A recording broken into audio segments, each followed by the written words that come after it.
Hey there, guys. Welcome to the impromptu sessions that we've been doing on Saturdays and other days. And I have to laugh at Angelo P here. He says, "Are the teenage girls still upstairs and shaking the whole house?" No, that's why I got on now. We are safe on this stream. There's no teenage girls in the house. They left at 10 o'clock.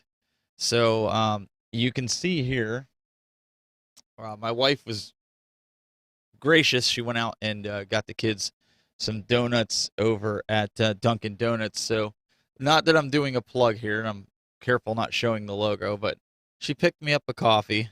As you can see, the size that should explain to you kind of how last night went. Uh, but I figured, hey, we'll jump on here. We'll talk whatever you guys want to talk about. The other thing is, my new mic came yesterday. Believe it or not, it was upstairs. The girls brought it in. It was on the front porch. Now, it's the same microphone that I've always used. It's the Heil PR40.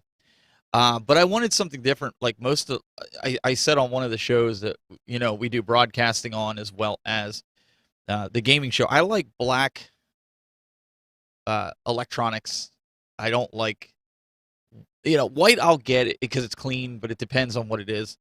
Silver I'll get, but mostly I don't like colors. I like black. And you know, I've always, you see the great broadcasters of the world, they always have like the golden microphones. And so when I saw this one, it was black with the gold screen on it. I was like, yeah, I got to get that. So I retired the other PR40. Um, so I retired it, and now my son, he'll be able to use it on the side here where he usually sits. I'll show you guys here. Um, now the one camera froze here, but let me I can show you guys. Let's see here. You guys will be able to see it here. That's where I have it set up for him.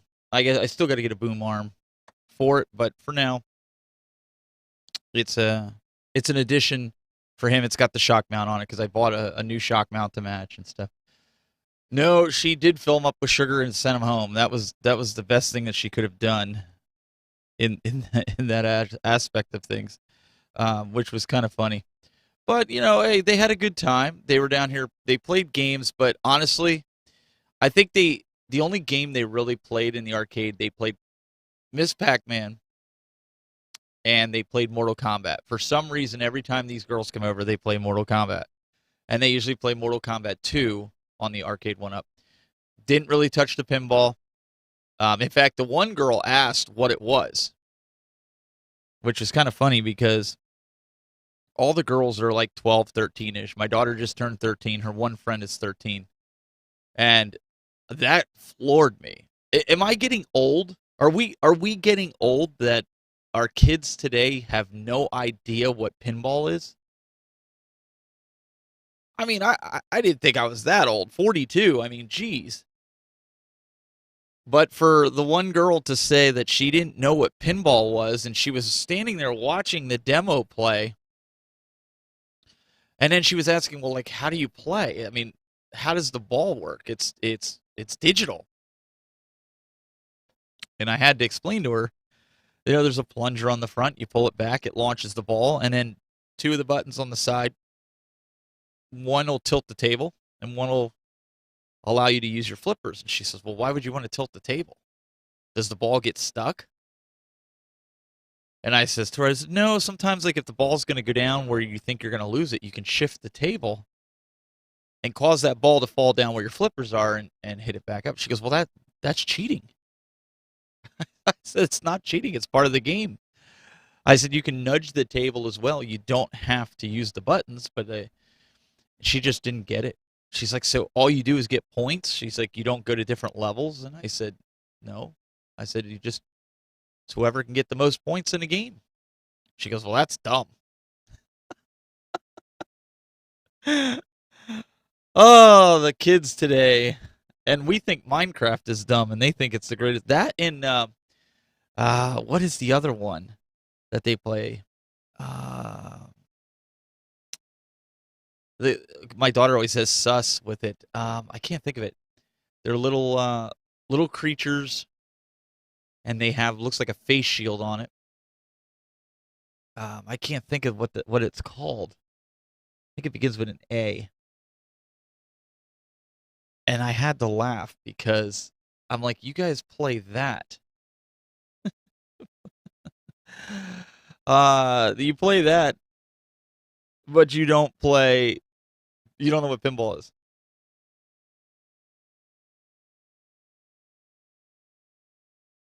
So no, it's not Fortnite. I play Fortnite. This is oh dang it! They look like little red like Among Us. Yes, Juan hit the nail on the head. Among Us. They play Among Us, and to me, I don't I don't understand the concept of that game. My daughter plays it. My son doesn't. My son plays like Minecraft and Fortnite. My daughter will play Fortnite. I play Fortnite with him. Does anybody? Do you guys in the chat room? Do you guys play Among Us? Have you played it? Have you ever played it? I don't see the draw. I, after seeing like what you do with it and how you play, I'm like, and you don't like pinball or you don't even want to try it. That just that I will say no, I'm wrong. They also played Buck Hunter, and the only reason I know they played Buck Hunter is because my cords are outside of the riser, and usually I keep them inside the riser so they come down so nobody trips on it when they walk by. But I do want to take this opportunity and tell you guys, give you a little update on Glenn. Glenn, as of 10 o'clock, he was taking blue in for the surgery, and I really appreciate all you guys that have helped, donated to him. I mean, it was, we donated, we all donated. It was a great cause, to help him, especially after everything he's gone through, lost a lot of stuff. You guys that watched the show last night, he lost a lot of stuff. All his arcade one-ups are gone, done. There's too much mold in them. They can't save them. He might save the components in them, but he has no cabinets. The at games, iArcade, all gone, done. His Zaxxon, done, gone. Too much mold in it. I don't know if it can be saved or not. He doesn't think so. His Magnavox, gone. So, when it rains, it pours in his life right now. So the good news is, which he's over that. He's like, you know what, Blue's being saved, but he's like, I don't know what we would have done if we would have lost Blue as well. So we'll keep you guys updated and posted. I know he's been updating the GoFundMe. So if he ends up sending us a message or sending me and Doug a message in the meantime, I will, and I'm on the air, I will make sure to let you guys know. But I do want to tell you, if you're bored tonight, either 8 or 9 o'clock tonight, I don't know. What's up, Nathan Callis? How you doing? If you're bored tonight, we're going to do some rock band karaoke. We're going to live stream that again, and the girls will be back. So if you guys want to, tune in, we had a lot of fun last week with that. So if you guys want to tune in, there was a bunch of guys that hung out last week for like 3 hours. They it was a lot of fun. So we want to put that out there. If you guys want to tune in, that'll be tonight. We usually go pretty late. We go to about midnight, sometimes 1 o'clock. It depends how everybody's feeling. So you're welcome to join us and watch. We'll have 3 cameras up, so you guys can see that. We have a lot of fun, and they're good singers. It's not like they're bad. And what we do is we like to engage you guys in the sense of tell us what you want them to sing, and they'll do it. It was a lot of fun. So P-Dubs says he feels so bad for Glenn. I agree. And Hollywood Polo, how was your night? My night was good. We went to bed about 1 o'clock. A lot of the girls were sleeping, my daughter included. But the rest of them, the two girls stayed up till 5 this morning watching Cinderella. Now the good news is they're down in the studio, and the studio is pretty, soundproof. So our bedroom's up on the third floor. If you count the basement as a floor, you have the basement, the first floor, and then the second floor, which has our bedroom. So we didn't really hear them, and we were like, a lot of parents with sleepovers, they're just like, hey, be quiet, be quiet. And we didn't have a problem. There was no problem there. So looks like I'm getting a call in here. Looks like we've got Mr. Greg Terry here with me. Let me see if I can get him pulled in here. Hey, there he is. What's going on, man? You cannot have a Saturday morning chat and I'm at the desk working and I can't join. Oh, you got to join. Come on now. Got to join. Yeah. Well, I'm sipping on some coffee. I hear that. Investing in some cryptocurrency. Listening to you talk about gaming. I said, you know what? Let me jump on here with you. Did you hear my little spiel that I was saying about the girls? I've been listening to your whole program. Can you believe they've never heard? Are we that old? They've never heard of the one girl. She didn't know what pinball was. Like, do you know that Stephen, I'm born in 1972. I actually grew up in Norfolk, Virginia on Saturdays. Now, this is back, before chaos and criminal activity to the level it is now. But my parents would drop my brother and I off at Ward's Corner Arcade, and we'd each have $10 roll of quarters. That was like our allowance. 4 to 5 hours later, they would come back. Oh, thank you for that, P-Dubs. We have a lot of fun. But 4 to 5 hours later, they would come back, and I mean, $10 pinball. That was Pac-Man. Then Miss Pac-Man came. There was Donkey Kong. There was Burger Time. Mm-hmm. There was Cubert. And Stephen, what is the Star Wars game I grew up playing? It was the Vector. You would go into the Death Star. Yes, that's the one I have here, the sit-down one that you saw, because you were like, I gotta play that. That was the one everybody was standing in line. Now, are you ready for the next level of gaming in Norfolk, Virginia? Do you know how respect worked in Norfolk, Virginia? Did not matter if you were playing a console or I'll tell you in a second what I'm having for lunch. If you were playing a console or a pinball game, what you would do is you would walk up to the game, and let's say somebody's playing it. You wouldn't even look at their score or anything. What you would do is you would look up on the glass, and if they had their quarters lined up, do you remember this? That basically said you were next. not getting on. That's right. You were in queue. Yep. They were there waiting, and guys still do that with like the arcades that I have in my arcade room. I'll see pictures all the time where people are lining up their quarters, and I was just taken back because like out of all these games, and you see my arcade, so guys on the stream, out of all the games in here, they played Mortal Kombat 2. I know they played Buck Hunter because, like I was saying, the cords were out, and Miss Pac-Man. They said that's the newer Pac-Man. And I mean, depending on who you ask, it is the better Pac-Man.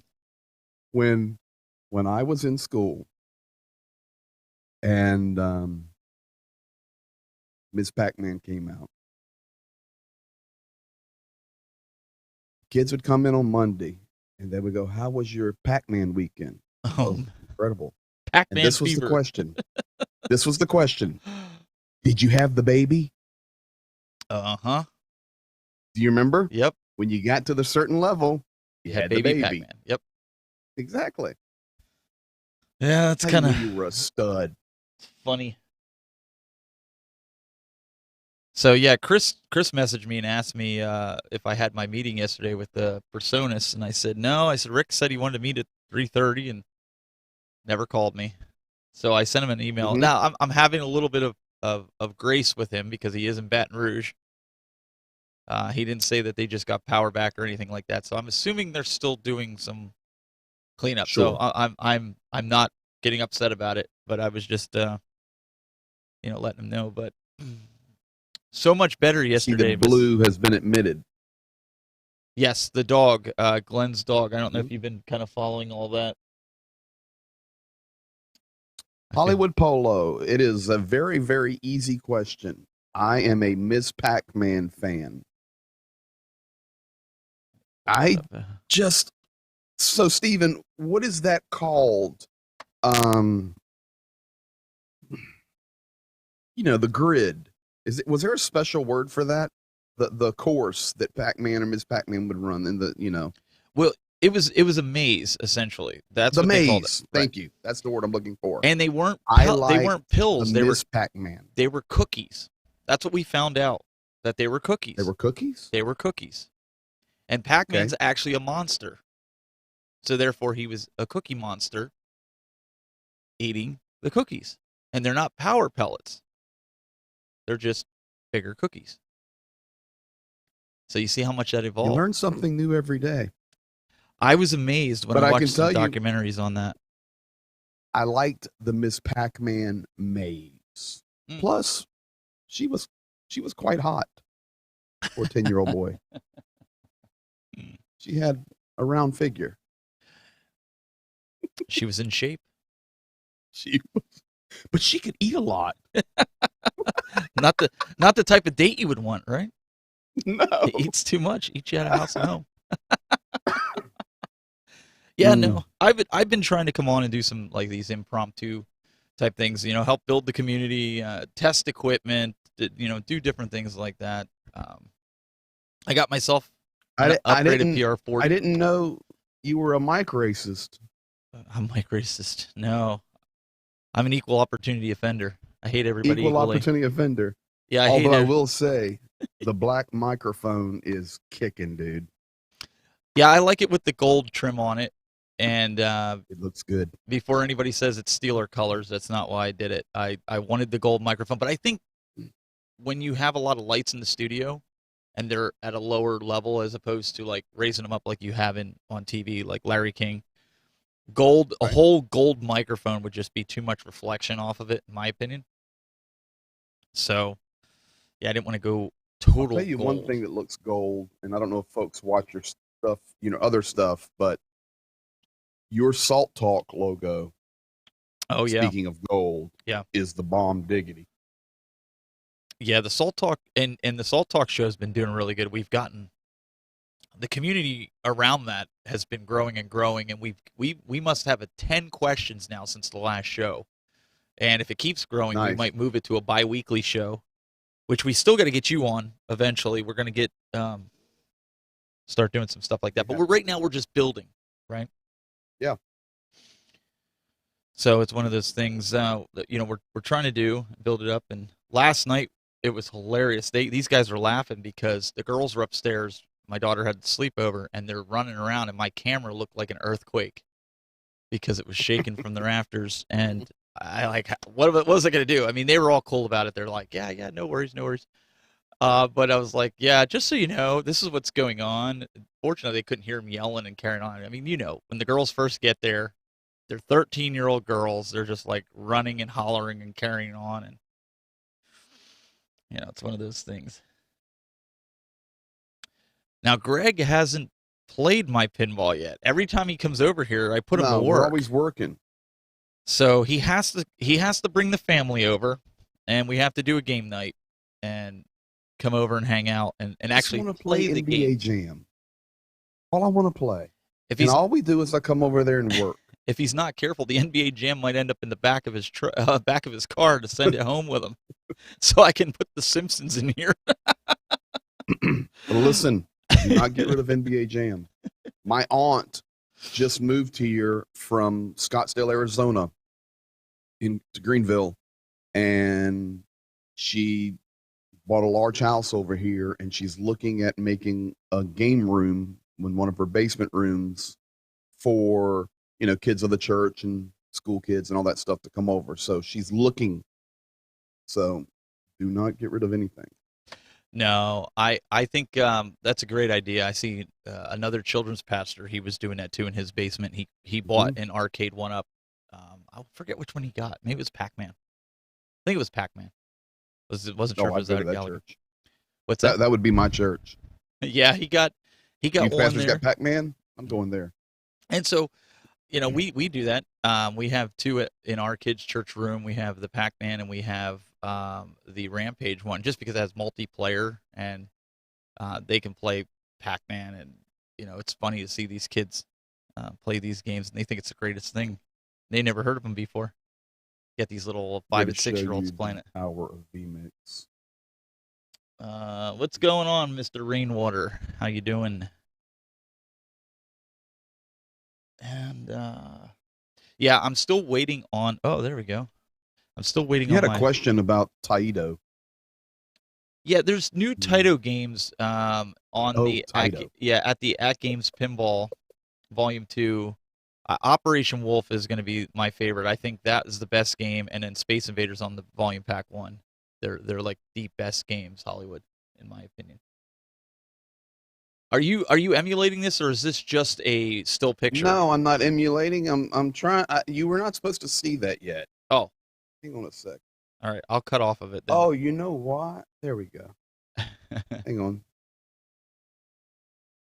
The Tech Buzz and Greg Terry, did you guys like the Doctor Strange episode for What If with Doctor Strange this week? I think it was brilliant.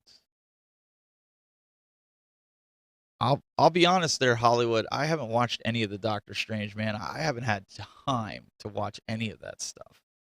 And I'm sure Greg is in the same boat. Him and I kind of burn the candles at both ends a lot of times. Doctor Strange. What I watch is Criminal Minds. The only show I watch is Criminal Minds. Last night I watched TV for the first time since Monday night, and I watched AEW.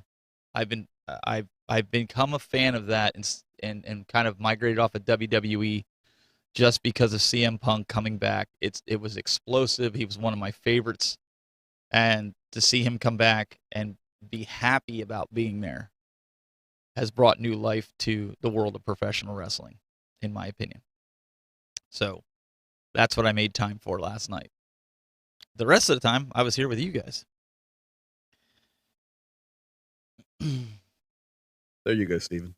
All right, so, okay, you got it on the back. There you go. You got the pack. The Queen is with me. Yep, I think everybody would agree with that one there.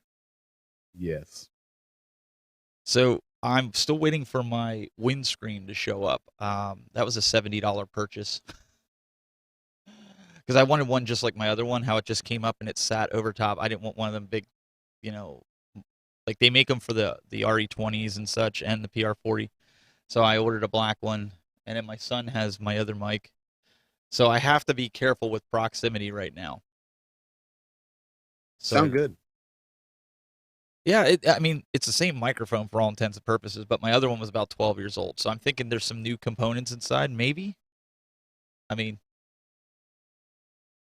if it's not broke, don't fix it. So they might just keep everything exactly the same. What's Hollywood saying here? 14-hour road trip. Stadium speakers and some guy in Missouri. We left at noon that day and got back about 2 a.m. on Sunday. Wow. Speaking of road trips. Hollywood, if I was a Tato player, I just looked it up, it would be Zookeeper. I have that on my pinball, so you'll have to play it when you come over. You got Zookeeper? I do have Zookeeper. It's on that pinball. It was just on that new pack that came out. So I'm going to play in. Yeah, exactly. That was his question. I just looked at what was available in that pack, and I like Zookeeper. So was that a big game? Because that was Michael B, the Game Genie, was on last night. That was one of his favorites. Was that a favorite growing up? Back in the day. I think it was more due to the graphics and the look of the Zookeeper Yeah, it looks versus anything else. old to me. And Stephen C says, Stephen, there's been a lot of positive buzz behind the new Big Blue cabinet. Is it possible that the A1 Up best cabinet since, let me finish reading it here, since the Star Wars cab? Your thoughts? Well, I think Big Blue is a fan favorite among Street Fighter fans. I am not, and Greg, I don't know if you were a Nope. Street Fighter or Mortal Kombat, but I was a Mortal Kombat guy. Or Killer I Instinct. can't Those even are my tell you two what I was. for fighting games. I think those Street Fighter just wasn't my jam. My brother loved Street Fighter. He'd probably get this cabinet, but I was not a big, huge. We played Street Fighter 2 Turbo growing up on the SNES, and I just wasn't into it. Probably because my brother kicked my butt all the time in it, because he loved that game. I think the modern take on that now is what? Smash Brothers? Well, Killer Instinct, Mortal Kombat's still going. They're I mean, yeah, just but better the graphics. modern one, my son loves Smash Brothers. He's good at that. I was never into those type of games.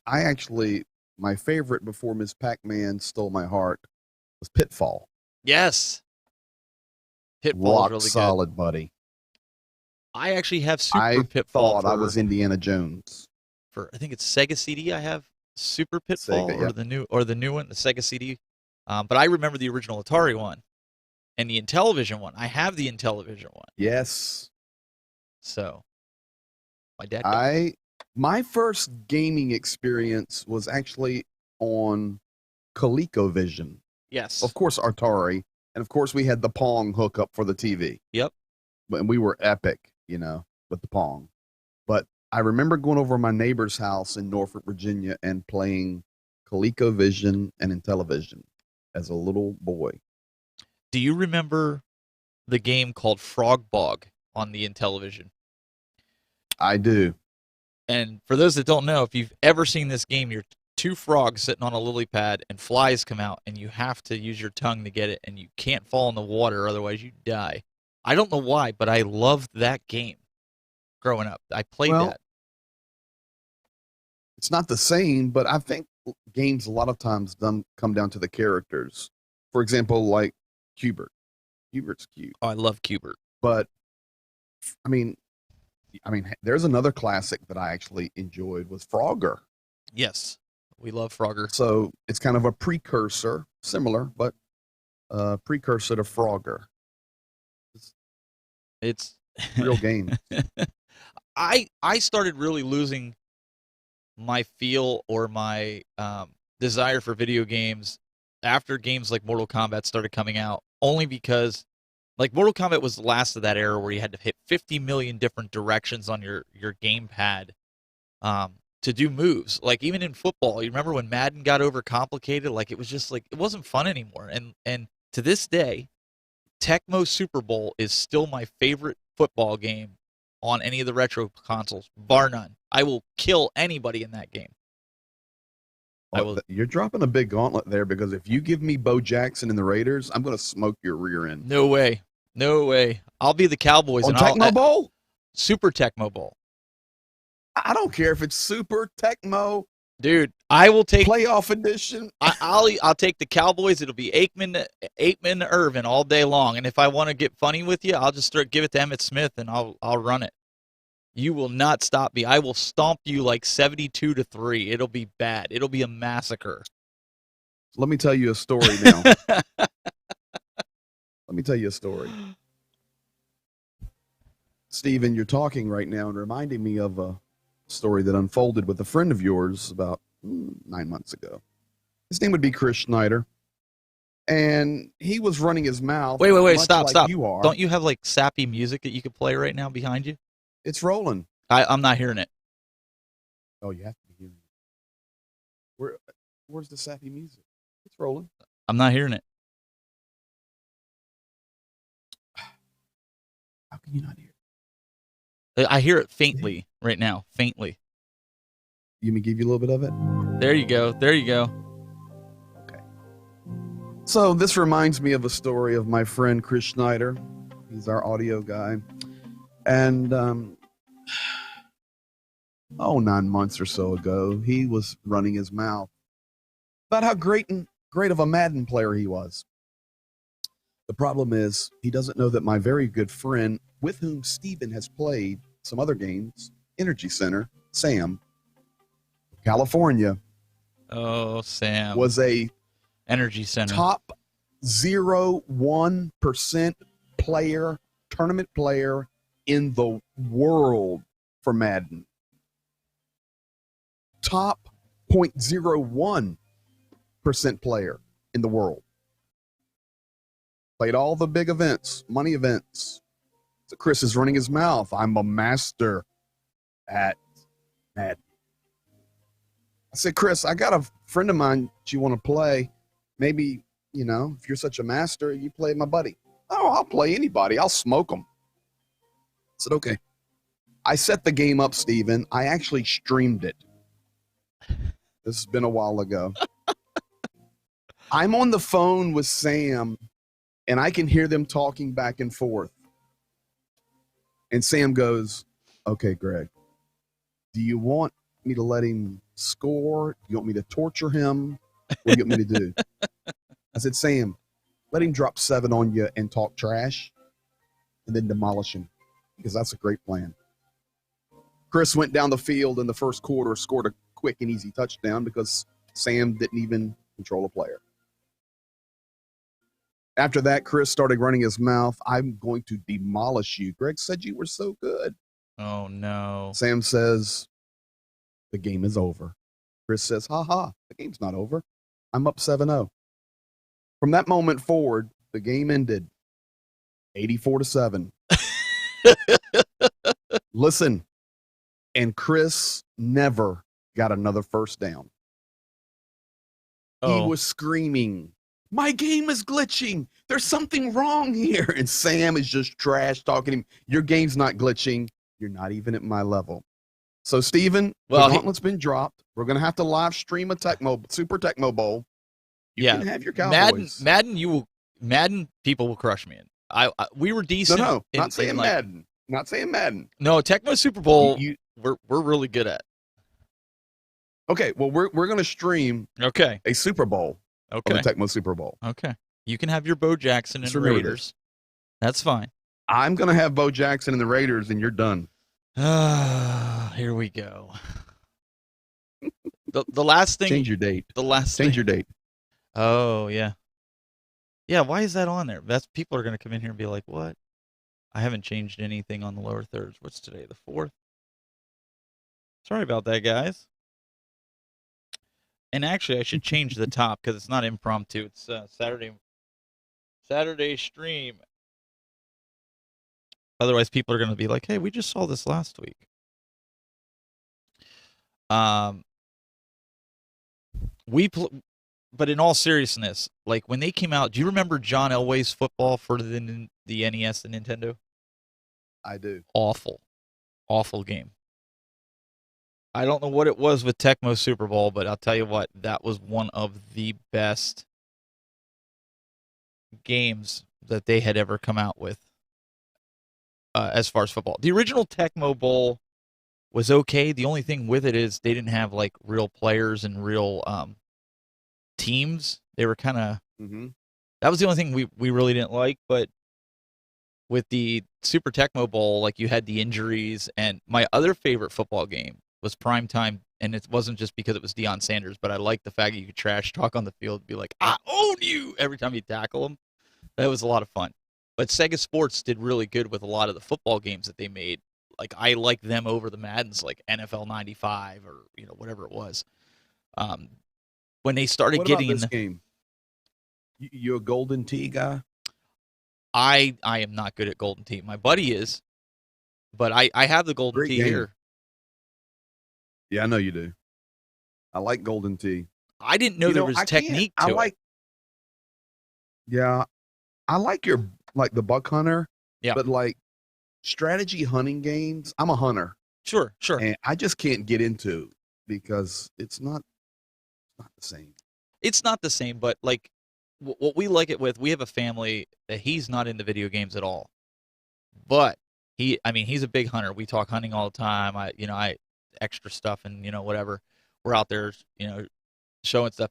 When he comes down here and his kids are playing and we're all down here hanging out, he plays Buck Hunter to death. He's probably played it more than I've played it, just because Wow. it's that association. So for me, getting something like this in Oh no, here, I enjoy it. yeah, but I mean, enjoy for it. somebody that's not a video game person, but then can kind of feel a part, I think it's great. Mm-hmm. But True. it is kind of has a place. janky though, because it's like it's not like real hunting, but it's still fun.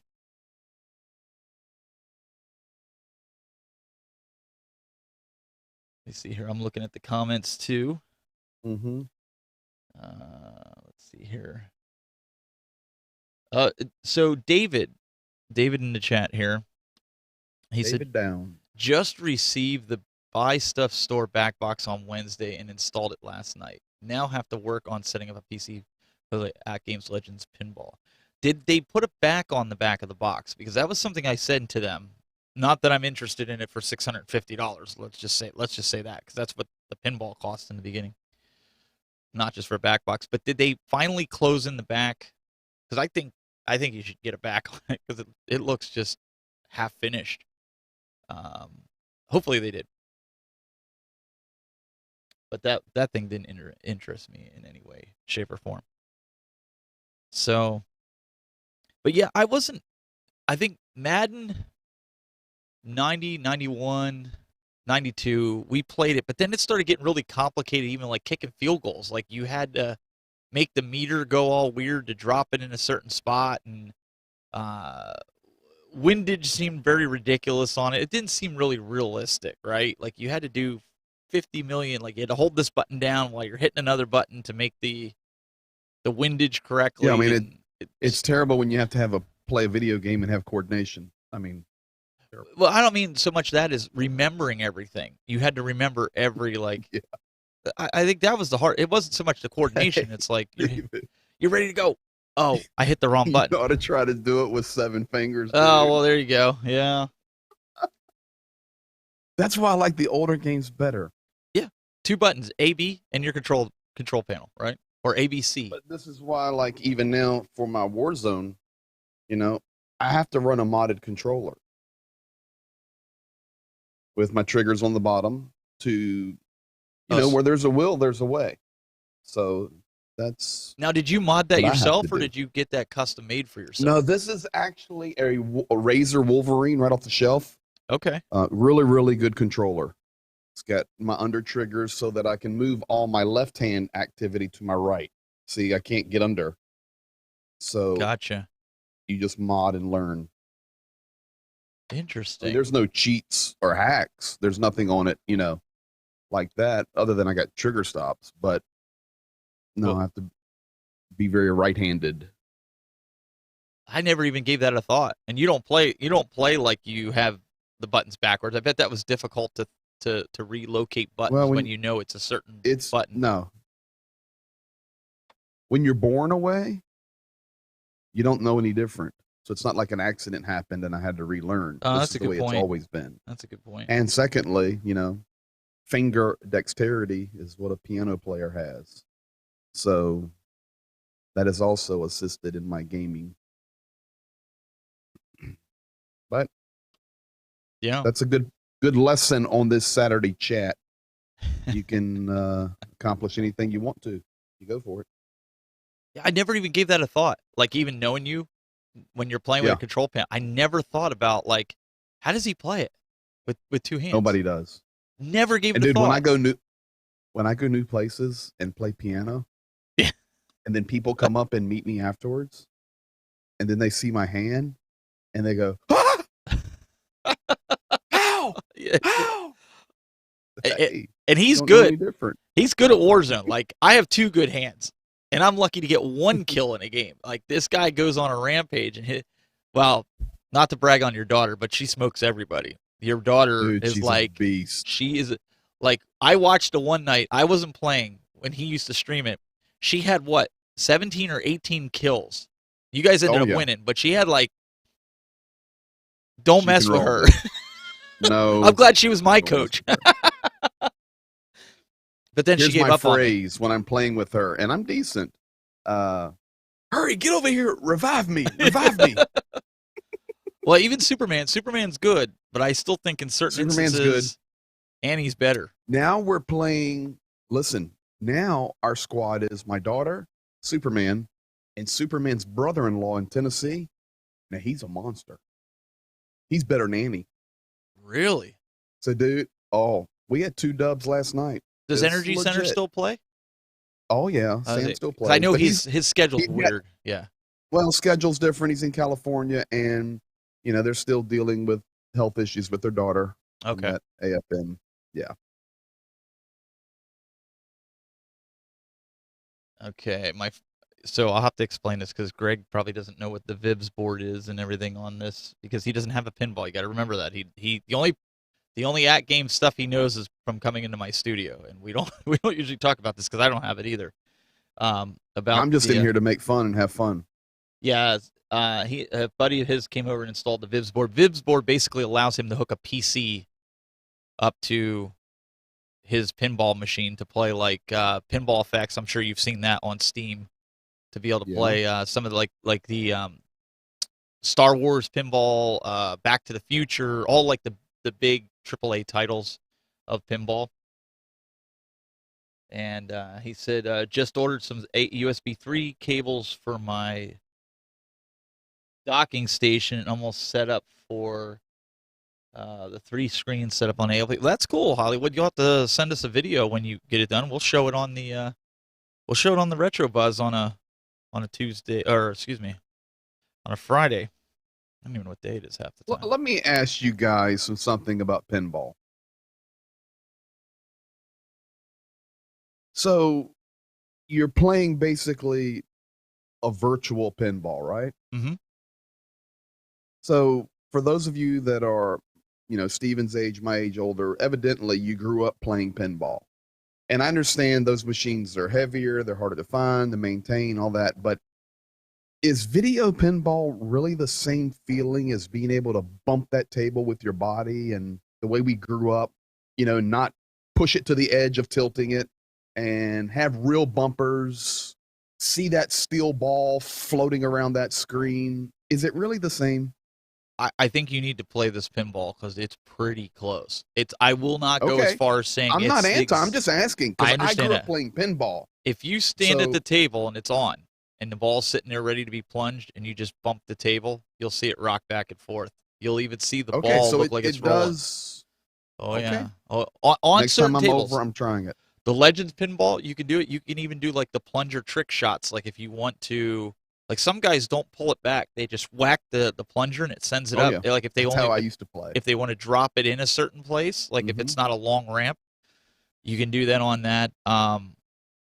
It's interesting. You set the accelerometer. You can feel the feedback. There's haptic feedback, like on your iPhone when it vibrates, you feel it. Right. Same thing on the pinball table. You can feel it in your palms as it's bouncing off of bumpers, hitting walls, rolling on the table. Yeah, that's the question I'm having. So you do get the feel. It's not just computer graphics. Correct. And that's the question. Oh. Well, no, what I was gonna say is, you can set how extreme you want it and they're still tweaking it, so it's not perfect yet. That's why I said it's not the same, but it's close. And I think the only way you're gonna get a comparable experience in it, again, my opinion only, is if you're spending on a high-end $10,000 to $15,000 digital pinball, and even then, it still does not. Because my mother-in-law has a real pinball table out on her porch. She has 8-Ball Deluxe, if you remember that game, the cowboy one where it's like pull and you hit the bumpers and stuff. But it is. Rainwater in Hollywood are coming here saying it's not the same, but it's the closest next best thing. Exactly. It's the same physical sensation. You can physically nudge the table. Nice. Yeah. All right. Anybody that says it's exactly the same is wrong. They've never played real pinball. I mean, I'm just being honest. Right. I mean, as much as I like it, it's close. It's enough to where, like, if you play that cheap one that I have, that little one, you're gonna be like, get this thing out of here. I mean, honestly, as a pinball player yourself, you can't nudge the table. You got to use the buttons to nudge. You're gonna be like, this ain't pinball, because your natural reaction is gonna be to nudge the table when you're playing. Yeah, exactly. Instinct. Well, exactly. So that's why Hack Games Instinct. made it that way. Okay. Well, just Rainwater, Hollywood, Juan Perea. Next time I'm over Stevens. We live about 30 minutes apart. I will play it and give a report. I'll even do one better. I will video him playing it, and he can dictate. Man. He can dictate his thoughts as a pinball player. What he thinks. That would be good for one of your Retro Buzz shows. Yes. Have a 48-year-old guy there sampling a couple of the games for the first time and giving a response. I did that with Stevie Richards when he was here. You know, people like that. It's the first time ever he played this. He's been looking into it. 4 or 5 years ago, Stevie Richards and I got in a fight, and I kicked his tail. So he's probably, you know, if I show up, he's not coming around. He's scared of me. We had a lot of fun because, like I said, his wife really wants a pinball table, and so having two of them here that he could compare, he was just like, hands down, the Legends pinballs is best. And I'll be honest, I play the pinball more than any of the other arcades in my room. I just really fallen in love with it. People say, oh, it's just because it's the newness factor, but I've had it since last Christmas. So you tell me if the newness factor is still there. You play pinball more than NBA Jam? That NBA Jam has more dust on it than any other cabinet in my arcade. When I say to you, do that, he's on fire. Man, I don't have the same nostalgia for that you do, honestly. Yeah. I wasn't kidding. If there's an opportunity where I see Simpsons and I can pick that up, I'm going to be calling you and I'm going to say, Greg, do you want this NBA Jam? If you do, come down here. We will put it in your car and you can put it up there in your studio. And I'm being 100% serious with that. Well, may you discover all of your hidden treasures. So we might get Greg in a cabinet yet. Oh, it'll get in that cabinet. So, what Hollywood say? Please do this. That ain't no problem. Yeah. We'll do it. It'll be a lot of fun. I think it will be playing the different games. We started doing like last Saturday night. We were doing Rock Band and doing some karaoke. I watched you. Oh, did you do it? Yeah. Christy and Aaron check in. I get all your notifications, but even if I'm out doing something else, I'll always jump in and troll for a minute and see what's going on. Oh, so it was you that was doing. I'm just kidding. Listen, have you ever wondered? You always ask the question, how? Every time I go live on YouTube, there's always one person that gives a dislike. I knew it was you. It's really not. No, I know. But if there's a second one, it's me. Or I'll hit the dislike like I'll do right now. Boom. I just dislike this video. But then I'll go back and change it to a like. That's all right. It's all good. Well, I thought it picked up the audio really good. I just threw a condenser mic on that stand that you were using. Yeah, it was solid. I mean, for what it is. I mean, if I really wanted to go advanced, I have the capture card set up. I could pull in the screen and everything, but it was just a kick around. Live stream. It would be better if you could pull in the screen, maybe do a two-way shot. One with the screen, one with the crew. Oh, I have it set up to do that. I just didn't do it. It was still solid, man. I mean, we had the camera coming in from the back so you could see it. But I might do that tonight. I might pull it in that way, because then the only other thing is then you're playing around with mixing audio, because I'll also get the audio from the game that's playing. And YouTube gave me a list of copyright strikes. It didn't affect my channel, but because they were... Yep.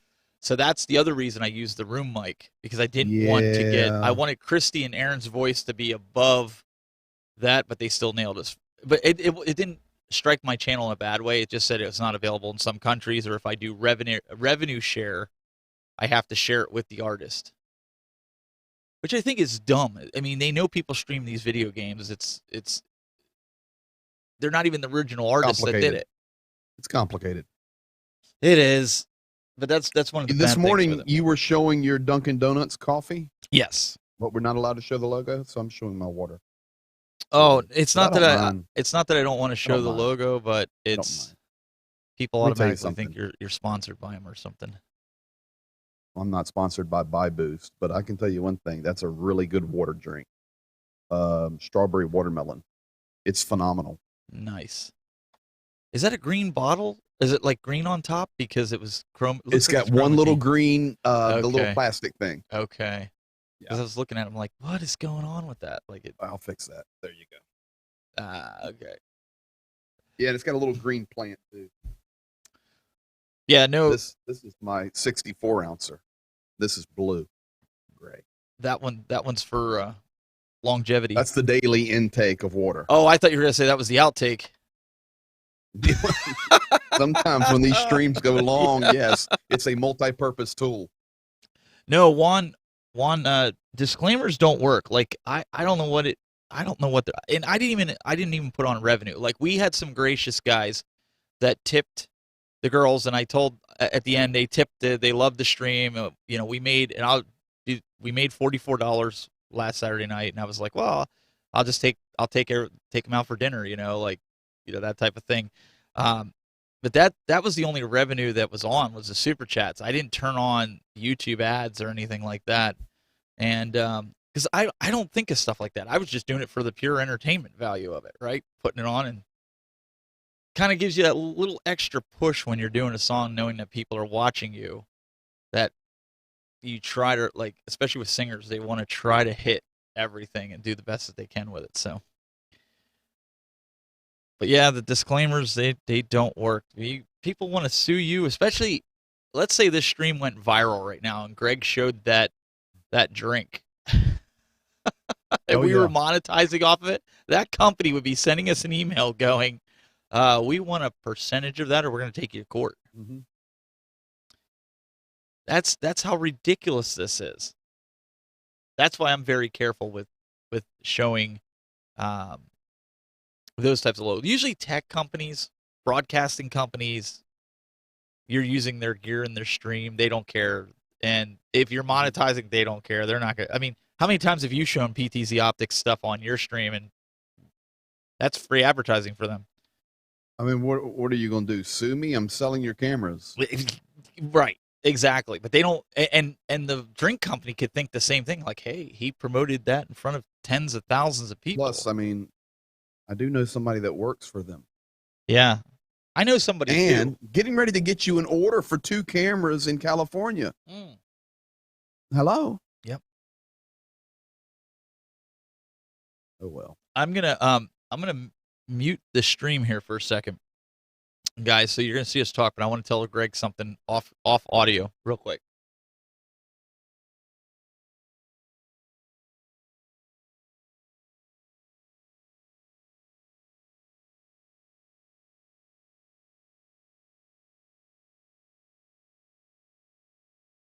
All right, we're back on air. Sorry, I wanted to tell him something about something, and it's roughly half price. Think of, and I'll say it in this way. Think of stage.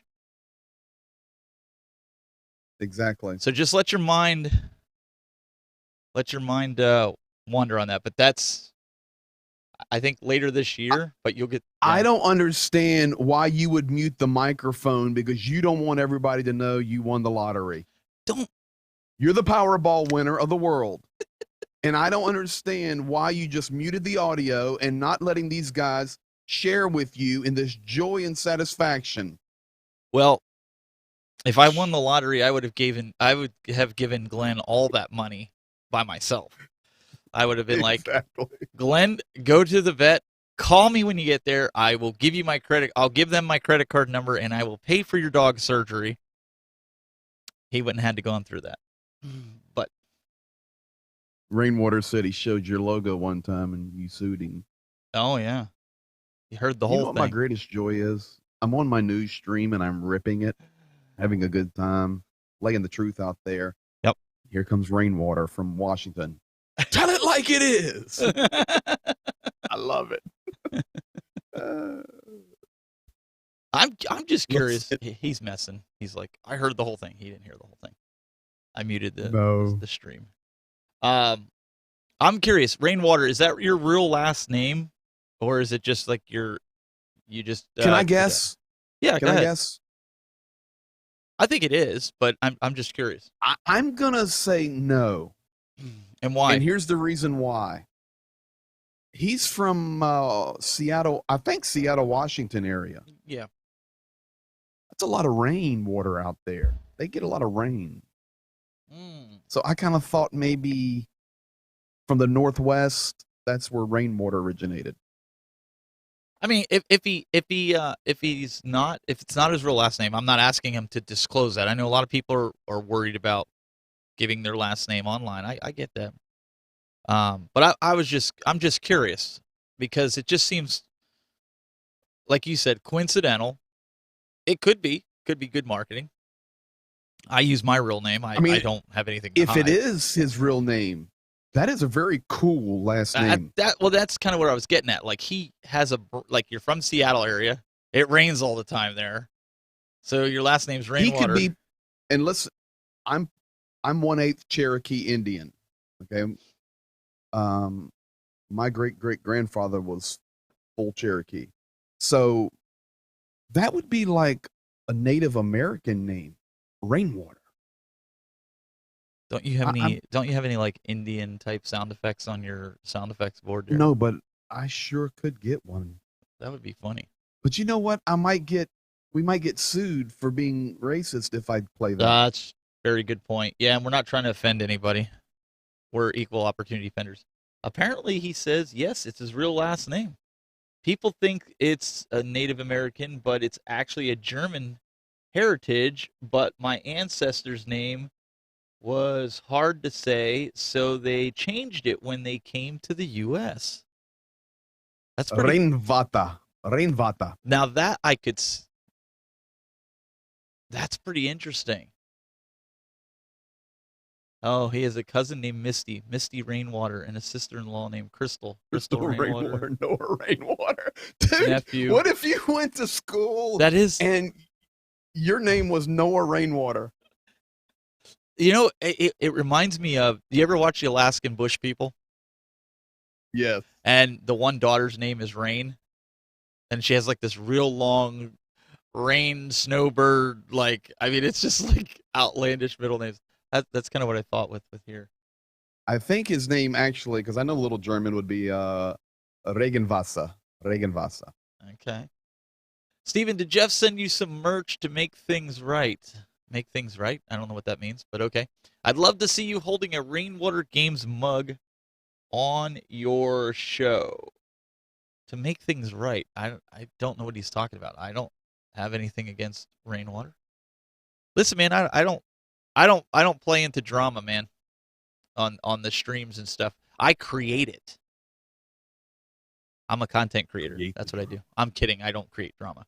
I try to stay far away from that stuff. Do you know what we do? Hopefully lead. Hopefully. This is what we do. We turn up the heat. This is not over yet. But she was threatening the life of another girl. It's such a small minority making so much noise. We turn up the heat. That's hilarious. Oh, I get it. After I sued you for, yes. So apparently Jeff is getting my order together, Hollywood. I totally spaced on that. Again, I'm still drinking my coffee. I apologize for that. It was $22,000, and Jeff said he could pay me. He said he could pay me in merchandise. So I believe I should have at least, Greg, I should have 5 of everything coming, so I could even share it with you. I mean, that was what we won the lottery. On. They're not supposed to know that. Stop with that. Dang on it. They already think content creators are like rich beyond means, and we just sit here all day and don't do anything. I mean, that's not these guys, but I mean, other people that hate YouTubers or live streamers or things of that nature. So, are we on air now? I think we are. Last I checked, I thought we there's were. about 10 people I watching thought we us. were just practicing. That's usually why I only go to YouTube for this, because of a lot of these guys are here on YouTube. So we just like kind of what you were doing with Twitch, but Twitch really Yeah. kind of sent me. And Chris Perillo, he's all about Twitch. He thinks that that is a better community than YouTube, and I don't know if I agree with that, because No, I completely disagree. In fact, in all seriousness, Twitch melted down about 3 days ago. There was a streamer boycott because their communities are getting out of control now. You know, sometimes people scream and rant and rave that YouTube has too much regulatory control. But folks, at some point, there's got to be some limitations, because if not, people just take advantage of things. And there was a Twitch streamer boycott. I think it was about 3 days ago. So how is it? no bueno. How is it that, like, I just went to Twitch here. Let's pull it up here. How is it that this stream here is loading? It's got over 10,000 people watching it. I mean, I'm just looking at now. They did get rid of the hot tub girls. I haven't seen them in a while, but now they got the yoga girls. You got yoga there, so she'll be flexing. Well, as I said, they got the yoga girls now. It's on the edge of trash, dude. I'll be honest. I watch Boogie, as you can see. That's why he's up there. Chris Perillo and his dad. That's the only reasons I go over to Twitch now. I watch Chris Perillo. He's been a longtime friend of mine, so I try to support him there. Boogie is hilarious. I mean, he's vulgar at times, but when he does his routine that he does, he is pretty funny. But I subscribe to, like, PlayStation's always on here, some different wrestlers that stream over here, and some different gamers, right? Some of these guys. But that's about it. I don't watch, like, the Fortnite streams. Let me just tell you this. Like that. Let me tell you this. And some of you guys, because I know you're more into retro gaming, but when you have somebody like Nick Merckx say, clean your act up or I'm leaving your platform, you're in trouble. Yeah. That's a fact. Oh, yeah, Rainwater Ice. You may not know who I'm talking about, but some of these guys may. Was he a big streamer? Is he a big streamer? The guy that said that. I don't know. Just say his name. Who is it? Who is it? Nick Merckx. I said Oh, I'm sorry. Nick Merckx. I don't know Nick Merckx. Yeah, because it's more Warzone, Fortnite. Oh, that's why I don't. Yeah, okay. Because I don't watch that to play. Rainwater asked, "Did Marty make your Retro Buzz intro video? I really like the intro." No, I made it, but some of those clips are stock clips, like the beginning where the quarter goes into the machine. I downloaded that. It's fair use, if you will. Another part of it was in the beginning where the you see, like, the gameplay and stuff. Some of that I had from the old intro, which was from a RetroPie image for an intro, I believe it was. So I just used it because it's fair use and it was already captured. I didn't have to capture it, but I took all the clips of me, Doug, and Glenn, and I put it together and made the intro. Same with Broadcast Now. I made the Broadcast Now intro as well. Marty does help sometimes. So if I get stuck. Steven. Yes, sir. Here you go. Let me roll some desktop over to you. Here is Nick Merckx YouTube, 4.5 million subscribers. So this he's got a short channel with 114K. So tell me something. Twitch, he told people to get off 6.1 million followers. He told Twitch, if you don't clean it up, I'm leaving your platform. Oh, wow. Good. I'm glad he did, because I don't go there to watch hot tub girls. I could care less. Exactly. That's exactly what he was saying. He says, we've been here building a brand, using your platform, playing games, entertaining people, and then you're going to bring up TNA. I don't want to see. I do not want to see. Yeah, I don't want to see some girl in a swimming pool. I do not find that interesting. I don't care. No, like when I go there, it's ridiculous. In my feed on my front page, I should have all the guys that I'm subscribed to. No, I see live channels that we think you like. Why? Because I'm a guy. So they plaster all of. I don't care. I don't want to see that. And here's the deal: when you go to YouTube, I don't see that. No. I'll see all kind of different various things that, but you're not seeing that clickbait stuff. Honestly, just And they're usually based off of they're girls. usually e-begging too. They're usually on there like, oh, I need a new cell phone, absolutely. or I need this, or I see it in the title. No, It says dude. I need a new streaming PC. The goal is $3,000. Dude, it is $10 gift, and I'll lean over and grab my bottle of water. Yeah, That's ridiculous. what they're doing. It's ridiculous. How did we get on this topic? I just brought up about live streaming, about why I'm on YouTube here doing this instead of like another platform or whatnot. But Hollywood says, Greg Terry, have you watched Jeff and I play 99 videos on a stream on his live stream? It's cool. But I didn't. I'll be honest. Like I said, I don't. You guys are kind of West Coasters. I don't get a chance all the time. The only time I usually watch gameplay, and I'll be honest, and Greg's let me down on this. I used to watch him every night play Call of Duty and say, man, I wish I could play that good. But then he lets me down. Okay. My evening Listen. entertainment. So I have to go to bed wondering. I'm tired of this. Call of Duty is coming back, but here's yeah, sure it is. I've been hearing this for months. I'm not going to stream on Twitch. I hate Twitch. Well, no, and you're trying to build your YouTube audience. So and if you remember, I did say this to you in the beginning. I said to you, Twitch is not where it's at. And then you were like, no, I read some stuff on it. So I tried to give it a second shot. And when I was getting 0 viewers on even Fortnite, and Fortnite's pretty popular on Twitch, I'm like, yeah, forget this. I don't have time for this. So let me ask you this question, because I got to roll in a minute. My wife has been on a vacation trip she takes every year the first week of September with her best friend from childhood. They meet in Myrtle Beach for a week, so she's actually en route home right now. So the kids and I have to clean the house up really quick. But let me ask you a question. And like Rainwater, Brad Llewellyn and others of your community have jumped in and become parts of my community, and I'm very appreciative of that. So big thank you. That's what this is all about. Everybody working together. If I was to,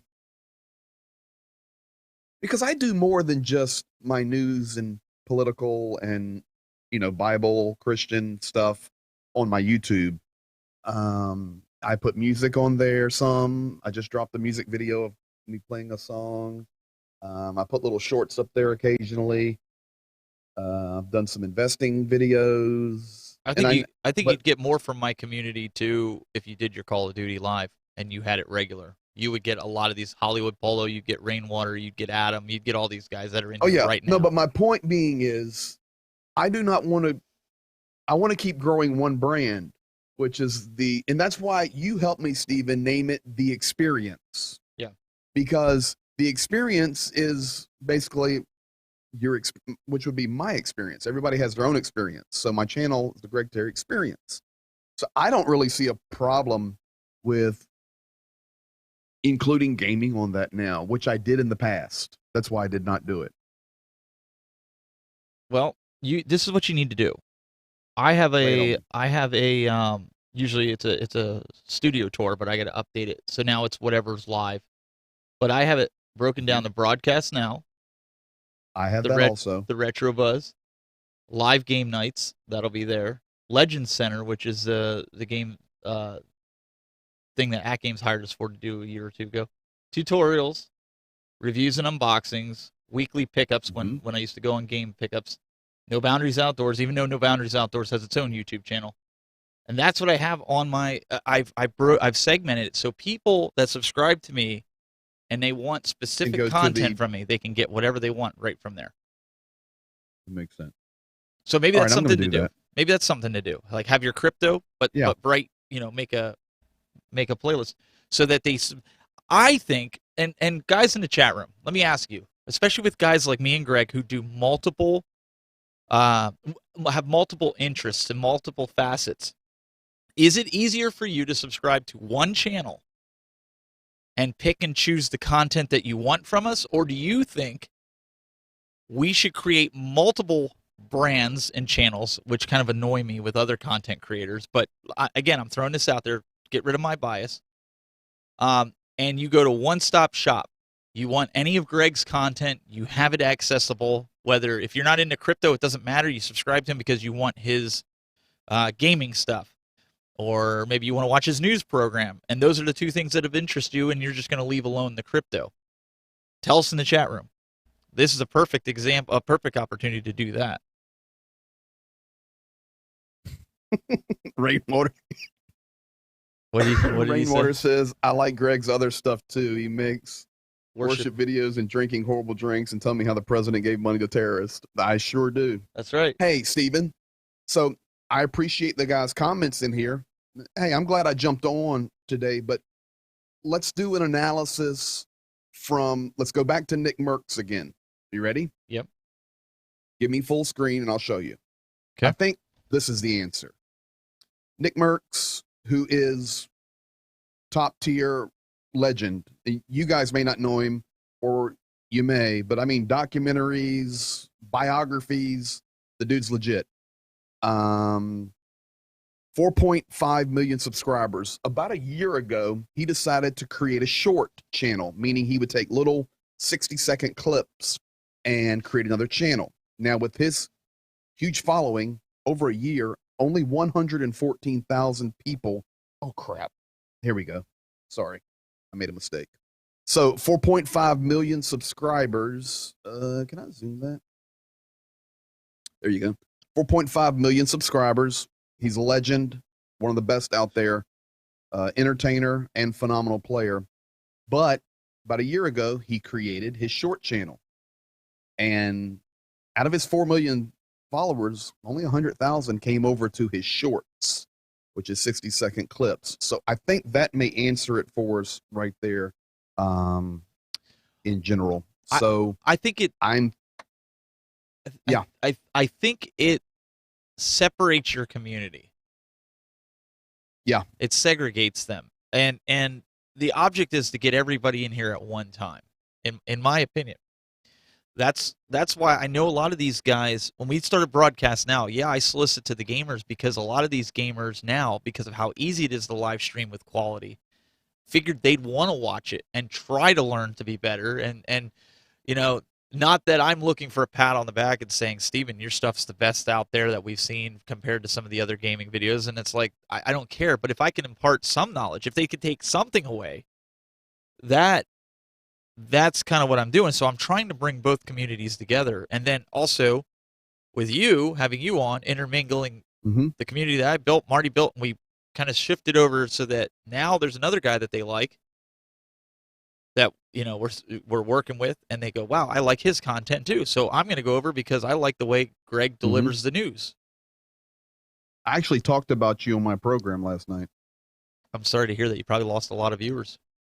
I didn't. It's growing like crazy. But, you know, I was doing some pretty technical things last night, and for the entertainment value of the news experience. And I just told him, I said, you know what, this is all happening because of Stephen Haywood. And I said, I got to get him on a program. So I'm going to get you on one night so people can meet you and we'll talk about some things. Well, I mean, and that's something else that we know. You have me in your back pocket, the ace in the hole, so to speak. So if you have to be on location somewhere, like we discussed before, you let me know and be like, hey, Steven, I'm going to call in. Can we get you to produce it now? Now that we got all the audio straightened out, we got everything dialed in, you know, get the graphics going just like I did with PTZ Optics, and we make it happen, and you just go, you know. But you know what happens is that doesn't just happen overnight, you know. We've been working together now for quite a while. We've helped each other. We collaborate, you know. I had no trepidation hopping in the car last Monday, coming over, spending a large portion of the day working on your audio. Mm-hmm. You know, that's relationship building. So you become a team, you know, so it's really good. And even with that, I'm still not going to produce the show the way you would do it, and there's no replacement because you have your rhythm, and I have my rhythm. Yeah, but you But know I'll be me and I close. know you. For example, like if you were on a show and let's say you broke both of your hands, Mm-hmm. but you had to do a show. I Yep. mean, it was very, very important that you had to do it. Mm-hmm. You would do it, You know, and I'm not a TriCaster guy. but you could do it. With all your setup. But the reality is, I know how you flow. So there'd be very few people that you would say, "Hey, I've got to do this stream. Can you go over and bump my buttons for me?" Yep. I Exactly. feel I would be one of them because I know your rhythm, I know your flow. And the same way for me. I did see some David Downs. I just wish YouTube had an advanced filter system for the subscriptions tab. Yes. I think a lot of people miss good content too because YouTube doesn't give them the proper notifications. Just like now, and I get it, it's Labor Day weekend, and I didn't expect hundreds of people to show up. We had a large Right. audience last night, and I was very thankful for that. But I mean, again, this is as much practice for me. That's why I switch a lot on this. I mean, normally if it's just a chill and chat, I could essentially just do this and just leave it here. But for Right. me, it's more practice. It's more muscle memory. It's natural. It's kind of, yeah, but it's that progression. How quickly, like when you said change the date, it's like, okay, that's something Yeah. I got to do on the fly. So let's see how quickly, and it's just something that you have to learn. Just like you'll drop And off here in a little bit, and then you I'll taught keep me going. well.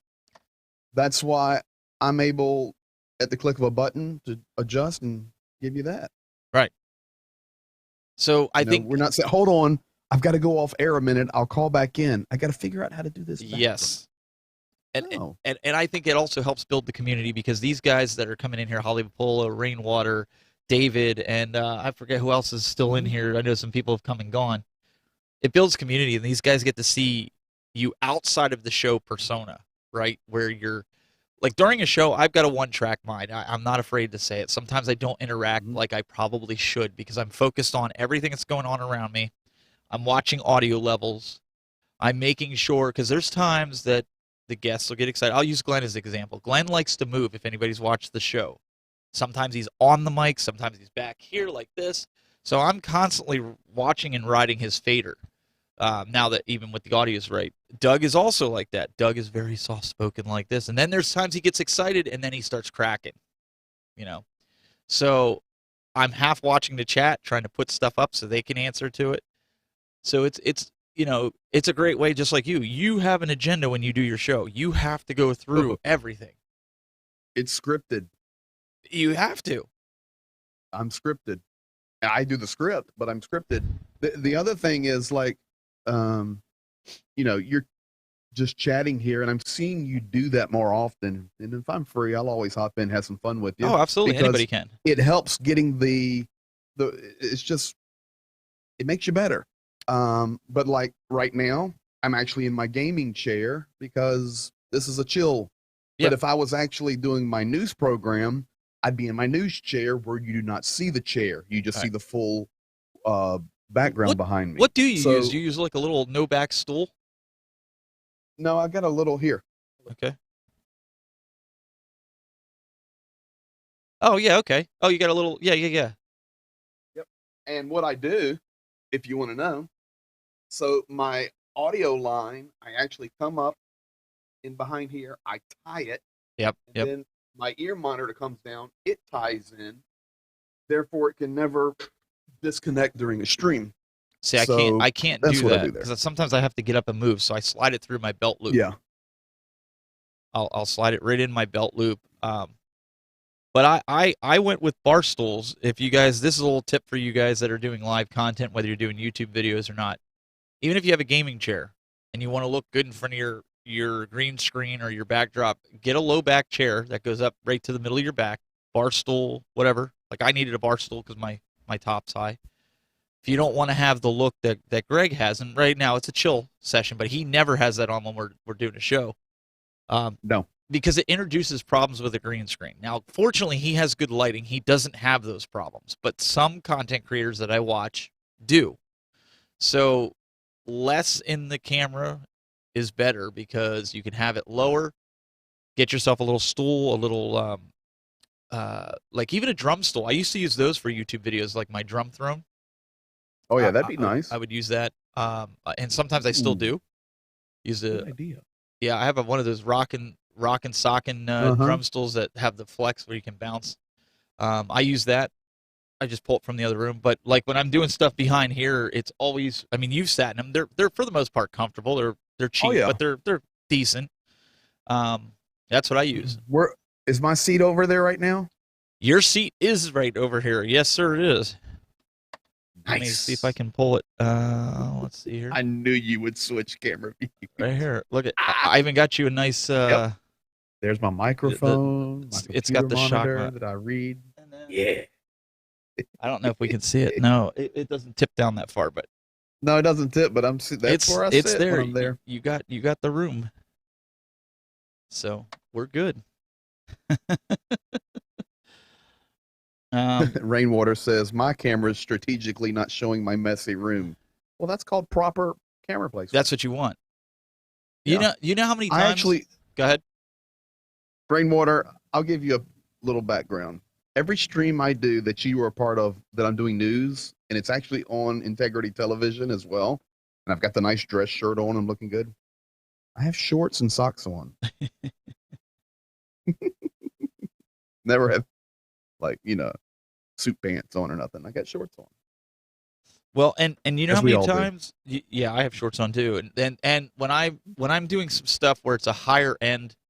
Like I've had to be on a webinar when I did the thing with Jeff in High Def where he did, it's called Profiles, where it's a higher end video interview.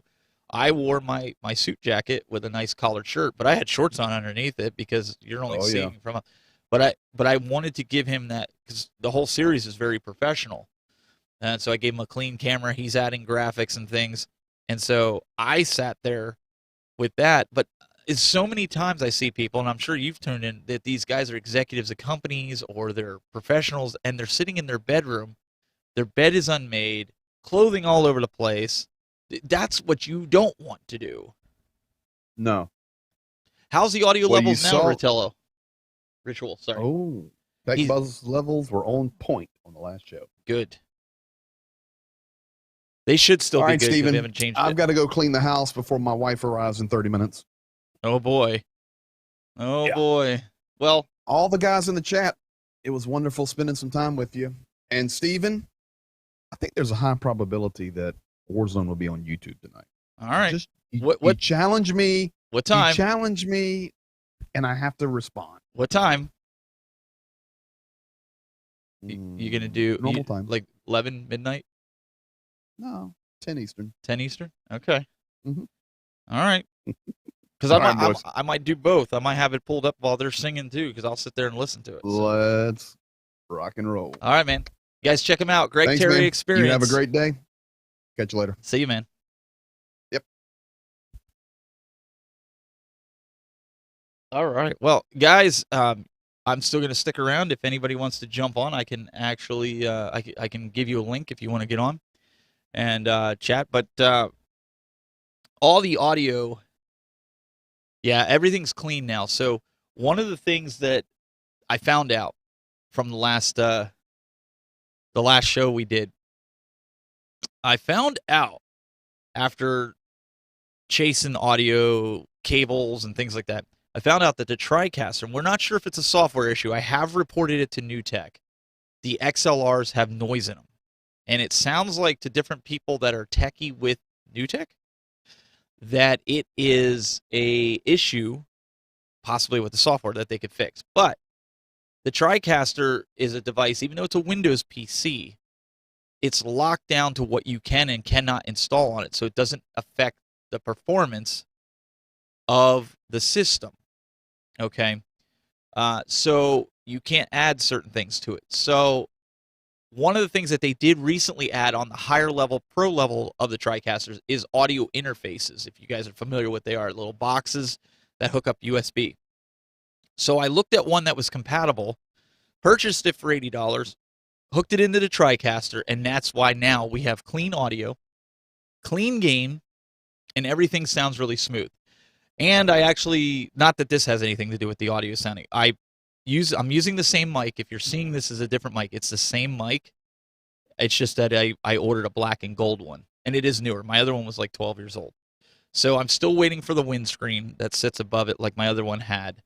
So I'm working the microphone a little bit different so you don't get any like breathing effects on the microphone, but that should be here in a couple days. But I wanted something that was the black color. I think it looks sharp, and it kind of helps blend in the background a little bit more, but I like the gold on it because I've always wanted, you see all your top broadcasters with a gold mic, so I kind of wanted that. But Hollywood Polo says, I'd love to jump on, please. All right, let me see if I can get the link here.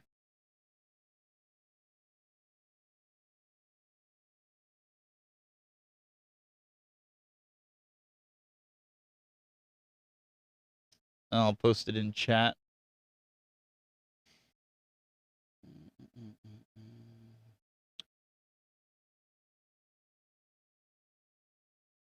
All right, there is the link.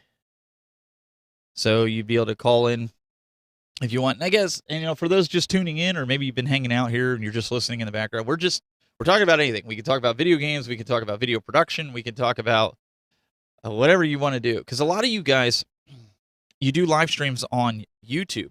But have you given any thought about taking the audio and podcasting it? Have you given any thought to putting it up on iTunes or Google Play or both? You really should put it on both. Because you got to remember now that the world's coming back around. People are going back to work. People are commuting to work. They might be in different time zones, and they like your content. They like the show that you do, the live show that you're doing. But a lot of what you do is just talk. Like right now, I'm just talking. It's like a radio program.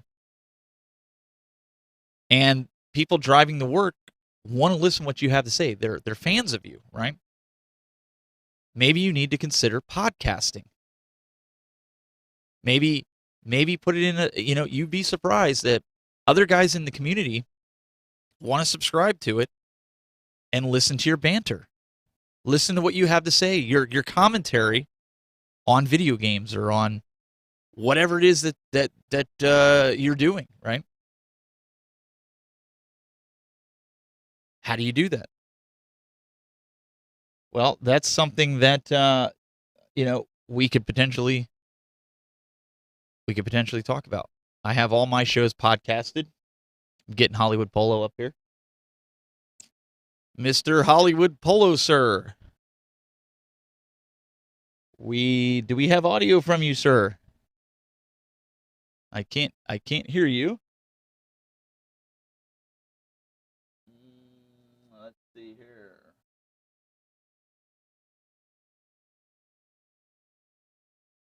Are you there, Hollywood? We can see him.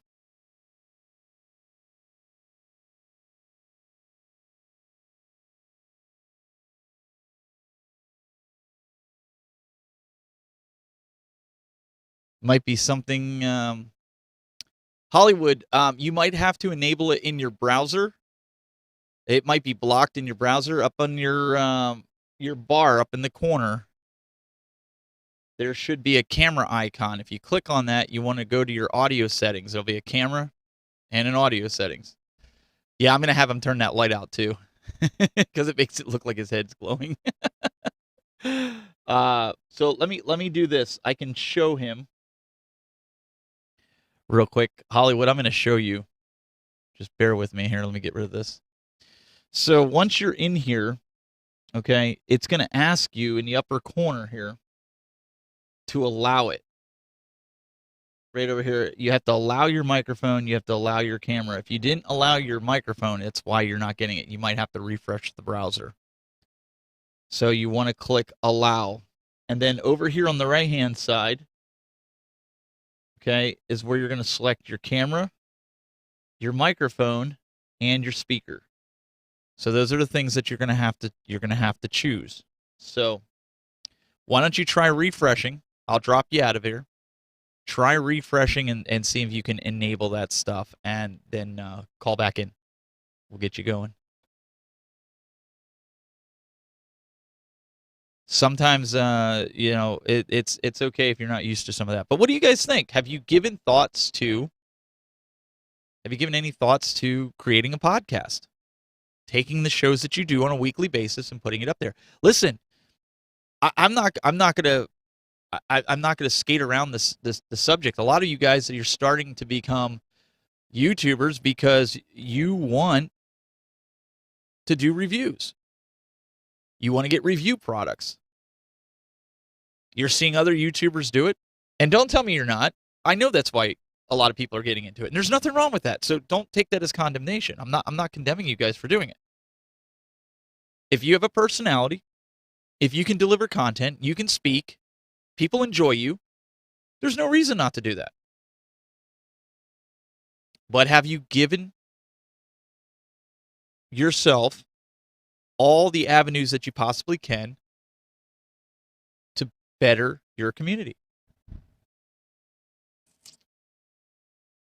These are questions that you really should ask yourself.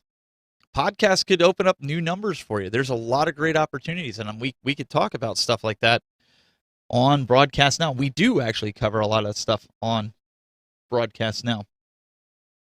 So, Ritual says, Stephen, what's a good webcam you suggest? If you go over to amazon.com/shop/thetechbuzz, I'm going to pull it up here. I have a lot of the stuff that I recommend. And let me drop this off here. And on here is a webcam. I believe I have it right here. It's $89. I will disclaim it by saying that it is made by the company I work for, but I've used this even before I worked for the company. The PTZ Optics USB webcam with dual microphone. It does 1080p. Same one. Glenn uses it from time to time. When Glenn's in good quality, he's using this. He's not using... Yeah, Hollywood, I would unplug it. Unplug it and replug it back in, or reboot. But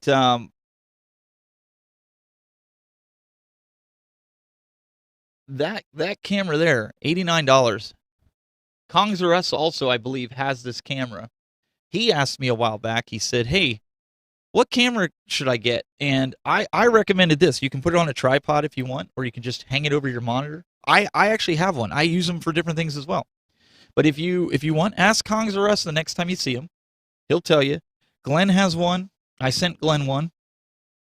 It does 1080p or 720. It works really good in low light. If you, like I said, if you go on my shop page, you can see, and even the microphones that I use, you can see all the different cameras that Amazon sells that I have in my studio. All this gear is stuff that I use in my studio. In fact, the microphone I'm using right now, it's just a different color, is this one right here, the Heil PR40. Comes with the shock mount, the boom arm, the joystick that I use to control the cameras, my audio mixer, my encoding machine, my stream deck, all this stuff here. I put it on here to make it easy for you guys. Not that I'm looking for the little bit of kickback that you get from it. So, I like to disclaim that. And I know Kongs R Us told me, oh, he is here. Yeah, right here. Kongs R Us right here. He said, best webcam. I didn't even know he was here. I was looking at the other page. Best webcam under $100. 100%. It really is. And it's not because I work for the company. It really is. It's a really good webcam. Hollywood, you were able to hear. It's just that your microphone wasn't coming through. So everybody was able to see you, but we just couldn't hear you. And Kongs R Us, if you want to jump on, I can put the link here. It's the same link that you've used previously when you've joined, if you'd like to join. If you're out and about, I understand. I'll just put the link in here anyways. It's Kongs R Us says it's better than the Logitech 922. I used to use Logitech C920. I used the 9000. The 9000 standard definition one was the go-to years ago when we were doing standard definition. But Ritual says, I'm going to buy one. That's exactly what does it do tracking? It doesn't do tracking. Now, we do have a model that does tracking, and I want to say it's like $199. It might be a little bit more. You'll have to look, but it's made by our sister company, HuddleCam HD, and that one does a little bit of tracking. In fact, let me pull that camera up so you guys can see it. It's in low light too. So this one here is, I know you're probably like, well, I don't see nothing. It's dark. So here I'm zooming in and out. You can see this one looks like a giant webcam, and I'm actually panning this around. It doesn't have as much pan as the other cameras, but you can see where it stops. That's actually on my At Games Legends. If you're familiar with how my arcade is set up, that's zoomed all the way out. We can zoom it in here. The more you zoom it in, the more you can pan. There's my pinballs and stuff. Again, it is dark over there, but that one you can do. And that's called the HuddleCam HD, and it looks like a giant webcam. If you go to huddlecamhd.com, let me pull it up. I don't know if Amazon sells that one. I'll have to look and add it to my store. But if we go to huddlecamhd.com, let me pull this up here so you guys can take a look. There's a bunch of different USB cameras. That's the webcam like we were talking about. Let me find it right here. The EPTZ USB. This will also do NDI. So if you're using like OBS or something like this, this is one that you can pan, tilt, zoom. It looks like a giant webcam. It hooks up via USB 3. Does 4K. Has HDMI. And you can see it on the web page here how it works. So if you want something that will pan, oh, okay. He's going to play basketball. Not a problem. You can get something like that. Again, it all depends on what you want to spend. And a lot of you guys are in stationary areas. So something like that, if you want it to pan around and tilt and zoom and all that good stuff, it's a good camera. But again, it all depends. If you're looking for a budget, good quality camera, the one that I recommended before, $89, you can't beat that. You want good quality. It's great for up close. B. Kong used it when he did, I believe he did his mod when he did the Star Wars pinball from Arcade 1-Up. So it's a great option. But like I was saying with the podcasting, some of you guys that are content creators, you really want to think about podcasting. Podcasting's coming back. Podcasting is something that I know people used to be like, that was from years ago. It is friendly with Mac. Ritual, it is friendly with Mac or PC. Plug and play, man. There is software that you can download, but it's essentially plug and play.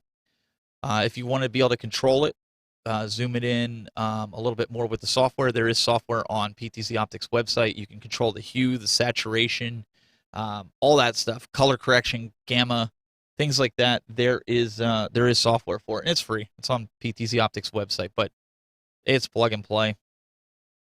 But a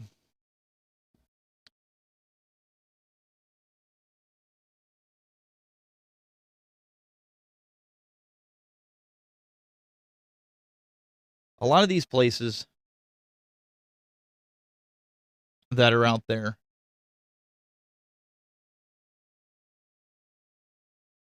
if you want a podcast and you're like, well, I just don't know where to start. I'd love to get it on iTunes. I'd love to get it on Google Play. Heck, I'd like it on Spotify and Pandora. Who wouldn't, right? There's a lot of people that use, a lot of people use Spotify when they want free music, or if they want to subscribe to it instead of Apple Music or Google Play Music. But those of you that are content creators, maybe you want to look into Anchor. Anchor.fm. ANCHOR.FM. This is free. I use this myself. This will allow you to send your podcast out to a lot of the main podcasting platforms. Simply upload it like you would normally do a YouTube video. Put your title, your description, and it will distribute all over the place. it'll end up putting it out all over the world.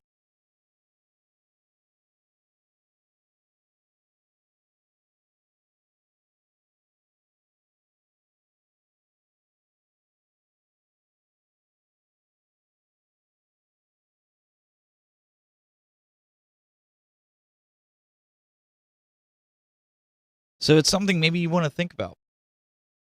Makes it easy. Going to Spotify, a lot of guys subscribe through that. We do it to Pandora. We're pretty much with the Retro Buzz, and recently, because of the audio issues, I've kind of stopped uploading until I got everything dialed in. But I have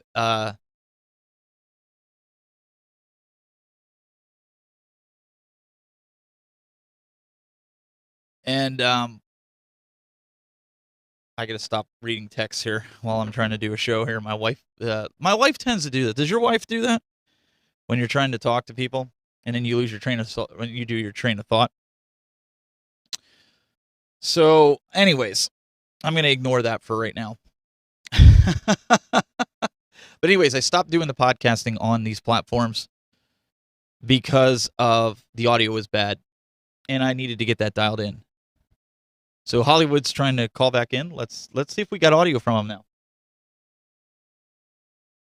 But I'm eventually going to get it kicked back up and see if we can't get it going. All right, Hollywood, it sounds like I got audio from you, but I'm not getting any video from you, my man. Oh, Steven, what should I do for video? I just have the integrated web. Well, you had video the last time, so I don't know what you did to where now you don't have video. I got audio from you, but no video. So I just don't know what option to use. I don't know the software at all, but I mean, I'll drop down menu and so what I would So what I would do is I would close out your browser. Okay. Before you do that, listen to me and reboot your computer, and then come back in, and then open the browser to that link, and you should be good to go. I think you'll come right in, and there won't be a problem. The problem is the link will be gone when I reboot my computer. I'll re-put it in the chat room. Okay, I think I'm using Google Chrome. I was using a Brave browser at first, but I switched to Google Chrome. So maybe if I reboot and just come back into Chrome right away, that should. You might be able to do that. Right? Yeah, Brave might be the problem there. So yeah, we recommend. So too. We recommend Chrome or Firefox usually for that. Great, I'll be right back. Thanks, Steven. All right, no worries, man. Stephen Kin, Stream Deck control StreamYard. That's a very good question. I haven't played around with StreamYard. I would have to say probably not. I don't see it in the Stream Deck software. So I know it'll control OBS. I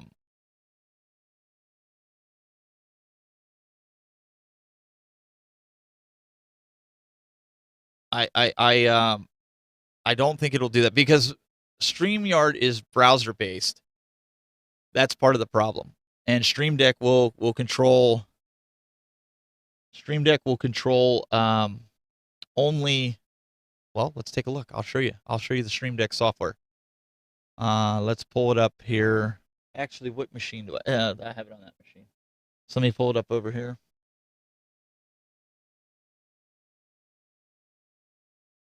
I just got to get rid of this Adobe stuff. All right, let's go over to the Stream Deck software.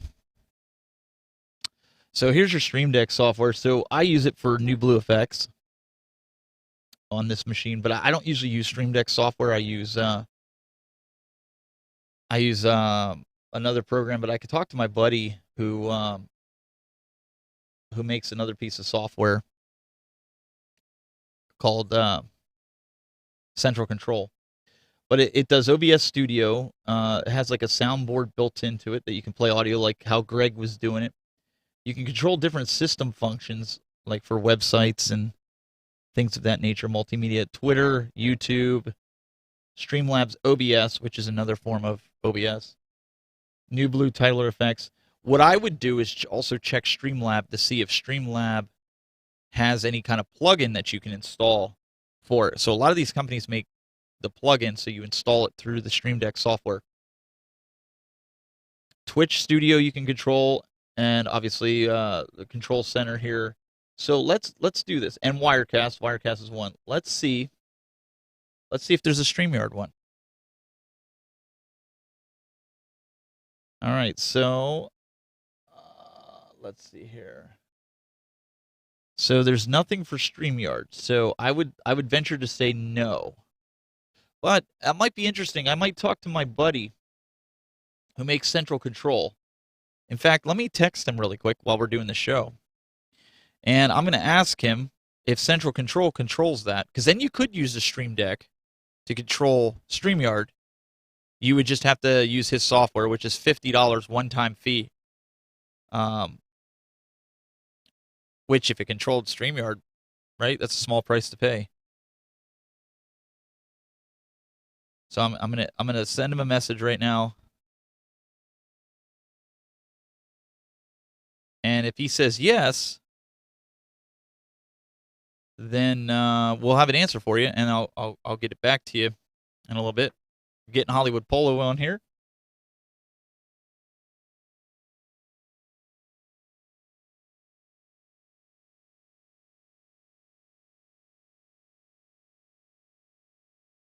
And there is Mr. Hollywood Polo. That's all you needed to do, my friend. See that? You're all back. Oh, thanks, Steven. Yep. So you are in good shape now. I love that software. That's the most slick-looking software I've ever used for seen for live streams. I mean, compared to StreamYards, which is so bare bones. I mean, I don't know if it's easier to use or not, but it usually is. But you have to use the correct browser, and I don't know much about the Brave browser, to be quite honest with you. I don't usually use it a lot. I know it's low resources, so not that it's that's bad. Kind of that's the main reason I was using it, and supposedly it's got better privacy settings. Yeah, I'm not sure if that's true or not, but most I use it for YouTube because otherwise you get so many ads when you're trying to watch videos or do things, and with the Brave you don't have that problem. Well, I don't think that I don't think it's bad that you use it. Just certain things with video sometimes with the protocols, they require certain browsers. So that's why when you said Brave, I was like, that's probably giving you a hard time, and that's fine. It's not a big deal. But yeah, this call-in system is, again, it's made for broadcasters, so it's a little different than what you're used to, but it still has the same concept, right? You click the link, you add your camera and your microphone, and you jump in. But the cool part is I can actually screen the calls. Like let's say somebody was pretending to be you. Right. I can screen them on this software right here. They'll show up on the left-hand side. I have a camera that's on there. You can see me in the little corner there. I'm waving to it. Sure. And I can get, you situated like tip your camera down or adjust it, or I can see what audio and video sources you have. And then I send it to the studio, which is on a different machine, which essentially I bring you in right here and brings you on air just like radio. That's really fantastic. It works great. It's for the most part, it's flawless. We do sometimes have some issues, but I mean, who doesn't have issues, right? Oh yeah. I know, Steven, I had no idea when I was doing this, trying to get the 3-screen setup for the ALP. I mean, how daunting it is. I've had Todd Russell and Meatball Saucy were helping me out after my friend installed the hardware for me, and we spent about 2 hours troubleshooting all the stuff. We were doing like a live stream on the fly. We were video chatting through one of the Discord channels, and we finally figured out that I needed these USB 3.0 cables for I bought this Dell hub that Saucy recommended. It's about $150 because I needed all the display ports on it. And I have all kinds of cables, but that's the one cable that I don't have. And I've only got one USB 3.0 port on the laptop. So we think that's all I needed. Yeah, I mean, I personally haven't gone down the road to mod my ALP because, like you said, it's daunting. And my biggest fear with it is the ribbon cables on it. I've watched P-Dubs break it. Now, granted, he was a little rough with it, but I've also watched Cool Toy have problems with it. And since we have one of the newer ALPs, or sorry, the older ALPs, the one that first came out before they had the HDMI board now in it, right? You have to be ginger with it, and I didn't really want to mess with that. I I made me a little nervous. So kudos to you for going down that road, because that's Oh, more than I wanted to do. oh, Stephen, what I'd recommend, I mean, I didn't do this myself, but I've got a high school friend who bought a TV repair shop in town. And so he's actually the one who installed that hardware for me. We just found the best YouTube videos that we could use. Mostly it's like Wagner's Tech Talk and Cool Toy. And he just watched those videos. We went minute by minute, step by step, and he took his time, but he really knew what he was doing. So thank you, Tony. Really appreciate your help. That's really cool. Yeah, so let me go back here. Kongs or Us is saying, let's see here. He said, let me see here. StreamYard is very limited, but user-friendly. Yes, it is limited, but you know what? If you guys are still learning, there's nothing wrong with it. Honestly, don't take it as a dig. You know, you gotta crawl before you can run. It's how it is. But he also says you can replace some tech buzz. Where do I get the part to change the? And maybe I should talk to Kongs. He's like him and Bobby Vu. They're like the experts on this stuff here. Because I don't mod. I'll be the first to be like, we do all this stuff, but when people start talking mod, I send them over there, because that's not something I do. But where could I get? And I might even have it for all I know, because John had us buy some stuff. But I need the cable to convert to HDMI, not the VIBS board. There's a board that they put in the new ALPs that everybody's getting. We didn't have that. We had like the cable came up, the ribbon cable, and then there's a little joiner adapter in the middle, and then the other from the back box connects to that. That's how mine is. Mine doesn't have an HDMI to it. It doesn't come down into that and an HDMI to the bottom screen. Mine doesn't have that. I'm sure. Right. I'm sure yours does, right, Hollywood? I'm glad. I mean, I was watching that video with Tony, and I was scared if I had the Generation 1 cable just the way that it looked. Yep. I wasn't sure that he was able to do that, but when I saw he had the later model, I mean, I felt really confident that he could do that. He did no problem. Probably 5 or 10 minutes. He just took his time and inserted the cables the right way, and then he even mounted it nicely for me. I mean, I had all the tape and things that he needed, but he knew exactly what to do, and thank God that he was there. Oh yeah, and those cables are really brittle. I hate to say it. The originals. Kongs or Us is saying, I have that version 2, not the HDMI one. The VIBS works with either one. Okay. I don't have the VIBS board, but honestly, because I have so many people in the game room that I don't want to mod it in that sense, because I think it would be too complicated for them to mess with it. I think though, Stephen, if you do keep once you install the wiring, if you just put the back of the box, put the back panel back on the ALP and lock it with your key, I mean, that will prevent them from getting into most of the cables. I mean, your daughter is older and mature, so I mean, you just tell her not to mess with these cables. I mean, she's not likely to. No, it's more or less the people like just selecting games, right? You guys all know, I think we've all said that the UI of the Legends pinball is complicated. That's why they did the easy mode now, right? Yeah. So when you have to go in there, like let's say you want to play a game, and then you got to hit the selecting button for the display that wherever you mount it, and then you also have to hit the one on the back on the actual panel. That gets kind of convoluted for some people. Like I literally leave coin ops on the Legends Ultimate so that people can just select games from it, because the other menu system's too complicated. They end up in settings and they don't know how they got there. Right. So that's my only fear with it. I mean, I would buy a PC, stick it inside, mount some fans. That doesn't scare me. It's an option I have that I think would help you is just buy a little index card, and then like maybe in a nice like a felt pen or something, just write out in like big lettering the 3 or 4 steps they need to do to launch, a game in Popper, for example. You could say like, number 1, turn on the ALP, turn on, push the button, switch it to that mode, and then just load up Popper on your PC and select the game. And I think that's about as easy as you could make it for him. Yeah, I mean, I guess anything's possible. Like I'm not ragging on anybody that does it. I'm nervous. It'd be different if Kongs was standing here in my studio and he's like, "Hey, let's mod your ALP and let's get it going." And I had all the components here like you, and it's one of those things like he looks at my video setup and he goes, "Oh my goodness, I couldn't do that." That's kind of how I am with the Legends pinball. I'd be so scared that I'm gonna break something, like with the arcade one up when I modded it with. I know enough about a Raspberry Pi to make that work. That wasn't the scary part. The scary part was making sure the encoder boards work, because I know how drivers can be, and that was all plug and play. But I made peace with the fact that I could have a brick on my hands, a paperweight of a cabinet, and I was okay with that. The pinball, I don't want to risk it. That's how I would. So, Steven, you don't have any nearby friends that live nearby you? I mean, like Greg seems really technical.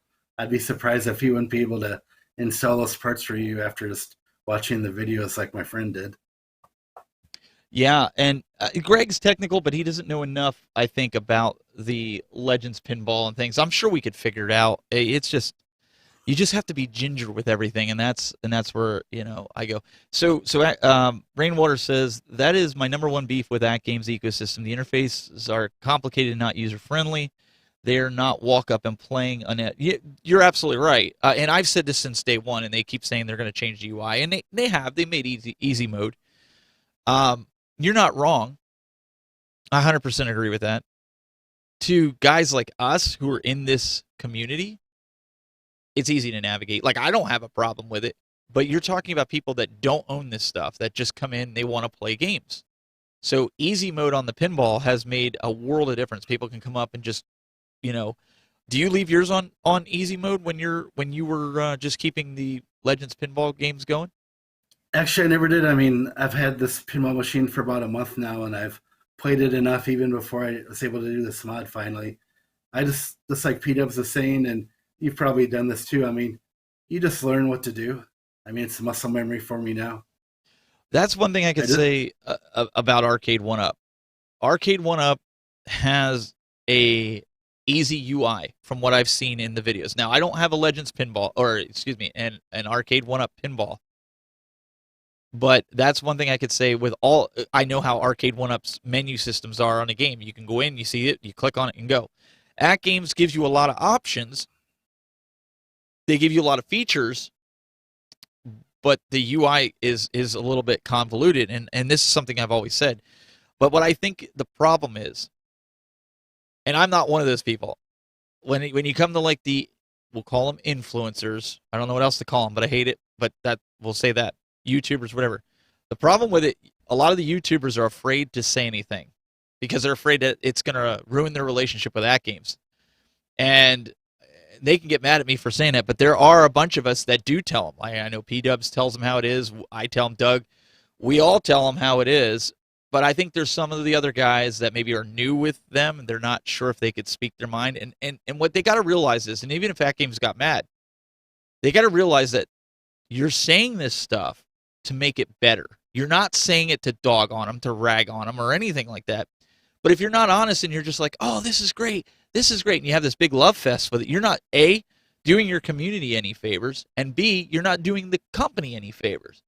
And so progression's never going to happen. And I will tell you if I don't like something, just like the jukebox, I think it's a stupid feature.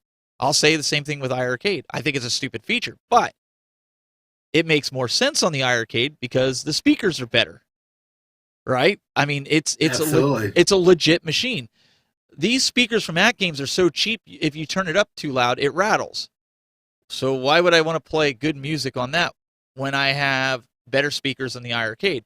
So for those that have an iArcade, which a lot of us do, we have the iArcade and the At Games. Why would you run jukebox on another machine? Well, it's options. But it doesn't make sense to me. So you have to be willing to call it out both ways. You can't just say everything At Games makes is rosy. Well, that's not true. I don't have a gamepad.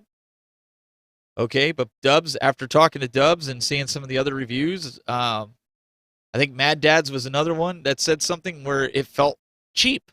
It felt plasticky. Just come out and say it, man. It feels like junk. It feels like At Games free little controllers that they gave you with the sticks. It feels bad. Call it.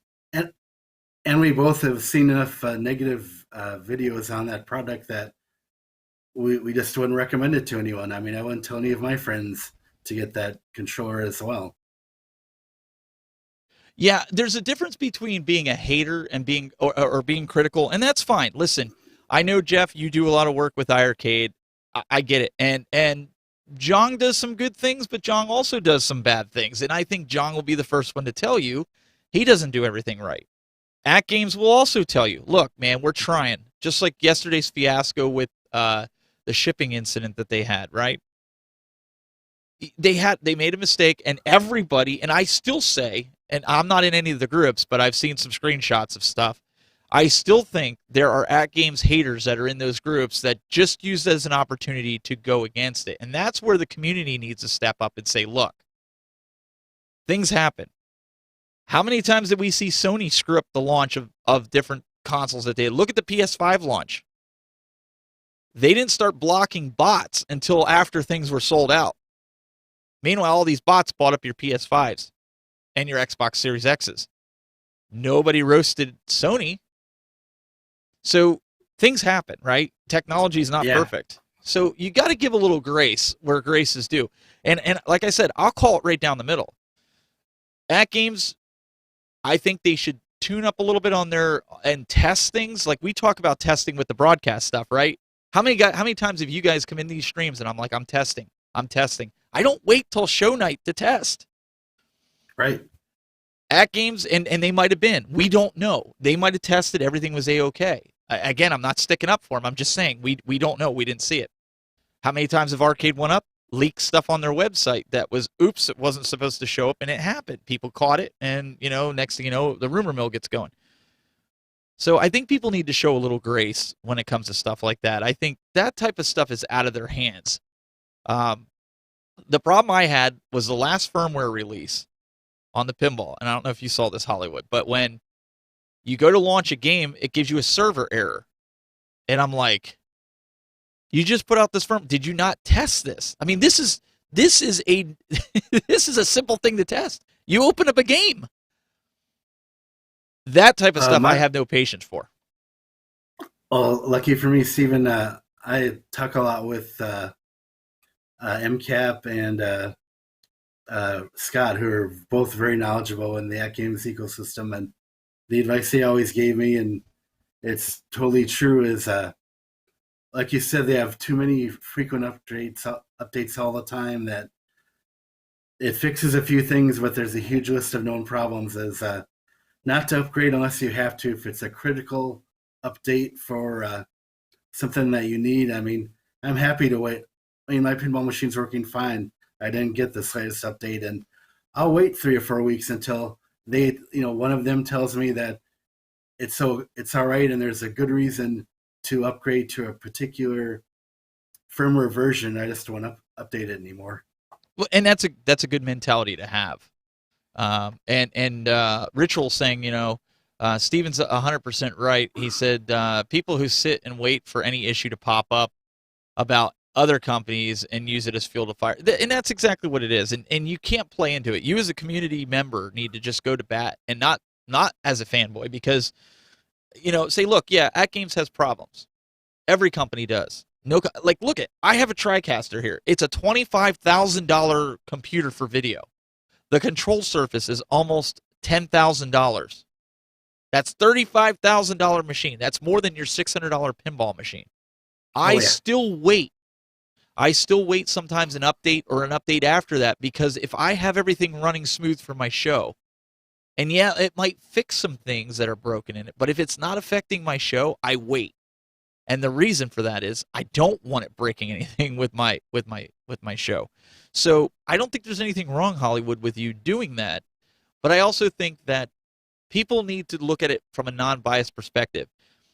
Even when we did Legend Center, let's use that as an example. Do you know how much crap we took of how we were in At Games' back pocket and how, oh, these guys are just At Games fanboys? All it was a business decision. They saw Dubs was a good host. They saw I was a good host. I had the good technical chops to make it look really good and put on a good show for you guys and bring the news. But you guys that watch that show, how many times did I call out at games on their own show and said, this is stupid, or why are they doing that? I love it, and I felt bad that Patrick never seemed to do that. I love him. Well, He's probably the to be biggest guy fair, in our that was base. part of the script. That was part. He was supposed to be the. I was supposed to be the guy that always went after him. Oh, I see. So it was part of the comedy side of it, not just Sure. straight news. But Right. he was supposed to be the good guy, if you will, and I was kind of like the heel, if you will, in that. Hey, console fanboy, Sure. how's it going? It's a great way to explain it. And so, but we took a lot of heat. I got messages. Oh, it must be nice to get all that free stuff from At Games, get this stuff first.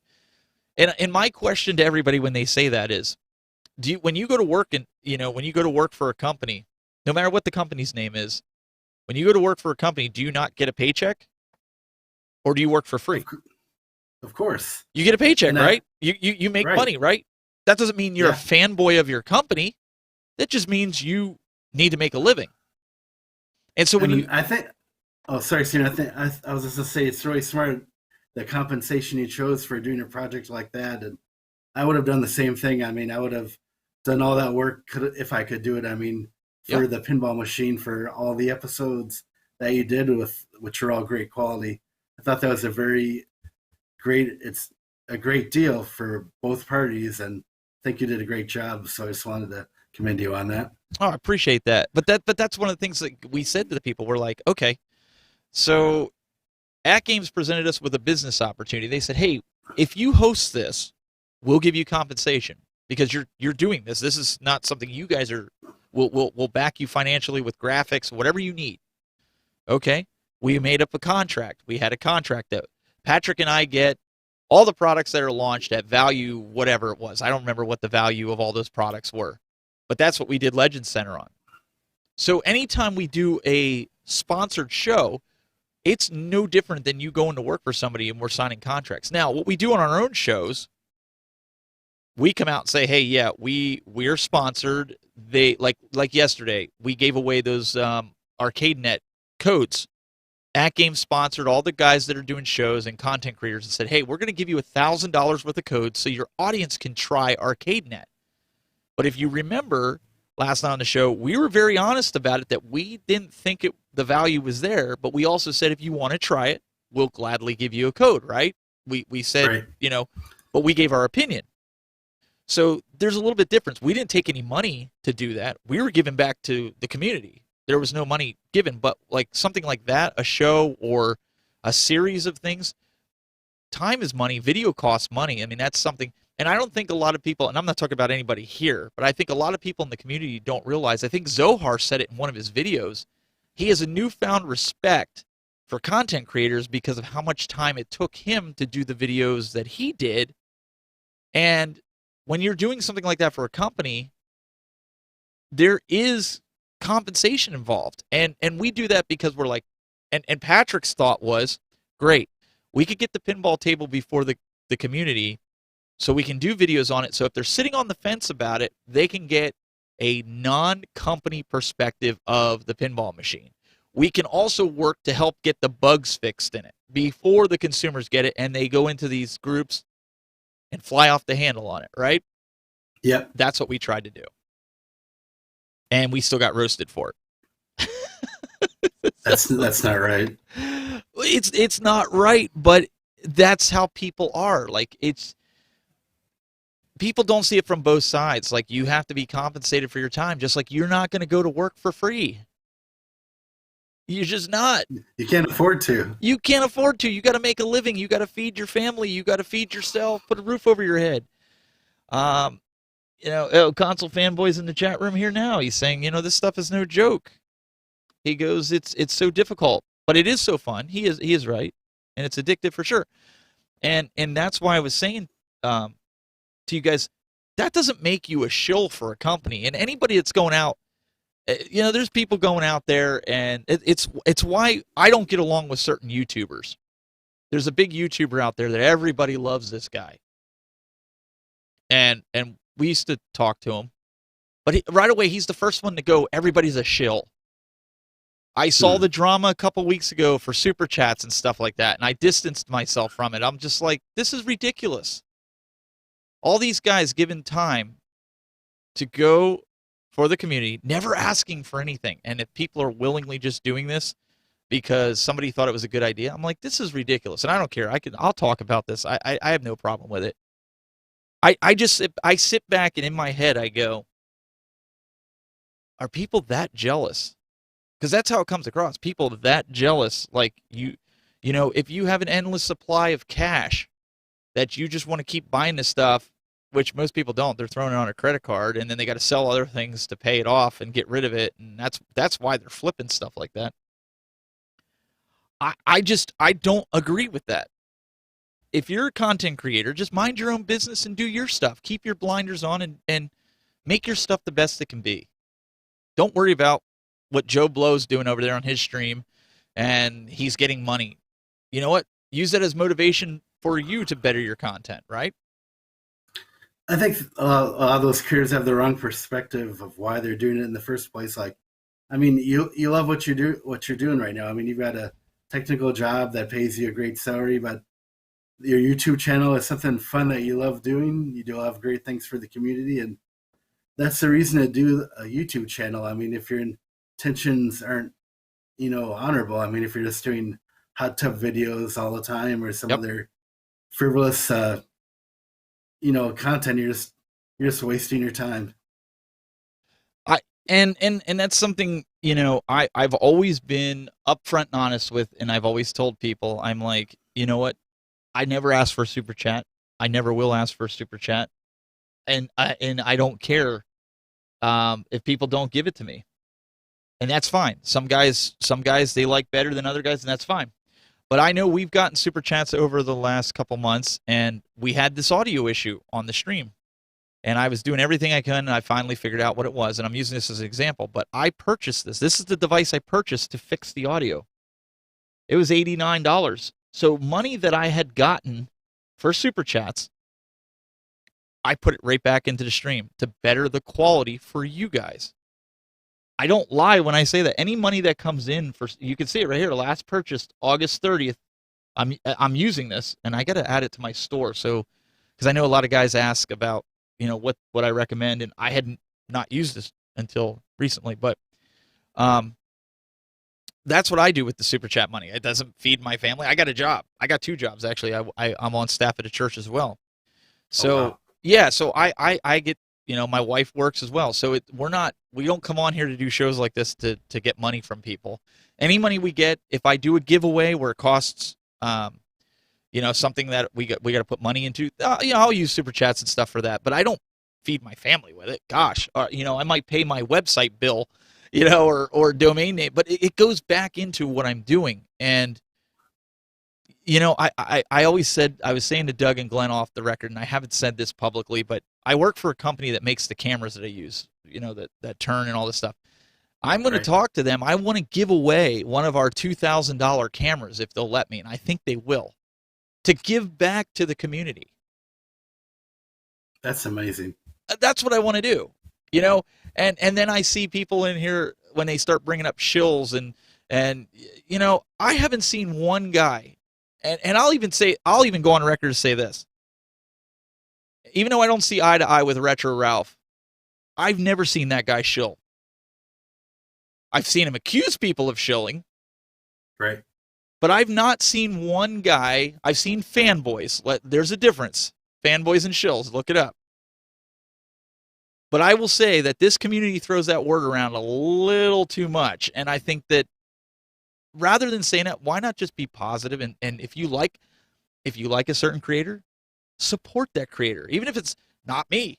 If you like another creator, support them. That's the biggest thing you can do. When they're live and you're got nothing to do, go on there like you're doing. You decided to join me. That's support, man. That's something that means a lot to content creators. And that's kind of like the best thing you can do. And like I said, I don't see eye to eye with every content creator out there, but have you ever heard me go public and bash a content creator? Never. You're always professional. Every content creator, you guys need to do that.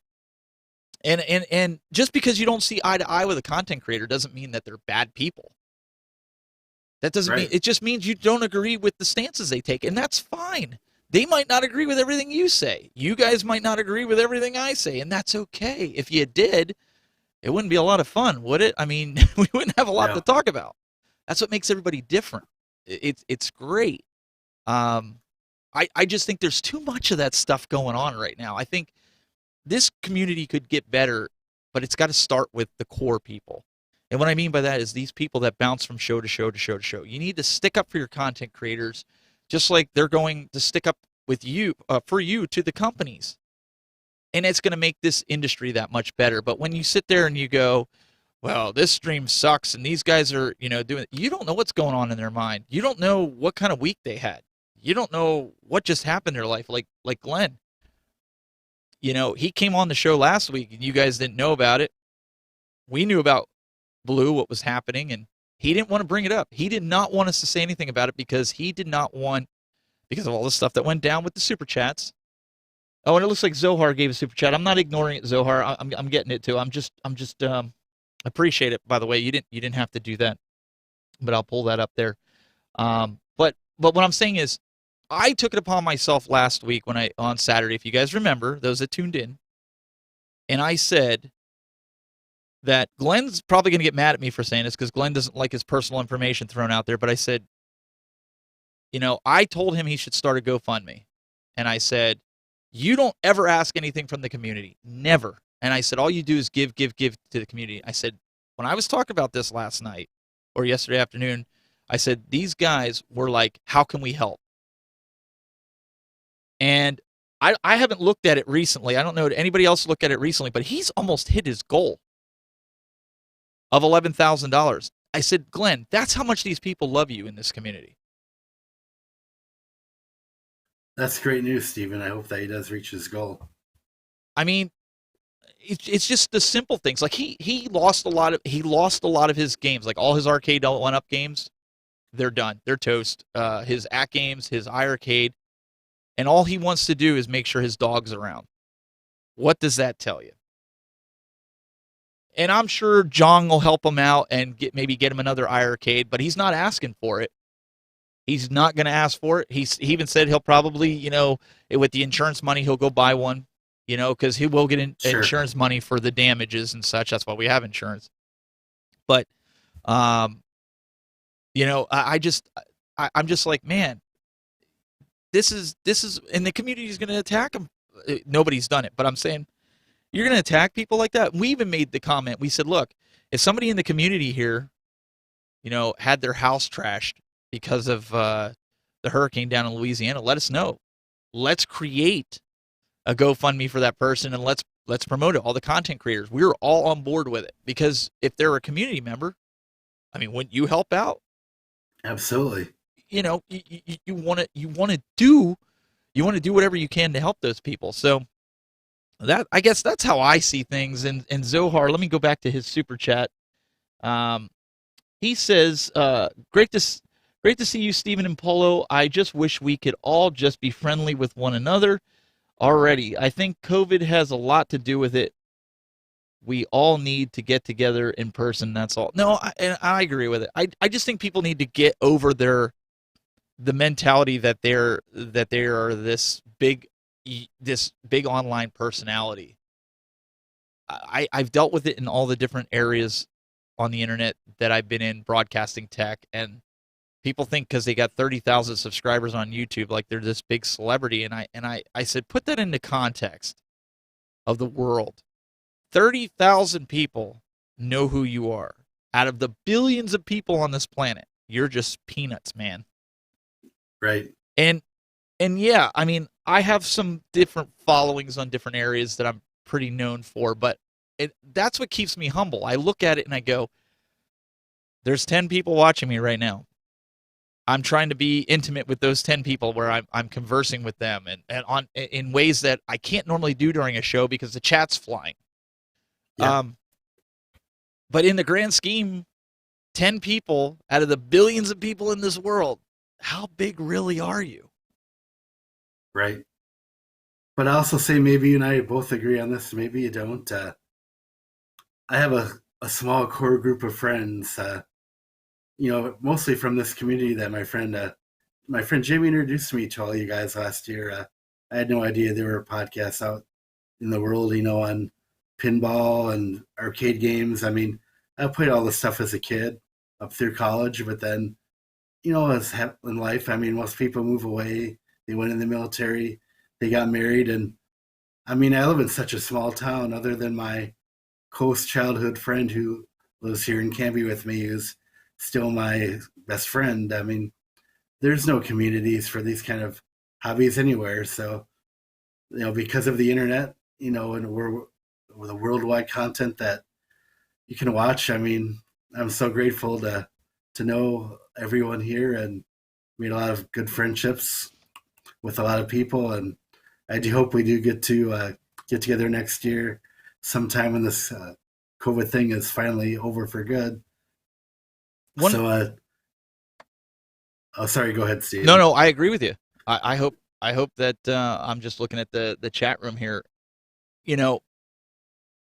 One of the big things that I think here, they're all talking about content variety. One of the big things I did, as you guys know, because of the broadcasting show I do and what I do that for a living. One of the big things I did when I came over to this arcade space, nobody knew who I was. I was just I was just a guy getting into it. P-Dubs was just getting established. But some of these other guys like Glenn and Doug, they've been at this forever. And I never proclaimed to be an expert in video games. It was just a passion that I had. But I went to Glenn, I went to Doug, and I said, look, and I never talked to these guys before. I just reached out to them just like, anybody would reach out. And I said, look, one thing I see that's lacking, as Hollywood just eloquently said, there was no content for this. There was no live shows before we started doing this. There was nothing. There was videos of people shooting with their phones, maybe live on location, but there was nothing like a talk show that was high quality that you could sit down and watch. It wasn't. I mean, there was podcasts, but there wasn't anything that you could interact with. There may have been some YouTube videos of guys with some good video, but you couldn't interact with them. And I think that's why At Games, Arcade One Up jumped on board with us in the beginning, because they were like, this is cool. But one of the goals, and you can ask Cool Toy, you can ask Glenn, my goal coming in here was to set the bar so that other guys would see that as inspiration to do that very thing. Thus, Super Game Room Dudes was born. One Up Weekly was born. The Basement Arcade was born. Your Average Gamer, I forget what he calls that. I can't think of the name. What does he call that? His show that he does? Oh, good question. It's kind of don't remember either, Steven. I forget. Well, you guys know. Your Average Gamer does it with Rainwater and that. But all these shows started to be born, right? Right. And so now there's variety. So if you don't like my content or the Retro Buzz, you have all these other shows that you can watch. That was my goal, is to set the bar. And I think it's great. You guys will come in here and you'll go, wow, how are you doing that? Or what are you doing? And some of these content creators. And then the next thing you know, you see it. And then a lot of people will sit back and they'll go, Steven, did you see the Super Game Room Dudes are copying you? And I go, do you know what the greatest form of flattery is? When somebody copies you. That's right. I don't get mad. I get excited because I'm like, okay, they're trying to step up the bar. Weekly Retro Party, there it is. You got to stop that mentality that somebody's copying you. If I copied people when I started, that's how I learned. That's how I got better. There's nothing wrong with that. That's paying homage to the person that you look up to, that you think is doing a fantastic job, and you want to emulate them. It's like that saying, Stephen, or imitation is the sincerest form of flattery. 100%. And Zohar Zohar, again, you don't have to do this, man. I didn't bring that up for that, but I appreciate it. He goes, I like the more intimate channels. Everyone knows everyone. I hate it when you go into a chat and there are hundreds and no one knows anyone. It's not personal, and I prefer settings like this. I agree. That's why I do these. because I like to communicate with the community. I want people to see the guy that's on the show is the same guy that's off the show. That I don't sit there and say, you have to meet a certain criteria to engage with me. Like Hollywood said, I'll come on. So he came on. Somebody else wants to come on, I can add 3 other people if you want to come on. I don't care. Just say the word, I'll post the link. But I'm saying is, like Paul, exactly what Paul Burns is saying. Don't pit one content creator against the other. You can watch them all. Watch everybody. I have to admit, I watched the replay of the weekly retro party because somebody was saying that Your Average Gamer did a John D spoof, and I have to say I was laughing that whole bit that he did. You guys he was brilliant, Steven. Dude, you guys had me rolling with that, and he kept changing his T-shirt, and I was laughing. I was laughing my head off, and I just I sat there, and I was just like, okay, guys, that was brilliant. That was a brilliant. Yes, Zohar, I did read the one about the intimate. Is that the one you're referring to, or do you have? I read the one about good to see you, you and Polo. We did read that one, so I did get both of them. But I will say I saw Zohar on that stream, and y'all were going back, and Zohar was calling John D out as a Street Fighter. I mean, and the vape thing, I gotta admit, like that was really good. You guys, I'll give credit where credit's due. That was hilarious. Like you had me laughing. And I thought I was watching it during work. A lot of times, I watch different things like that just because I want to see, again, just because you're doing stuff that other people aren't doing, sometimes you like to watch it. And I thought you guys doing a bit like that, I thought that made your show interesting. I really do. That's where I think personality starts coming out in these shows, right? Where you're not doing the same old thing that every other show is doing. And I'm constantly thinking, and this is my mentality. When I start a show, I say, what separates me from everybody else that's doing the exact same thing? What makes me interesting? And that's how I go about developing a show. And I think I saw a chat in here with the answer. That's what I like about, Paul says this, that's what I like about you. You are so accessible. I think Paul said that, or no, maybe it was Ritual. Oh no, Ritual said that right here, and I try to be. I'm no better than anybody else. I put my pants on one leg at a time, but I do know some people don't like certain things I say, and that's fine. They don't agree with my sentiments about stuff, and that's fine. That's the beauty of America, right? Absolutely. But Steven, you're right about some of those channels that are too big. Like you and I are, I agree with you. I mean, I love AEW. I think CM Punk's like the best thing to happen, to wrestling in 20 years. But if you go to the AEW website, you try to watch one of these shows live in their chat room, there is like 10,000 people in the chat room. Yep. So you can post in whatever you want. No one will ever respond to what you're typing. There's no way to follow what's going on. It's just a pointless way to watch a show. I mean, just watch it on TV or your tablet. I mean, the chat room does not help at all. No, and Rainwater said, there was a little bit that I watched with this, and Rainwater kind of got called out on it.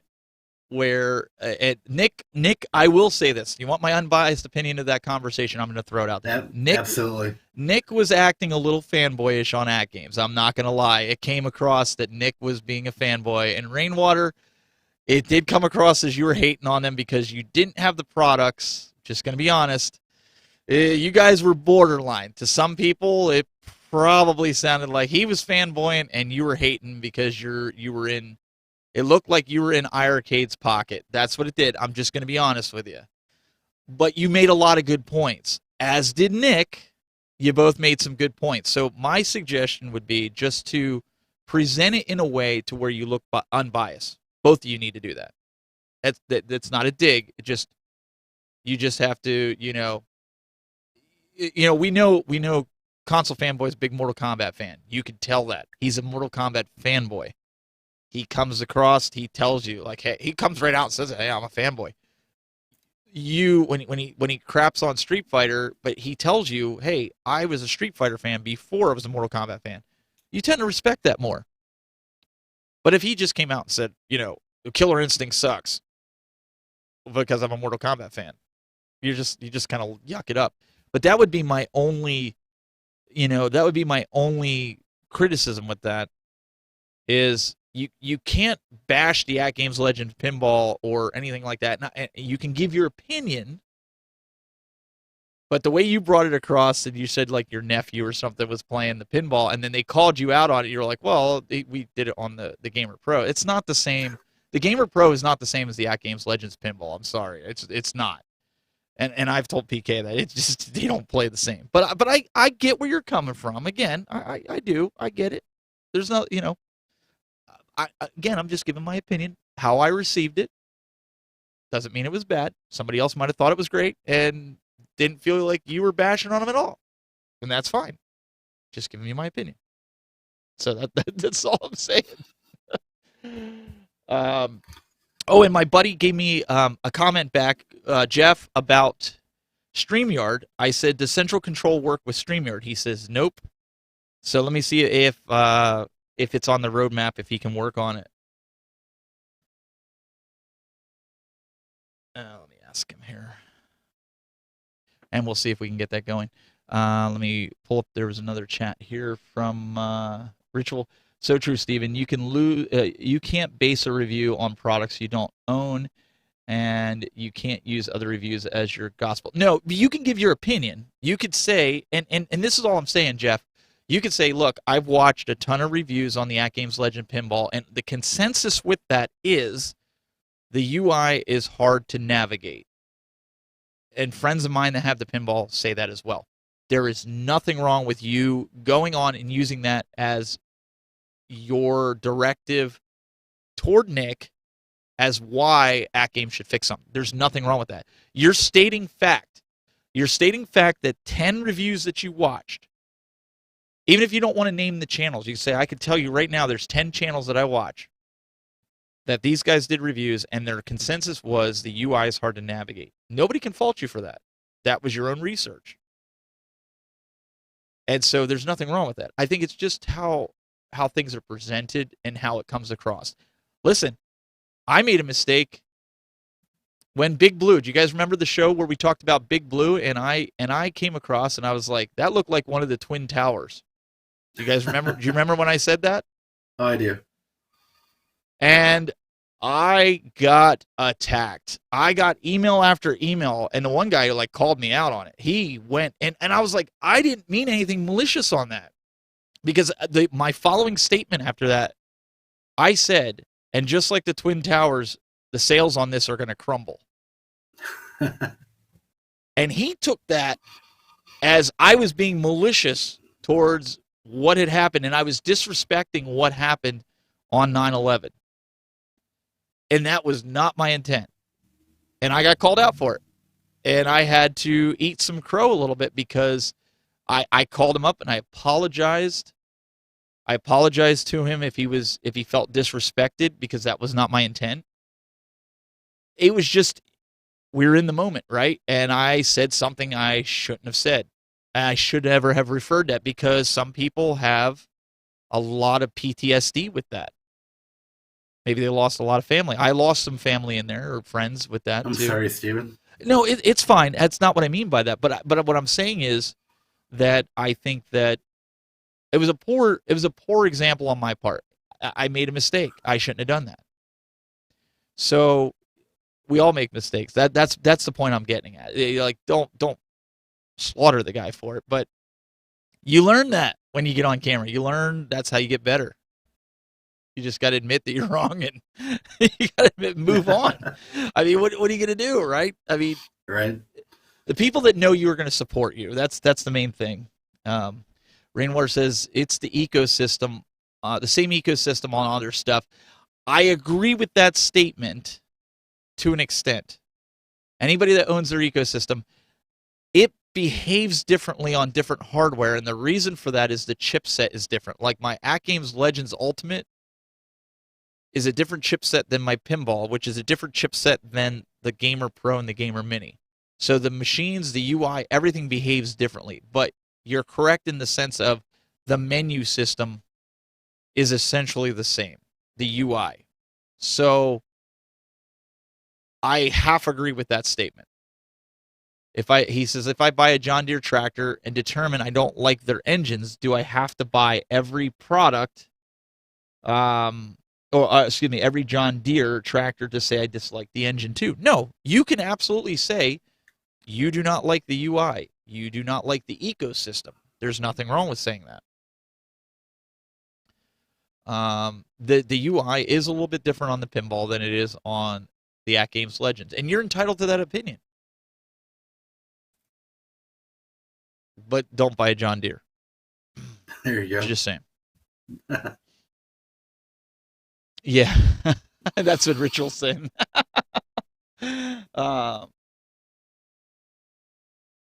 This is why Zohar likes to record his pre-record his shows. He is a loose cannon. Listen, and people like the loose cannon. I guess shtick, if you will, if you want to call it a shtick. There's certain things that you can do. There's certain things you can't do, and I'm sometimes too honest. I'm very transparent. I'm a very transparent person because I've built my audience over the years by being transparent. If I didn't like something, I came out and said it, and sometimes that hurt me. Sometimes it didn't. I'm not going to go as far as like a Mad Little Pixel where his shtick is to crap on everything and people think it's funny. I give actual legit reasons as to why I didn't like it, or why I did like it. And I will be the first one to say I think easy mode on the Legends pinball was one of the best things that they could have done. I do. I think that I agree with you, and I agree with Jeff's comment at the same time, though. I think AtGames should go back to the drawing board in the next. Well, they'll need to wait till Pinball 2.0, but I think they should scrap the UI and totally redo it from scratch to make it super simple and easy for the everyday person to just like the one-up pinball machine that you have, Steven, where your kids can just go on that machine and intuitively just play a game. So I think AtGames needs to make that change with the UI. Listen, I 100% agree with you. I 100% agree with Rainwater. I think they need to go back to the drawing board with the UI. The problem is, and maybe I'm alone in this, the problem is you have a handful, what do we got? 18 guys in here right now. If everybody agrees that they should redo the UI in the chat room, just put a 1 in there, just so we kind of know that everybody's paying attention. And the reason I'm asking that is because out of 18 people, if we all think that they should change the UI, but out of the thousands of people that bought these pinballs and the thousands of people that bought the Gamer Pros, the whatever, arcade, or the AtGames Legends, well, it went down now, but you get my point. Only 18 people are saying change the UI. So do you think they're going to spend cycles of engineering time to change the UI for 18 people out of thousands of people that have not complained about it? Of course not, but we can dream, right, Steven? No. But that's what I'm saying, right? I mean, if we're going to be completely honest here, that's the way development works. And I work with these cameras, right? So one of my features that I really want, and I've talked to the lead engineer on, because I'm on the product team with it, as the broadcast engineer, I said I would love these cameras to blur out your background where you're clear. They call it a bokeh effect.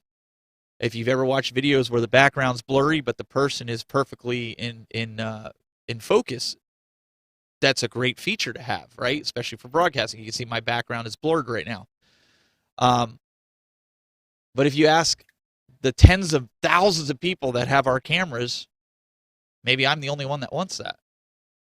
So are they going to do the work to add that feature to the camera when thousands of people are saying, No, I'd rather the head spin around 360 degrees instead of only 180 degrees.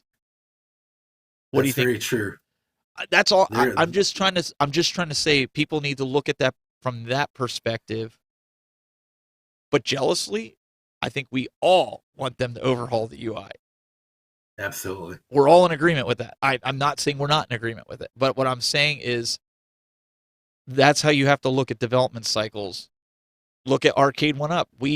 I sat there. You heard me on last night's show. Why Babycade? Why? This dumb. Why? And I still stand by that. But like Glenn and Doug said, there's an audience for it. I seem to think that I don't think they're going to sell a lot. But again, they must have some data. That's just one person. They must have some kind of data that tells them otherwise. And so, again, that's they're going to go off of the majority, and that's why they created it, because there's a majority that wanted that product for some reason. In Glenn's case, right. Glenn would have probably been better off with a bunch of Babycades. They would have been floating in his flooded basement. That's true. I'm just saying, I was going to tell him that last night on the show when he said, if he said something like that. Oh my goodness. But in all seriousness, all right, wait a second. News is just in from Glenn. Okay, hang on. Glenn says, thank you. The MRI showed a burst C2 disc. I must have been playing with him too hard. He's just getting older. I guess my freaking fault, I'm sure. So he's really beating himself down for this. So hopefully they can get them fixed. Yeah, I know. I know, York. It was too soon. Glenn probably would have laughed at it, though. I think Glenn's a... Whoops, wrong one. Glenn's pretty good at taking stuff like that. Let's see here. IRK. I would agree with that too. I am not a fan of the IRK UI. I think that needs to be overhauled, but it's still easy to navigate. I agree with that 100%. It's ugly, but it's easy to navigate. Paul, you know me too well. You definitely know me too well. I will be, in fact, maybe tonight I'm going to go out to Walmart and I'm going to look for a Babycade. Which one are you going to buy, Steven? I'm going to put it in my pool. Oh, we got to get Paw Patrol. I mean, come on now. Okay. I got to put it in my pool. I blame Neeglin.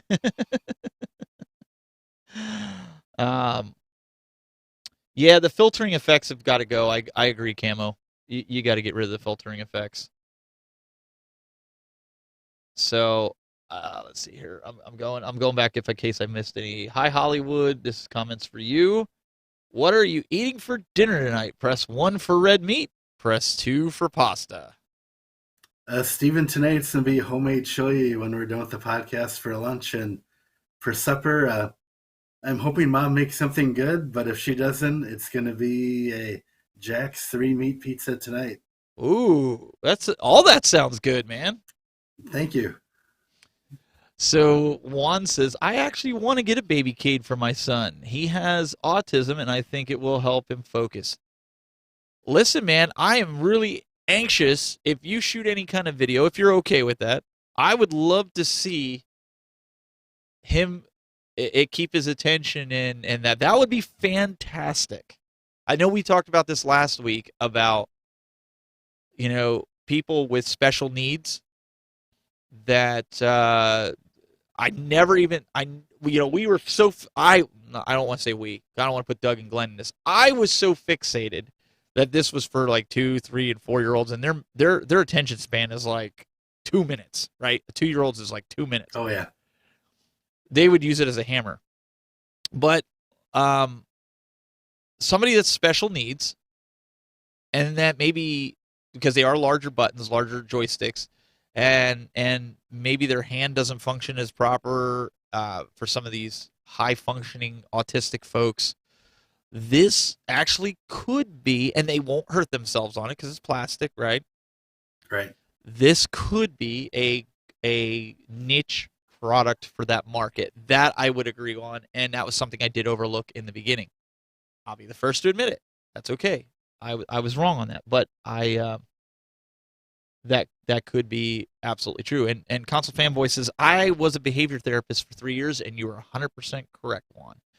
So, but did you guys agree with my statements last night on the Core Max? Even if you didn't agree with me, that's fine. But, where I was saying about having the higher powerful processor to play pinball, or even new games, right? That they talked about new games. Wouldn't you rather, before you shell out the money for the Core Max at, what is it, $150, you saw or a potential roadmap for these quote unquote powerful games that are coming before you shell out $150? I totally agree, Stephen, but I'm kind of disturbed about something that At Games hasn't revealed yet. I mean, technically, yes, the ALP pinball packs would run on the Max, but they haven't come out and said, do I have to rebuy those packs for the Max, or can I freely use the ALP packs, which I've already bought, on the Core Max? And I know there's a lot of people that want to know the answer to that question. Well, you know my stance for that. I feel like this. If you own the pinball games or you own whatever you buy from At Games, you should be able to freely run them on any of the hardware. Not at the same time. Right. Because I understand there's licensing concerns, but you should be able to transfer that license from one device to the next device to the next device. Or even if you're activating it on the devices, let's say you don't have your Legends Ultimate booted up, but your pinball is. Then it runs on there. If you shut your pinball down, you could go over to the Legends Ultimate and those games be available. I don't see the draw that At Games tries to push. Oh, you need this on every device. I don't want it on every device. So I don't know, but I just think like I need to see more, like because like I said, I have 2 cores right now with the Gamer Mini and the Gamer Pro, and I'll be honest, as part of our compensation we got the Gamer Mini and the Gamer Pro, and the pinball and different stuff when we did Legend Center, but I'm giving my Gamer Pro to my brother who doesn't have the room for a big cabinet so he can enjoy it. Because right now it's sitting in the other room unplugged. I haven't updated the firmware on it probably 6 or 8 months. But you don't need to. You just need the right version of coin ops with the games that he'd like, and a version that's compatible enough, so he can do the same thing I do. Have your friend over, power on your big screen TV, and you're able to play a couple of co-op games together. So I love my Mini, but honestly, that's the only time I play it is when a friend comes over to play some co-op games. Otherwise, I'm always playing pinball. Well, exactly. And so for him, he's got a 3-year-old and a 7-year-old. I think he's 7 or 8. He doesn't have the room for the arcades. I did make him. He bought a Marvel cabinet, and I put a Raspberry Pi in it for him, and got it all set up for him. And they play the thousands of games that are on that. So I figure playing the Gamer Pro with the pinball, you can play it on TV. He doesn't have room for a pinball table, but the experience is good enough for somebody that never played the At Games pinball. Once you play the At Games pinball, right, and you go to your Gamer Pro and try to play that same pinball, you're like, I can't play this. This is awful. But I mean, especially if assuming you got the pinball pack buttons installed for them. I mean, if you're playing on a big screen TV, and if you can play on the Max, the same graphical experience that you get on the ALP pinball, it's about 90% there. I mean, a lot of people don't have, $900 saved to buy the pinball pack with the things that you need. But if you can buy the Max for $175, hook that up to your big screen TV and have essentially, about the same experience, I think that's a great option. So Juan wants to know, did any of you guys buy anything during any NOD? I got the pinball control deck and the Taito tables. And I got the Taito tables, but for disclaimer, they sent them to me, the Taito 2-pack. I think if you're on the fence, and this is how I was looking at it, I would buy them during NOD because I don't think $45 is worth it for those Taito 2-pack. I think Operation Wolf is the best, unless you have some nostalgia for the 3 other tables. But Operation Wolf's a lot like Space Invaders, and I think those are the 2 best games for both Taito packs. Like if I had to pay for them out of my pocket and I could buy each table, I would have only bought Space Invaders and Operation Wolf. Because they're the best, too. Hey, Dr. Freeman, how's it going? What do you think, Hollywood? Did you get any of the Taito packs? Kind of in agreement with you on both things. I just bought the control deck for now because it's the one item I need to kind of make my pinball experience complete from a hardware perspective. And I agree with you that those two tables are the best two tables across both of the packs, but I'm disappointed with both of the packs. I mean, they've done such a lazy job with not having good animations, with recycling the same music, not getting the proper music for some of these arcade tables. I may wait a year. I mean, at some point, I think they'll have a deluxe / remake versions of all these tables with all the modern features that you want, and then whatever the one or two packs are going to be of that, I'll probably just wait and buy those couple packs.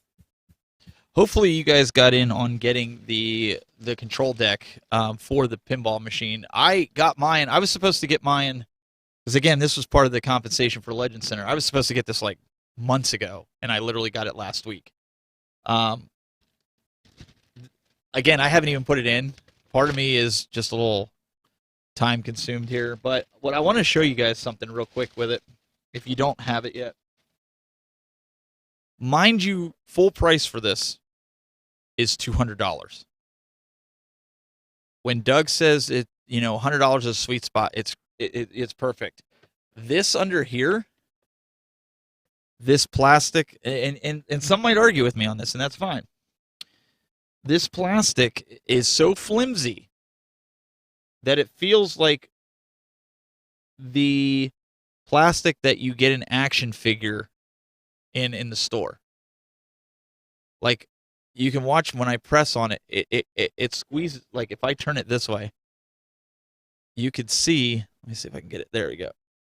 I mean, I'm not even pressing hard. That's not good. And I get it. It's underneath. I do. I get it underneath. I get it. It's underneath. But when you think of $200 for this, that to me is not. Again, in my opinion, it's not conducive. I don't think the quality. It's like, man, you did so well with the At Games Legend Pinball. Why did you skimp out on the build quality of this for $200? Am I wrong? Anybody that has this, am I wrong? In the chat room? Hollywood, do you have this?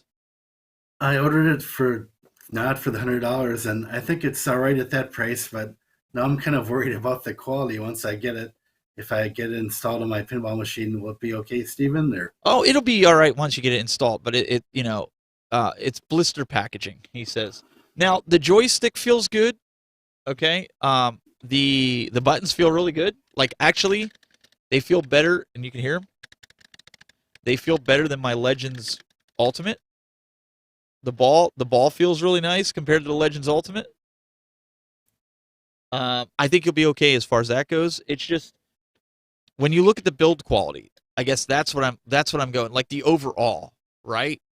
Maybe I'm nitpicking. Maybe this is not a deal breaker for some. It's not a deal breaker for me, but I'm looking at the price at $200, right? The Gamer Pro, isn't that $199? I think so. So you look at the Gamer Pro and the build quality, where it has a wood enclosure, wood encasement, to a smaller control deck that has plastic underneath it. Am I? Yeah, guys, it's all right. Call me out if you think I'm being foolish. That's fine. It's my opinion, and I just I'm gonna probably install it. I just haven't gotten around. Now, being all black Hollywood, that'll look sweet as opposed to having that Legends pinball on your deck. And somebody said that the vibrators, exciters are really good. It's so hard to navigate with that little, I guess I'll call it the little cross on your pinball machine. I mean, I've got small fingers, but even doing that, I mean, it's not very intuitive or tactile. A lot of times I'm trying to navigate through a menu and it just skips all over the place because I'm not pressing the right area of the cross. So this new device will be 1,000 times better. Well, let me ask you. With you said about when you have people come over, I have people come Yep. over. Do you think introducing more buttons on top is going to be problematic for Well, no, people? because the buttons are big and they're But pretty good quality, like you just showed it, but and they don't especially do that. anything. But they don't do anything for the navigation, from my understanding. You can't press like ABC to select anything, or am I No, wrong? but no, but for the I think you use the control stick though to navigate between the menus. Oh no, You know when I you're get that. But what about right. the people? So you're using the joystick on top to navigate games, right? Yep. But then you have to hit the start button on the front of the cabinet to go into a game. What do you think the average person's going to do when they're navigating already on a control stick that's got buttons next to it? What do you think the first thing that they're going to do is? Oh, they're gonna hit the buttons. That's my point. That's part of the reason I haven't installed it yet. Or if they want to navigate around the tables, they might decide to just use the rollerball. Now, I could be wrong. You might be able to use those buttons because I haven't installed it yet. Can anybody else answer that? I think it'll come down to how you configure it, and I think a Meatball Saucy would, if he's on the stream right now, he could explain exactly. I mean, it could just all be in the configuration file that you set up to run the control panel, but it might not be possible either. I just don't know the technical Okay. capabilities / limitations of the control panel. So this could change it. David Down Center. See you later, Zohar. Let me put up this first comment here. So Ritual says I put Gorilla Tape over the plastic in the panel bottom to strengthen and control the excessive vibration. That was the other thing I was going to say. The plastic panel is going to cause it to vibrate like a mother. David says A selects while B backs out. So that's good. So if somebody accidentally hits A or tries to control it, they can do that. So again, when you get presented with all kinds of buttons, you want to press every button. Rainwater says, I would get an ALP, but I feel like in order to enjoy it, I would need to install VIBs and a VIBs board while a whole bunch of expensive packs. But think about it, though, Rainwater. The At Games Legends the Legends pinball right now for National Owners Day is $750 if you get the second option. If you go with an arcade 1-up pinball, I believe they're $7.99 right now, and you get 12 games. They've increased the price. So if you get a Legends pinball and you have to add a PC, which you probably already have, and a VIBs board, I think they're $35, maybe $40. I forget what they are now. Hollywood, how much did you have into your build? Actually, I was kind of fortunate, Stephen. I'm in the FX3 MCAP and UAG's tournament, and I won their tournament about 3-4 weeks ago. And then both MCAP and Scott were. I was on the fence for a long time about buying the pinball machine, and so they both gave me those parts if I bought the pinball machine, and so that's what got me over the edge to actually buy it. So I didn't have to buy the VIBs board Oh, there or you go. the DMD screen. Oh, yeah, Rainwater, that's true. If you get the third-party back box. But if you talk to Bobby Vu, he could probably do it for you for $150. That's what he was saying in the stream when we talked about it. Yeah, $100 for the control board, true, but that's sold out. You're not going to get the control board.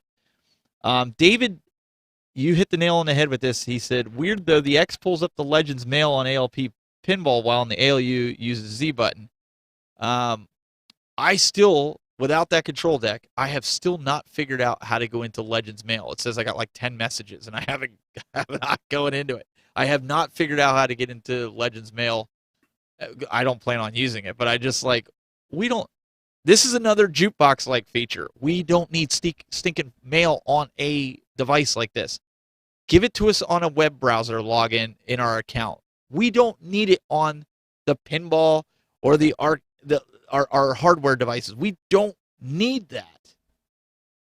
Sorry, I'll get off my soapbox.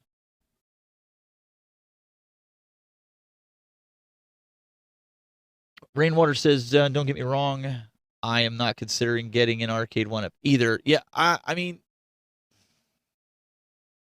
The Simpsons, I got my eye on The Simpsons. I really do. And I was serious with Greg earlier. If I end up getting the Simpsons cabinet, he loves NBA Jam. And if you guys have watched other streams that I've said, that cabinet would go. If any cabinet was going to go, that would be the cabinet to go. I'm just not connected to NBA Jam like I am everything else. Sorry, you So NBA Jam fans. Steven, so I mean, if your purpose of buying the Simpsons machine, and it's a good reason, is to primarily play online with people. No. Do you think you'll play with that enough that would justify the high cost of the machine? No, I wouldn't. I don't want it online. I won't play it online. I like just like Turtles. It's a great beat 'em up, right? Right. I love beat 'em ups, and I play the Simpsons game on the At Games Legends. The At Games Legends Ultimate. I gotta make sure I get it right. And then I use my Gamer Pro to hook up as Bluetooth, and we can play 4 players on there. So isn't it a more comfortable experience anyway if you can just play on your large screen TV? You probably have a nice couch or 4 chairs where you're facing the screen and you're playing together, versus having to take the time and you'd have to find the space for the cabinet. Well, install it. That's where it would go right next to. It would go in place of the NBA Jam, but I'm not paying that astronomical price for it. If I find it for $3.99, which I know everybody's sure. gonna laugh, then I would buy it in a heartbeat. That's why I said if I get the Simpsons, because right now, what is it, $700, $650? At least. Yeah, I'm not paying that for that. I'm just not. They can keep it, because like I said, I will take my Gamer Pro, my Gamer Mini, hook it up to the cord, play it on TV, or have somebody sit in chairs next to the At Games Legends and watch it. Because with the Legends, they could sit right here at my desk and I could mirror the screen because it has HDMI. So they wouldn't even have to look at the Legends Ultimate to play the game. They could watch it on my computer monitor and have that Gamer Pro sitting on their lap. But yet the Gamer Pro is connected to the Legends Ultimate, and all 4 of us play all like 4 player. That's pretty impressive. So you can hook up your Gamer Pro or your Gamer Mini to your Legends over Bluetooth. You don't need the hockey puck. Heck, you could hook it up to your Legends, your pinball. You wouldn't even need that control deck, except for the fact that you want the posterity of having that there. You could take, if you have a Gamer Mini, it's Bluetooth. You could hook it up to your At Games pinball and control it. Steven, would you ever do a video on how to do that? I would love to do that, but I wouldn't have the slightest idea how to do it. I want to say I did do a video once before. It might have been on Instagram, or I threw it up on my YouTube. You'll have to check. But yeah, I could do a video on it. I mean, it's really, I mean, it's just Bluetooth. You're turning it on and you're connecting it just like you would the gamepad or anything like that. So if you have one, you don't need you don't need the Legends control deck. I mean, I know you ordered one, but unless you really want it mounted into, the machine, essentially. Right. So I don't know. Everybody has their, but you could do 2 players then, right? So if you have a Gamer Mini and you ordered the control deck. Yeah, that was kind of my hope, to be able to play 2 players on the pinball machine through coin ops. And you have the Gamer Mini? Yes, it's right here next to my TV. Okay. So you have the Gamer Mini with pinball buttons and everything. So you could essentially play a 2-player horizontal game or vertical game on the pinball with that, and then you play on your control deck. Just set that up on one of those TV trays next to your pinball machine, and you and your buddy could play 2 players on the ALP. That'd be fantastic. Absolutely. I mean, and it's not going to cost you anything. It's just Bluetooth. It'll connect. I would do that before I bought the stupid gamepad. I'm sorry, At Games, if you're listening. Sorry, but that gamepad's garbage. Just all I had to hear was 2 people say the plastic, and it looked like it. It's not like as heavy duty as the. Even if they send it to me, I don't care. It's the cheaper plastic. Right. Let's just call a spade a spade. That's why it's what, $25? It's not worth $1 in my opinion. talking with P-Dubs enough that like he was like, I'd be afraid to drop it, and I'm like, that's all I need. I know what kind of plastic is. I have 4 other At Games game pads that came with the little dongles, and it's the same plastic. So I'm just looking at the chat here. They're talking about the IRK game filtering. Oh yeah, Juan's right. You can connect it via USB too if you don't want to connect it just like you would any other USB controller. If you don't want to use Bluetooth, I was just thinking Bluetooth so you're wireless, but yeah, you can connect it. Would you do a video on that too? That might be better, Steven, because I've got a cable internet, but I mean, I'm not sure the wireless is that good. Well, the so wireless probably wouldn't. Well, the wireless is different. That's different than Bluetooth. Bluetooth is the signal being put out by the Legends pinball. But yeah, if you want to go USB, that'll introduce less latency. Bluetooth, there could be a little latency. So, just like okay, so when you play pinball wirelessly on the Legends core, you know how like sometimes you hit the button and it doesn't trigger the flippers right away. Right. You could have that problem with the control deck if it's Bluetooth. It depends. So if you can hook it up USB, yeah, that's great. But yeah, I can do a video on it and show you how to connect it too. Because right now, my gamer mini's sitting upstairs in our playroom. That's if kids come over along with my countercades. My daughter actually has got the Miss Pac-Man one in her bedroom, and I have the Galaga one in the playroom for like when little kids come over. I'd super appreciate Steven. My room is so tiny. I mean, I've got the pinball machine just to the right of me. I've got the TV next to me on the table, and I've got literally no room for any other type of big items. So I'd never be able to put like an arcade machine of any kind in here, not even like a countercade.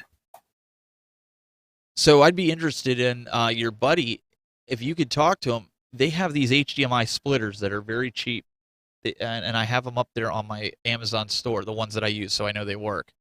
And they are like, I want to say they're $10. He could essentially put the HDMI splitter in that goes to your pinball screen. Okay. And you could then have the one HDMI that's playing for your screen on the pinball. So if you're playing it, and then split that HDMI signal to the TV that's next to you. So your buddy doesn't have to sit right on top of you. He could be sitting in front of the TV, and the same image will appear on the TV when you're playing 2-player games. Oh, that'd be fantastic. So you could do something like that.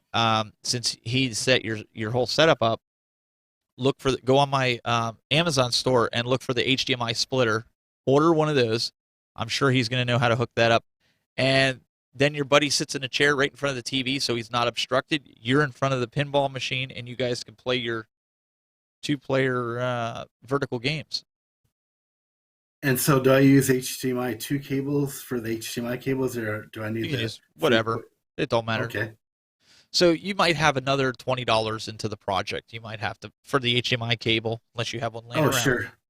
I've got plenty of those. I just would need the splitter, like you said. The splitters they're inexpensive, and the splitter has to be plugged in, so it has to have power. Right. But the big deal, right? And it literally, you take the main feed that's coming from your VIBS board into the splitter, come out of input 1 into the Legends pinball screen, the big screen, and then the other one's going to go to your TV, and that's it. You're done. Thanks. I'll show my friend this video when he comes over next time. You explaining the steps, and then hopefully he'll be able to do that.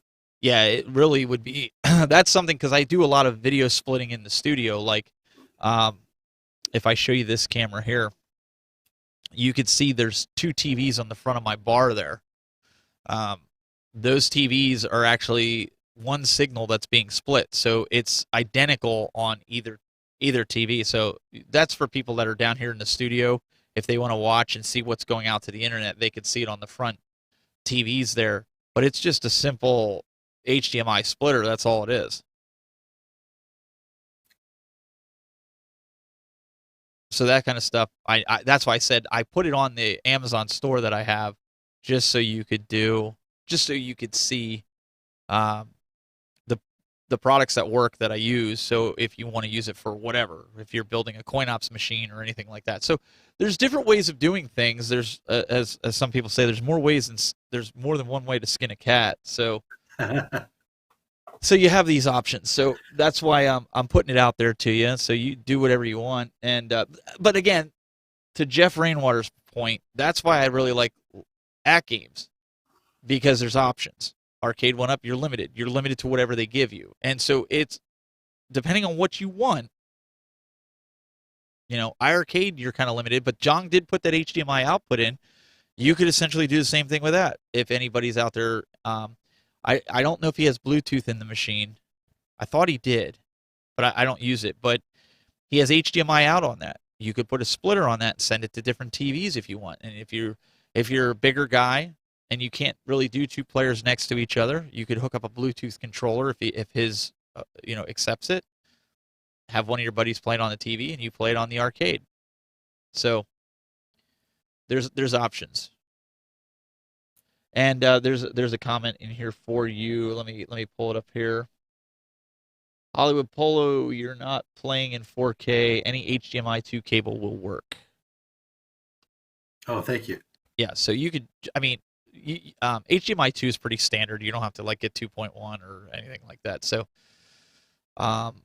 Steven, let me pull this up here. Steven, did you expand your electrical service in your arcade and studio? So that's a great question. I did not. So when I moved here, that was one of the things that I was really thrilled with. Each wall in my arcade / game room / studio is on its own breaker. And they're all 30 amp breakers. So all my gear here is on one breaker. Like my broadcasting area is on one breaker. The wall that has my workspace station / mixing board / there's two arcades. They're on one breaker. The center group of arcades, plus some little LED lights, which don't take a lot of power, and the turtles are all on the back walls, electrical. And then this wall that has all the pinball, like you guys have seen in my videos, and like I think 6 arcade 1-Ups plus consoles, they're all on one breaker. But not all the consoles are running out any given time. They're plugged in, but they're not all running. You're only running one. So I was fortunate with the way they wired it, that they wired a breaker to each one, and then my garage it's on its own separate electrical box. So I have the pool.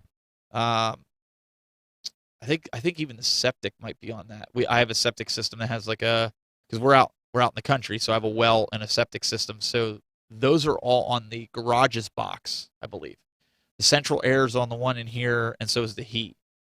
So I was fortunate with power. So, but I will say, if I'm running all of this, I can't turn on the arcades like I used to because I have so much more gear now that it would pop the breaker. I can't do it. So I could run like a few arcades, but if I start running all of them in here, it overloads. It overloads the battery backups that I run. It doesn't pop the breaker in the room. It overloads the battery backup because I have everything on a battery backup. So in case I'm doing firmware updates and the power goes out, it doesn't brick my machines. So I would overextend that. But all my video equipment, if the power went out right now, the studio lights would go out, but all the computers would stay up. The internet would stay up because they're all on the battery backup, and it'll last for about 40 minutes. Just enough time for me to shut everything down. Hope that answers your question.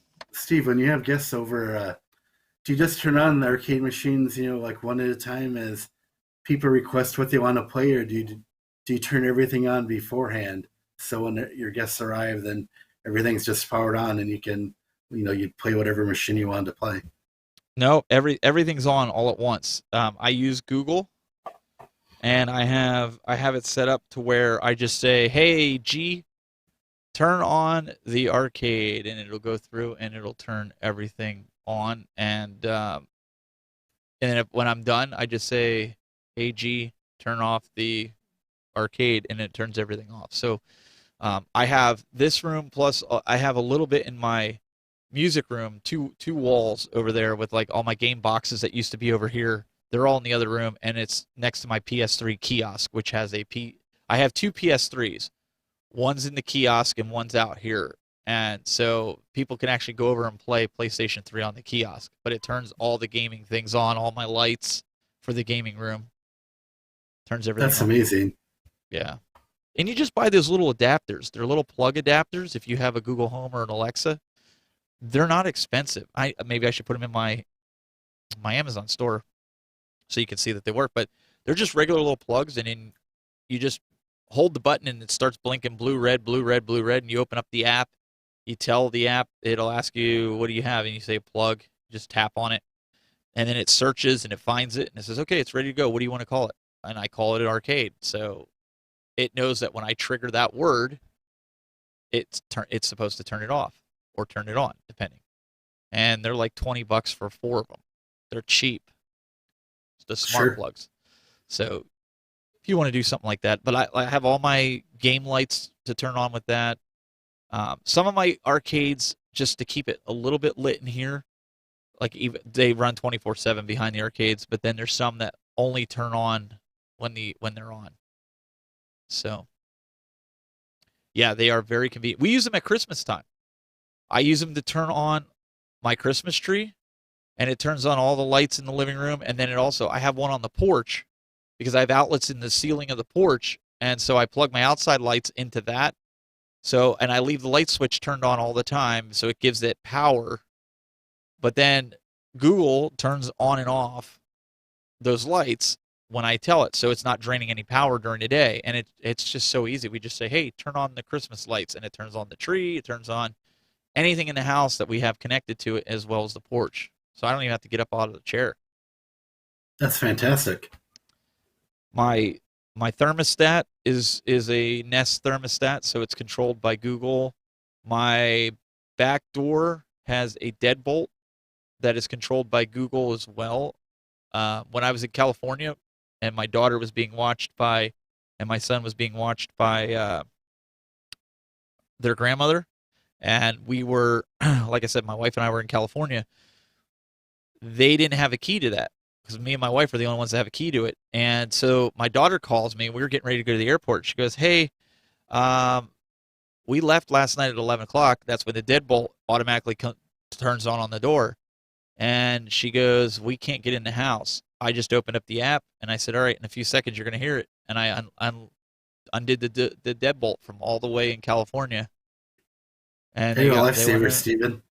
But what I'm saying is that's why I like some of the smart devices, like my garage doors are smart garage doors.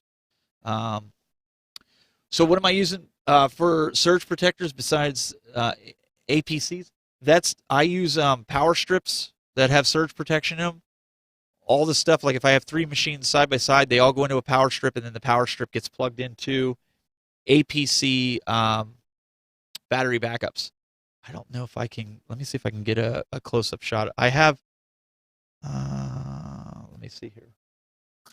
I have 2 different kinds. I have 2 of my battery backups are probably close to $250 because they support a lot more plugs as well as surge, and it protects you from brownouts too. So I even have one up in my living room. As funny as that is, I have one on my TV, my VCR.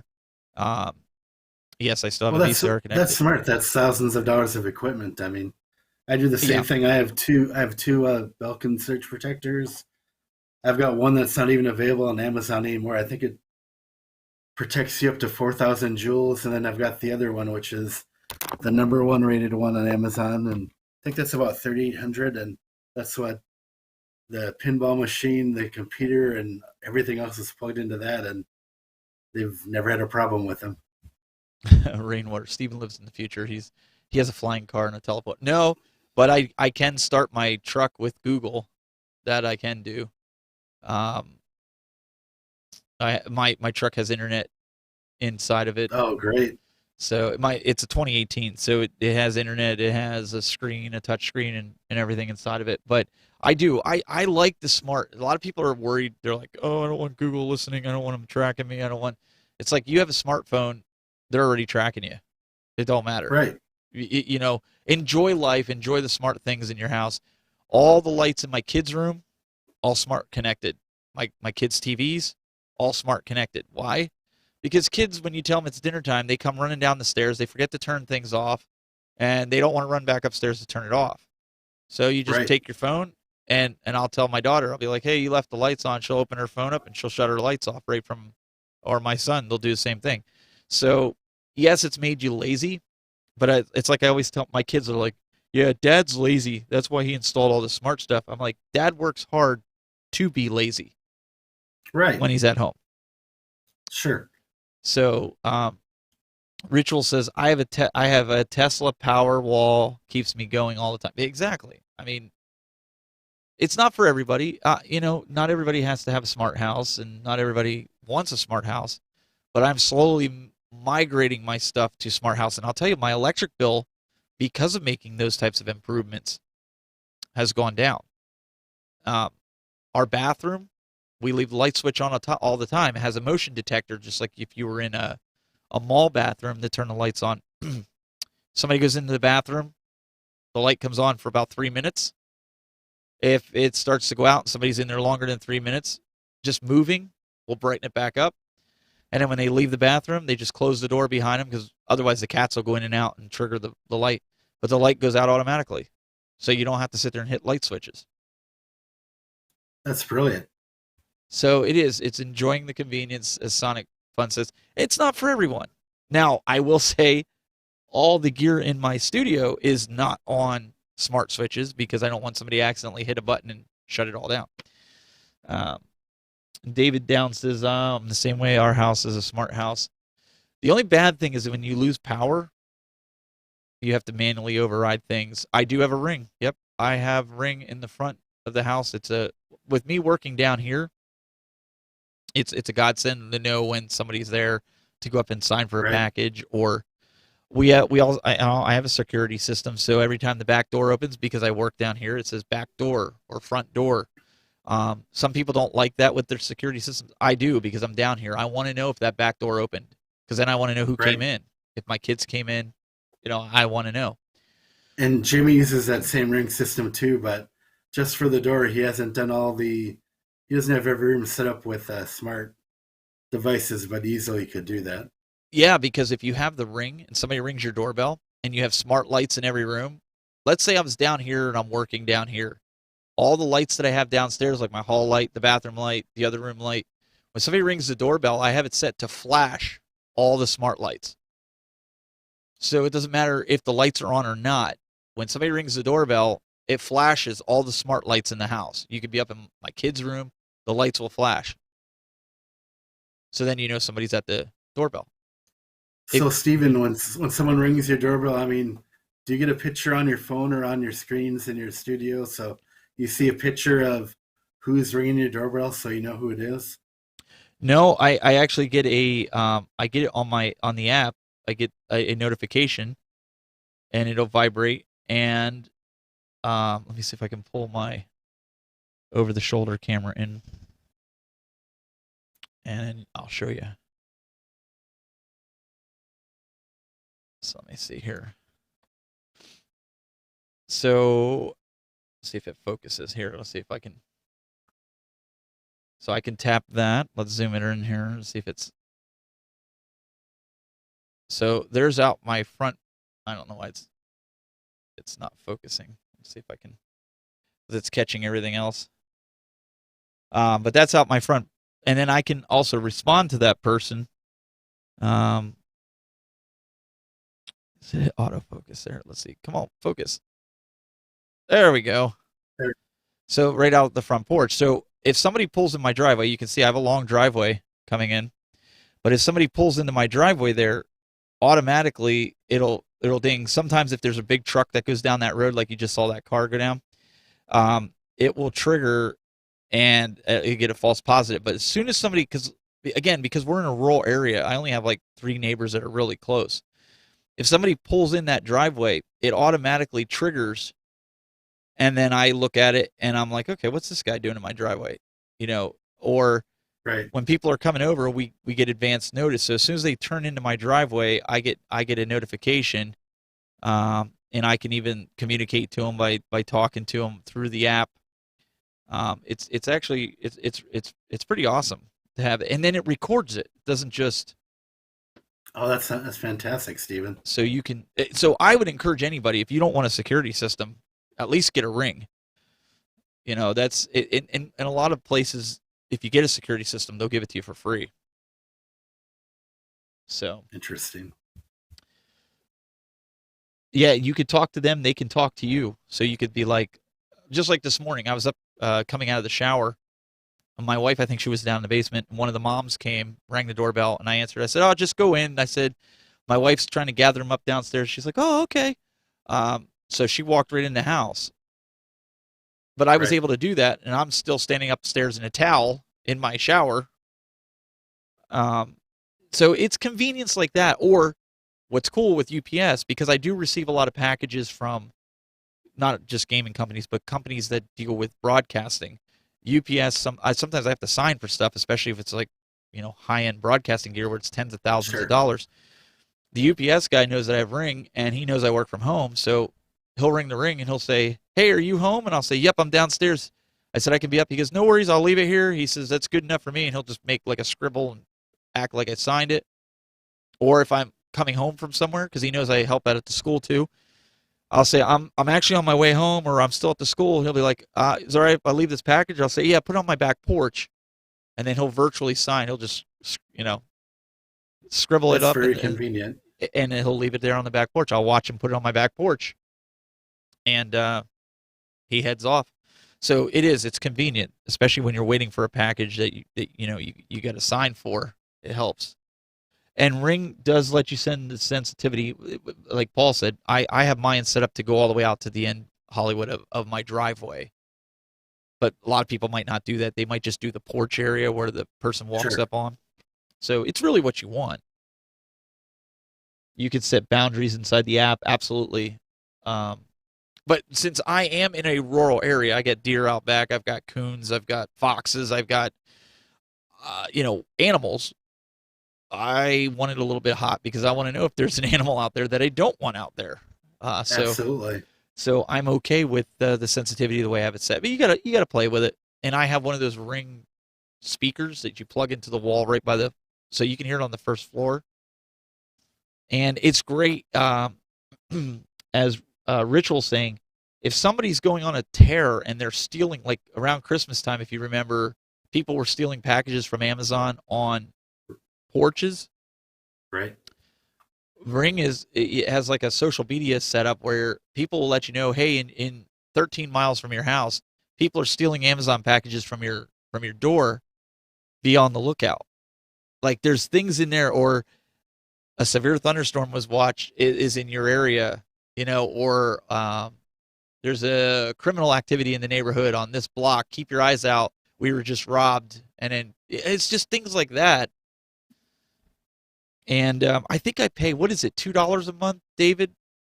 I think it's $2 a month where it saves it to a cloud. And any of the recordings, it might be more than that, but I thought it was $2 a month. And I pay for it. I do. I'm one of those guys that Absolutely.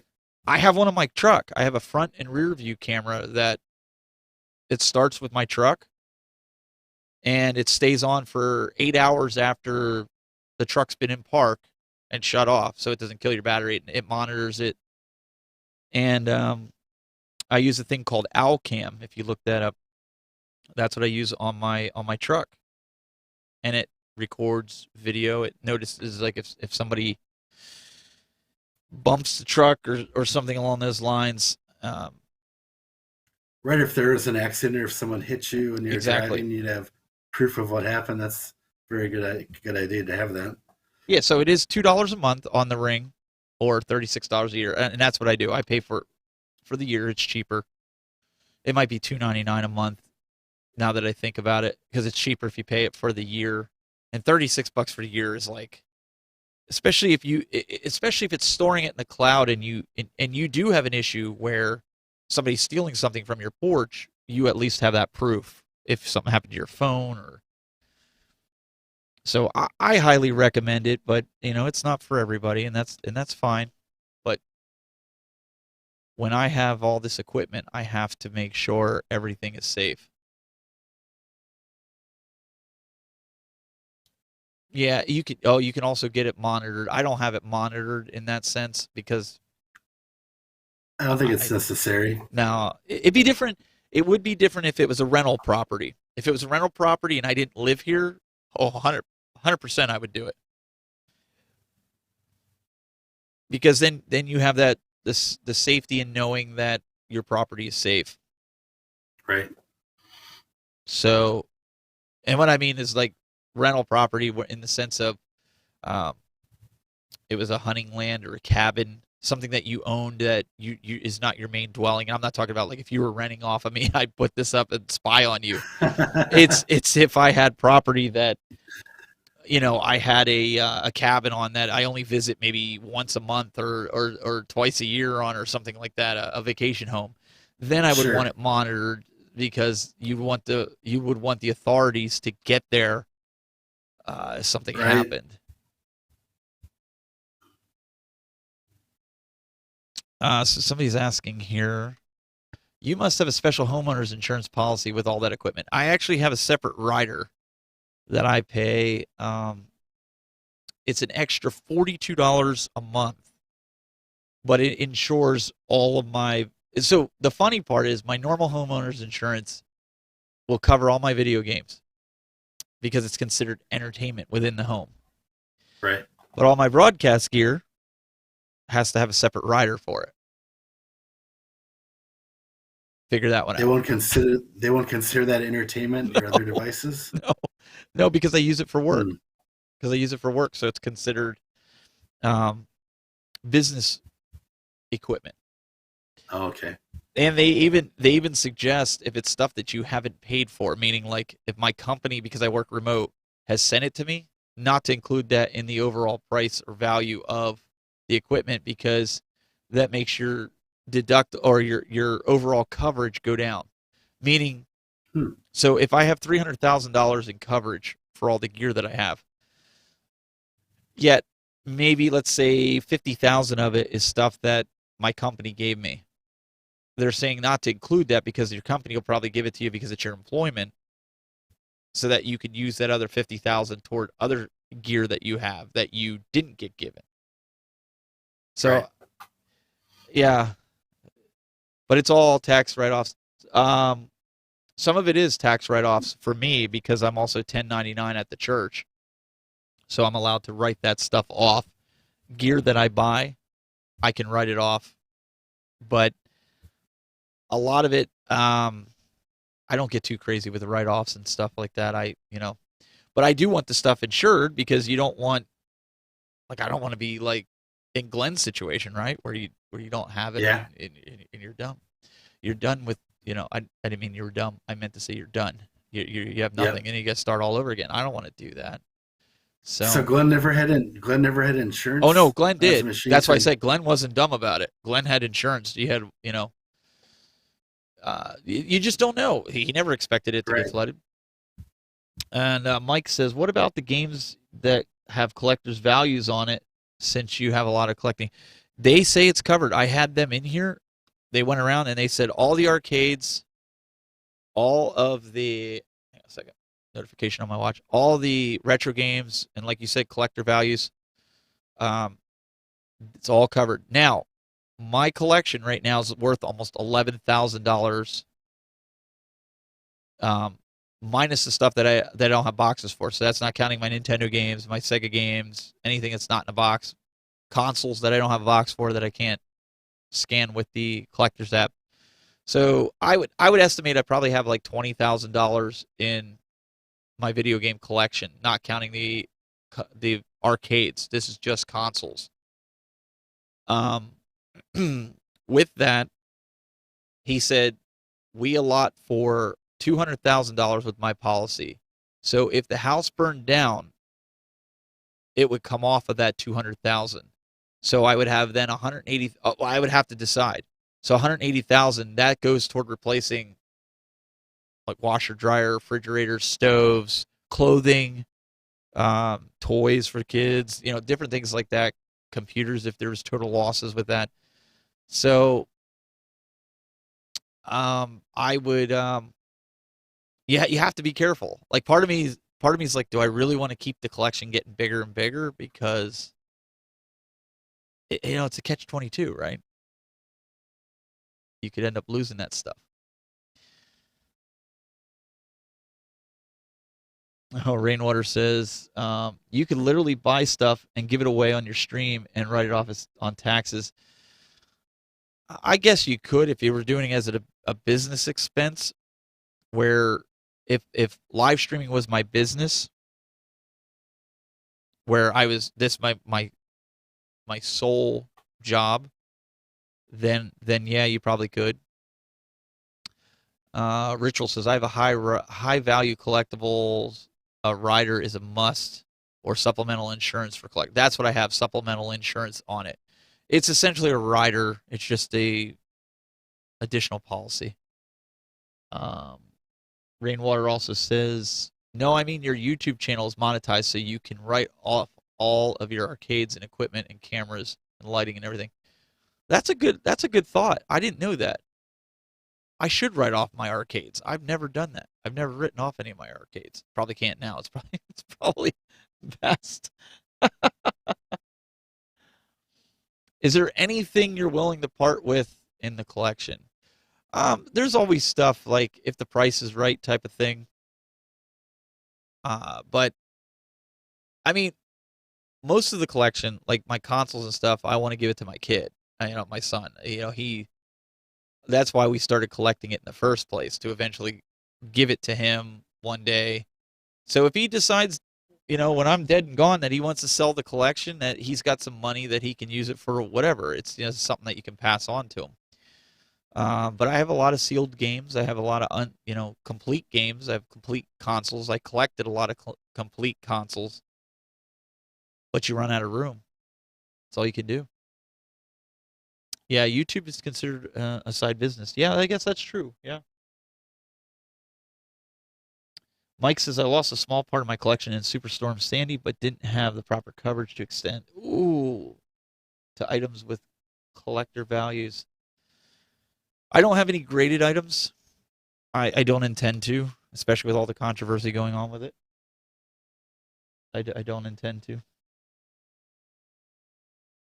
YouTube is considered. So, Rainwater, it's great that you say that. I wish other people would realize that YouTube is kind of like a side business. And then people would stop calling people shills. Goes back to my earlier point that I was saying. If you look at it as a side business, and if your audience looks at it like that, and you're monetizing off of ads, and I'm not talking super chats, I'm talking about ads. The more views you get, the higher money you get from Google. So that's why we always say viewer interaction, whatever, comments, just showing up at a stream like this lets YouTube know, hey, this guy goes live. All these people come and watch him. You don't have to spend a dime. You don't have to give any kind of super chats because Google will pay us in ad revenue. So that helps out your content creator. And then when you additionally use super chat, obviously you're making money. You're saying thank you for whatever, and that's fine. You don't have to do it. But the greatest thing you can do for a content creator is just show up, just watch the content. Even if you turn it on as a viewer and mute it and go do something else. I'm not telling you to do that, but I mean, you could essentially do that. But yeah. Superstorm Sandy. Well, look at what was the last one called? What was the last storm that just went through Louisiana and New York? What was it called? Ian? No, it wasn't Ian. Irma? No. I forget what it was. Anyways, the East Coast never thought they were going to get rocked from it. They didn't get rocked from a hurricane. They got rocked from the remnants of the hurricane. So, yeah, I'm very big. Like, I still have a homeowner's warranty on this house. What happens is when you buy the house, they give you a warranty. The previous owner pays for it. It's $1,000 a year.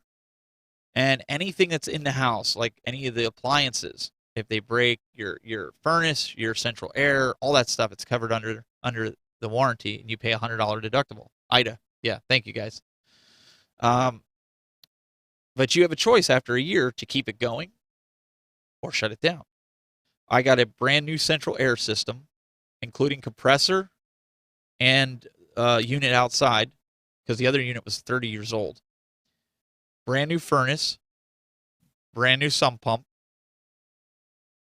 Just in that, in the first year, I probably saved myself, even though it's like $1,000 a year for the homeowner's warranty, I saved myself thousands. I could pay for this homeowner's warranty for the next 15 years, and I'll still come out ahead. So I know people aren't big on warranties, but I do. I keep it up. I have my service guy come out for the HVAC every fall and spring to check it so that I don't have big homeowner expenses, and I just keep my costs low. I try to do things that save me time. I'm very rigid when it comes to, like, when my truck needs an oil change, I take it in. Every time the truck tells me time to get an oil change, I take it in. I do the maintenance that they request, and I like getting in my vehicle and knowing I'm not gonna be sitting on the side of the road, and I like knowing when I turn my air conditioning or my heating on, it works. So Yeah, if you need to do something, you can rely on your equipment. exactly, and so people always ask me, why do I shut down between Christmas and New Year's with the shows? That's a time where I'm already off from work and I can put my 100% focus, and you guys will see that this year because I will do impromptu shows during Christmas and New Year's. I sit there and I will do maintenance in the studio to make sure everything's working for the following year. Mike hit some breaking news here. Did you see this, Hollywood? Arcade 1-Up. Ridge Racer has just leaked. Do we have any pictures, Mike? If you got pictures, I can pull them up so we can take a look. Ridge Racer. Do you think that, Hollywood, do you think that's a good move on their part, doing Ridge Racer as opposed to like pole position or something? No, I'm not excited about it. It's probably a cheap license they're able to get, but I mean, they need to get one of the big racers, to make a big difference. It feels like Cruising USA, then I would be excited. Do you agree, Steven? Or No, I agree with you. I'm not I'm not a fan of that. I do like the fact that outruns a stand-up. I think Michael B made the perfect decision to get the stand-up cabinet as opposed to the sit-down cabinet. I agree with that too.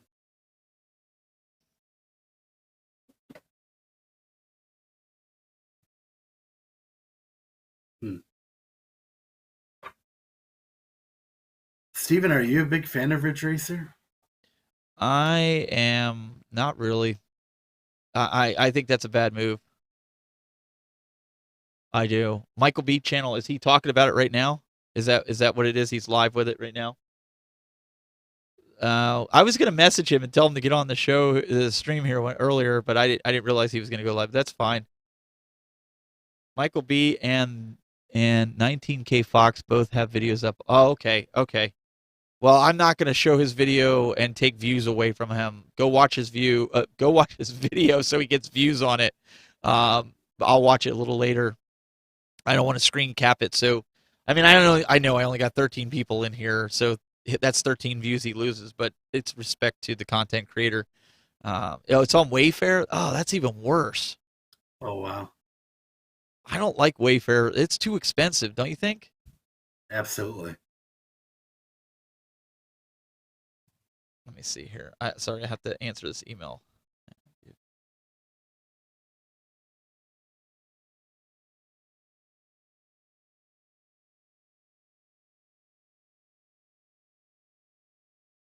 The one guy from Personas wants to talk to me.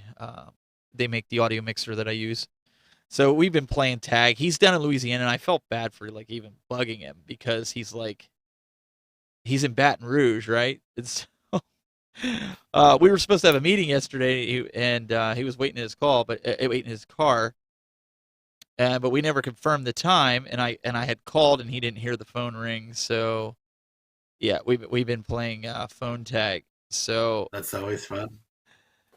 yeah, but I said to him, I said he was headed to a gig, so I'm like, if you get a chance later on, just give me a shout. I don't know how long his gig is, so I told him I'm pretty flexible.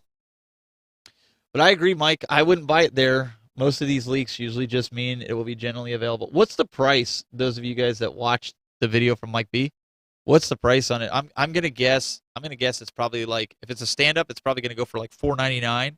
If it's sit down, I'm gonna say it's gonna be $6.99 because they're just asking astronomical prices anymore. I made the mistake a long time ago. I got a Wayfair credit card because there was something my wife wanted. It was like one of those ladder decoration things that you put your blankets on in the living room. Do you ever see one of those? It looked like a rustic ladder. Sounds interesting. Well, her gram makes a lot of quilts, handmade, and so she wanted a way to display them. So you buy like this wooden rustic ladder, and then you put the quilt on the rungs of the ladder so you can display it, right? Right. So we went on there, and it was a really nice ladder that she wanted. I think we paid like $120 for it. It was ridiculous. Wow. It was more than I would have wanted to spend on it. And then we ended up seeing it at Big Lots for like $20, the same style. Oh, So we paid off the credit card and got rid of it. I was like, yeah, $7.99 for a stand up. OMG. No, sir. They can keep, especially for that. That's like a B title game. Like, I'm not paying that. I think it's a C minus, Steven, to me. I mean, you're more generous with the grade than I am. Really? You think it's about a C? Okay. It's an average. It's barely an average racer. Did they mention, guys, Mike, did they mention if it was a sit down also? Or is it just stand up? Not that it matters. I'm just saying. Wayfair has a relationship with cartels. Oh my goodness. Okay, well, I'll put that up there. I'm not saying you're wrong. I just think it's funny. I didn't think ratio. You know what though? Kudos to Arcade One Up for getting in more stores, whether you like Wayfair or not. That's good. That's good business. Get your machine in as many different places as you possibly can. That's good business. That's smart business. Even though it's astronomically priced, it's still good business. Right. I'm not Paul. Paul wins the internet today, right here with this comment. This comment: who's spending that kind of money on these cabinets? Boom. Ridge Racer, it's low graphics, easy to emulate. I would pay $7.99 for a proper sit-down Daytona cabinet. I didn't see the videos yet. Okay. $7.99. It would have to be made for an adult, not like the sit-down cabinet that the Star Wars is. Even though I like that cabinet, I do like it. It is a little on the small side as a 6'2" guy sitting there, but you can adjust it. It's still fun. I couldn't play hours sitting there, but it's still fun enough that you could steer the ship and have a lot of good fun with it, right? Steven, once you're rather just buy the At Games steering wheel control deck that they're going to eventually have in the next year or so anyway. It'll be a full size. You know it's going to be better quality. It probably won't cost you more than a couple $100. And then you could have that experience with all the racing games on your arcade cabinet. See, that's kind of how I feel about it. If our At Games comes out with a steering wheel finally and pedals or whatever that you can hook up to your Legends, that's the way I would want to experience driving games. I am not nostalgic about driving games at all. That's why I haven't purchased an Arcade One Up. I have the Star Wars. Like, I would buy a flight simulator before I would buy a driving cabinet. That's just me. Doesn't mean they're bad. I just if it was a driving game, I'd want more like a newer game, like a Crazy Taxi or one of the newer Cruisins with the better graphics. Absolutely. I'm not nostalgic on these old Cruisin' USA retro titles. I never was. I was never because when I was growing up, racing games were 4 quarters. They were $1 to play. Now they're probably like $3 or whatever. But I could go play WWF WrestleFest for 50 cents, so I could get 2 games out of that. I just never played racing games, and then I played Fast and Furious when it came out when I was a teenager. But I didn't play it a lot. I just did it because my friends and I were mall rats, and we went out to the mall and were like, hey, let's play Fast and Furious head to head. All right, because we love the Fast and Furious. The problem with racing games too, Steven, unless you're really good at a particular game, you'll spend your $1 or $3 and you're gonna be playing for 5 or 10 minutes. Versus I can go and play a pinball machine.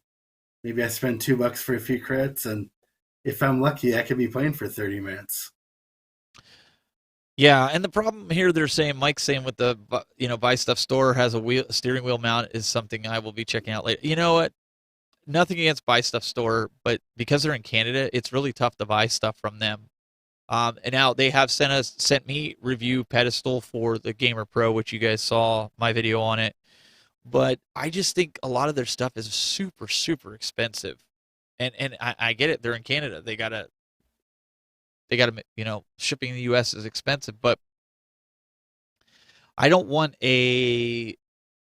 at this point, I don't want something cobbled together to put on my Legends. I want something official from At Games. That's what I want. Am I wrong in that? I want it to work. I don't want to cobble it together. Absolutely should be plug and play, totally plug and play. Quality company with quality haptics. Yep. You install and it works no problem. That's kind of how I feel about it. And listen, kudos, like Bobby Vu, it would be plug and play because he would do all the work to make it plug and play. He builds them. I myself, I'm not going to build a back box like Doug did. All these things, like even my, and I told Glenn this, I felt bad because he shipped me one of those Tron joysticks, and I never put it in the Legends Ultimate. And I said I could ship it back to you if you want, and he's like, no, because I don't get into that kind of like modding stuff. I just don't. I don't either. I mean, I never would have gone through the process with this Viv stuff, but like playing the VPX is really important to me. I've played these games for years, even before Popper and some of these front ends that are out now that make it easier. And this is kind of like a one-time thing where you get set up. And MCAP was saying he's going to do a VPX tournament this fall, and so I just wanted to have everything set up to do that. What I would love to see, and these companies need to think about this, and I've said this to John D back when we started talking about the Legends, well, I guess essentially when we were talking about the Legends Pinball and Arcade 1-Up Pinball, when we had him on the show before he made his hiatus, I said, you guys need to look at the reality of where we are at this day and age with the internet, with live streaming, with these shows, with guys that are doing these shows. We need a way to capture the screen of these pinball machines, not just the play field, but the back box. You guys need to incorporate HDMI. Most of us all have capture cards. You're going to see e-gaming tournaments show up where people are doing pinball tournaments. They're doing arcade tournaments. They're doing tournaments for anything, right? Nobody wants to see gameplay with a camera shine down on the screen that's getting glare showing a tournament. You can do it. You can. But some of you guys have watched Doug do his gameplay on his pinball, right? He does his live streams with that, where he's capturing the screen. He made it do that. It wasn't out of the box. They need to give you an out-of-the-box experience with that because it's going to boost their PR because people are going to start doing it. I have on that Amazon store, because everybody's asked about it, those $20 capture cards that I use. For retro games, they're great. If you want to step it up to 4K, there's a $40 one that I have listed there. You don't have to spend $300 for a capture card over USB. These companies, At Games included, get rid of these stupid cables, man. Are they just too cheap? Is it just it's a bottom line thing with like At Games? They just care about maximizing the profits and they can't see the long-term benefits that you're describing to them if they went with that better standard? I don't know. I think they say it's too expensive, but I mean, what are you doing? Up like okay, what's it going to cost you? An extra $10 to put one of these HDMI ports in a pinball table or arcade cabinet? Maybe before the shortage it was that. Maybe it's a little bit more, so it's $15. So you pass it on to the consumer. All you guys, Hollywood Polo, you do tournaments, pinball Right. tournaments. Wouldn't it be great with the guys that you're doing that they're able to capture your video of your pinball table, their pinball table through a device like we're doing now, StreamYard or whatever. You're instead of showing your camera, you're sending them your pinball table. Yeah, everyone in our community would pay for that. They would be in favor of that feature. Thank you. So instead of doing 2 boxes like this on a show, which you could still do if you had switching software, me as the host, I could pull in 4 guys' tables, stream it out, do color commentating over it, pull in their audio as you're talking while you're playing the pinball table, but we see the actual table, compose it in a 4-box. Now, I don't have a 4-box setup, but we could do something like this, a 3-box, you know, or here, I'll do this real quick. You know, you have 4 tables there, right? 4 pinball tables, and then maybe overlay the host. You know, you could do something like that people would pay for. Extra $15 on these products. Is that too Now, much? Is that too much to ask? Steven, would you want to do commentary for, a stream like this where we had a live pinball tournament, where 2 or 3 people are playing live on your stream and then you're just commenting or doing the play-by-play of the action as it was happening? I would absolutely do that. I would have a lot of fun doing that, where you would be like, okay, so Hollywood Polo's up on whatever game you're playing, and you'd be like, okay, Right. he's winning. He's got 13,500 points, but look it's not too far. We've got Ritual. He's coming in at 7,000 points. Polo just lost the ball. I don't know. It's head-to-head action here. You could do something like that. I think the views on it would be tremendous too. If people that are into pinball, yes, because that's something you couldn't do that on regular pinball. You can see that on regular TV. I mean, there's no shows or channels like that on Netflix or Hulu or anything. They just don't see the market for doing that. Esports is something that PK sees the need for. He saw the need for. That was where Legend Center was born. He wanted an esports show. That's what he wanted. He was all about that. He wanted me to do an esports show, and I said, I can't just do it by myself. That's how he got Dubs involved, and Legend Center was born. But then they deviated away from the esports, and it turned into an At Games news show. That's kind of what they wanted, but nobody was sending in any footage. And I said to PK, I'm like, that's because they have no way of capturing it. The new Legends 1.1 has no HDMI out. So how do you capture it?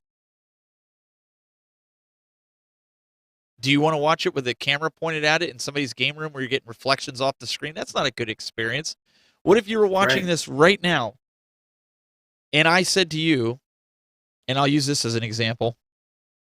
I'll go to my over-the-shoulder camera here on camera 12. Right, so this is my over-the-shoulder camera. And I said to you guys, okay, we're going to do a tutorial right now. And I'm going to come over here to my TriCaster screen here.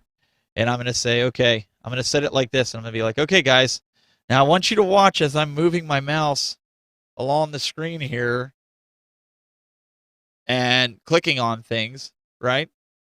Yeah. Or I could do something like this and actually show you an actual desktop, clear as clear can be, and walk through a tutorial.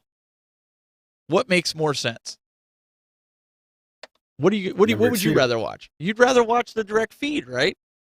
Right. And I love you, but if you're doing the first view, I'd change the channel. I mean, no one wants to watch anybody pushing buttons.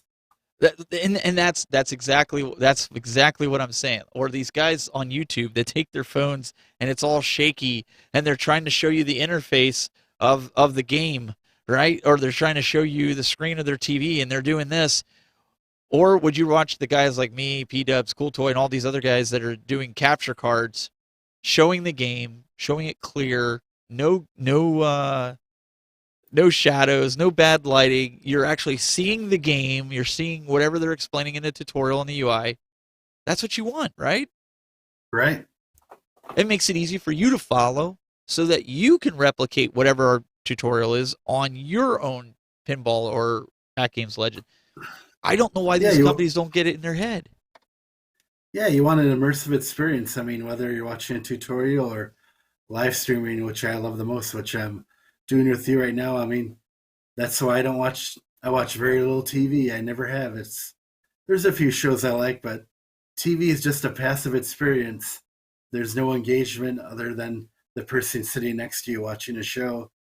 There's no community either. I mean, there's Discord groups on your computer where you can talk with your buddies, but otherwise interaction is nil. And most people want, human interaction. So, I mean, that's what content should be focused towards. Ritual. Yeah, you're 100% right. The only problem Steven has is a herd of teenage girls stampeding on his floor above his camera. You're not kidding, man. I showed it to my wife because my wife was like, "Oh, it wasn't that bad. Your community understood." So I played the replay back where it was shaking like mad. She goes, "Oh." She goes, "That was really bad." I'm like, "Yeah, I mean, from a viewer perspective, when I was full screen, you could have an epileptic seizure. I mean, it looked like an earthquake, didn't it?" Absolutely was. And I know you guys understood. You could hear the audio clear. I get it. It was but I'm like sitting there and I'm hearing this. I'm hearing this. And you guys didn't hear that, fortunately. And I'm like, what is going on? Like, I thought the roof was coming in. And then I look at my camera and shit. Oh, it was bad, man. It was. That was probably heard in your ears too if it was that loud, if it was shaking that badly. Let's put it this way. I have noise canceling earbuds. Like, I don't even hear my fans going on my equipment here. I don't hear like any exuberant noises. I don't hear like my kids up there now or my wife. I don't hear any of it. I heard it through the microphone. It was that loud. Like, wow. And they were supposed to be eating, right? So were they eating and running across the roof? I have no idea, Hollywood. I have no idea what they were doing. My wife's like, "Oh, I'm trying to hurt him," and or even now, I don't know what they were doing. Ritual's like, "I was dying laughing. I thought you were entering the multiverse." It felt like I was entering the multiverse. I'm just glad everybody was understanding of that because normally that doesn't happen, that stuff. But they all got here at 6:00, which is right when the show started. So I thought my wife's gonna feed them. But no, they were at warp speed. And the one girl was hyper from the time she got here till the time she went to bed. And she was like, she goes to me, "I'm going to wake you up at 4:00 in the morning." And she calls me Karen. She calls me Karen all the time. Because I'm like, yeah, no.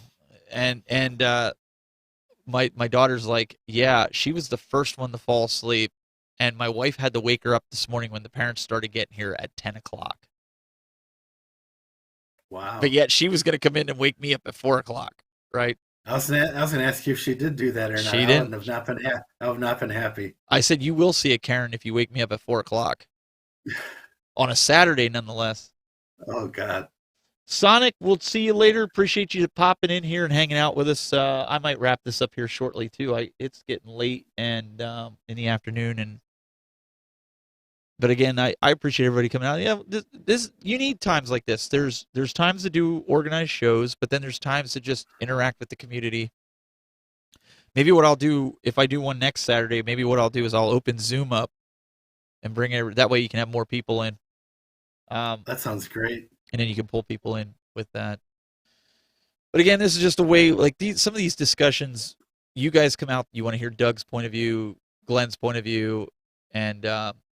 Like when I go on P-Dub's show, obviously, he's doing something for At Games, and we're I'm trying to keep my answers short because you got a big panel, and we try to, I try to keep it, but then when it's my show, it's a representation of me. I'm going to tell you what I think. I'm not going to hold back. Right. I'm just not. And like Ritual saying, yeah, good times, man. This is a good way to break up the static shows, and that's what it is. It's content, right? You guys want the meat and potatoes without. This is fluff, and what I mean by that is just discussions, right? We're just giving our opinion. Well, it's not fluff with me. I mean, I kind of feel like I'm like, hanging out with one of my best friends. We're having a great conversation together, you and I, plus everyone else in the chat room. I mean, it's a great and intimate experience. I mean, can't think of anything else I'd want to be doing. Well, I appreciate that, and that's the type of experience I'm trying to create with these Saturdays. Mike, I'm down for another Fortnite stream, but I want to squad up next time. I'm not. Oh, you're higher than me. I haven't even played much this season. My son's like at level 260 some or whatever. I don't even know. That sounds impressive. Oh, he plays all. He's got over 1,000 hours in just in this season alone. That's all he does. He plays any waking moment. He's probably up there right now playing it. So he loves Fortnite. He gets the action figures. He gets the vehicles. I just bought him last weekend. I bought him the reboot van. He was stoked. You learned a lot about broadcasting from me. I appreciate it, and that's what people don't understand about me is like I want to enable other creators. I'll answer any question. I try to help any way I possibly can. But tonight we are definitely going to do a live stream, so watch for it. Like I said, we do a game night. They want to play Rock Band, so we'll probably be doing that. So make sure you guys tune in for that later on. If you have nothing going on and you want to have a good time, I usually set up OBS over there with a room mic, picks up the room, and you get to see the shenanigans. What time will that be, Steven? I'm thinking probably around 9 o'clock Eastern time. So 6 o'clock West Coast. What is that in Central Time? You are an hour behind me, so that would be 8 o'clock your time, I believe. Oh, thank you. Yes, sir. So I'll have a screen up for that. Me and Polo new shoes soon. Mike is playing Street Fighter Cammy currently. So that's the other thing I think with this type of show, because we're not doing a lot of show and tell. It's a lot listening. This goes back to that podcast thing I was talking about earlier. This is the type of show, what we're doing right now, that you can interact in the chat room, but you could just put it on, listen to it while you're playing games, and then interact as you want to on a subject that you want to communicate with. Other than that, it's entertainment for you, like Hollywood's saying. Like, you could sit here and listen to it. That's what I like about live streams. Me too, Steven. I've had a wonderful time. Oh, absolutely. It's been a really, really great time, and that's what I like to do. That's why I always tell you guys I'm more of a live streamer than a YouTube video creator, because I do the occasional tutorials and things like that. But my forte is in live, because I like to feed off the chat room. I like to interact with the chat room, and I like to do things like that. So for me, this is my forte, live streaming, talking about this kind of stuff. But guys, I'm going to wrap it up. I'm going to use the restroom. There's some things that I got to do yet today. I need some chili. I haven't eaten yet today, Steven. So I haven't eaten lunch either. I had a few donuts for breakfast from Dunkin' Donuts, but that's delicious. Yeah, so that's just about it. But guys, Hollywood, I really appreciate you jumping on. Thank you, Steven. I so appreciate being down here with you. I had a wonderful time. Absolutely. And we'll definitely have to do it again sometime. Hopefully soon, Steven. Hopefully soon. All righty, man. We'll talk with you later. Great. Thank you so much. And guys in the chat room, I appreciate all you guys tuning in. We'll talk with you guys later on. I'm going to make sure you, again, even if you can't monetarily help Glenn, send him a message. That guy was, just feeling down, and let him know that you're thinking about him. Hopefully he'll be back next Friday. And we'll see you guys tonight for those that want to stop out when we do that live stream. Yeah, we had a lot of fun last week with you guys sending in your recommendations of what you wanted them to sing, and we were playing. So we'll see you guys later tonight for the live stream.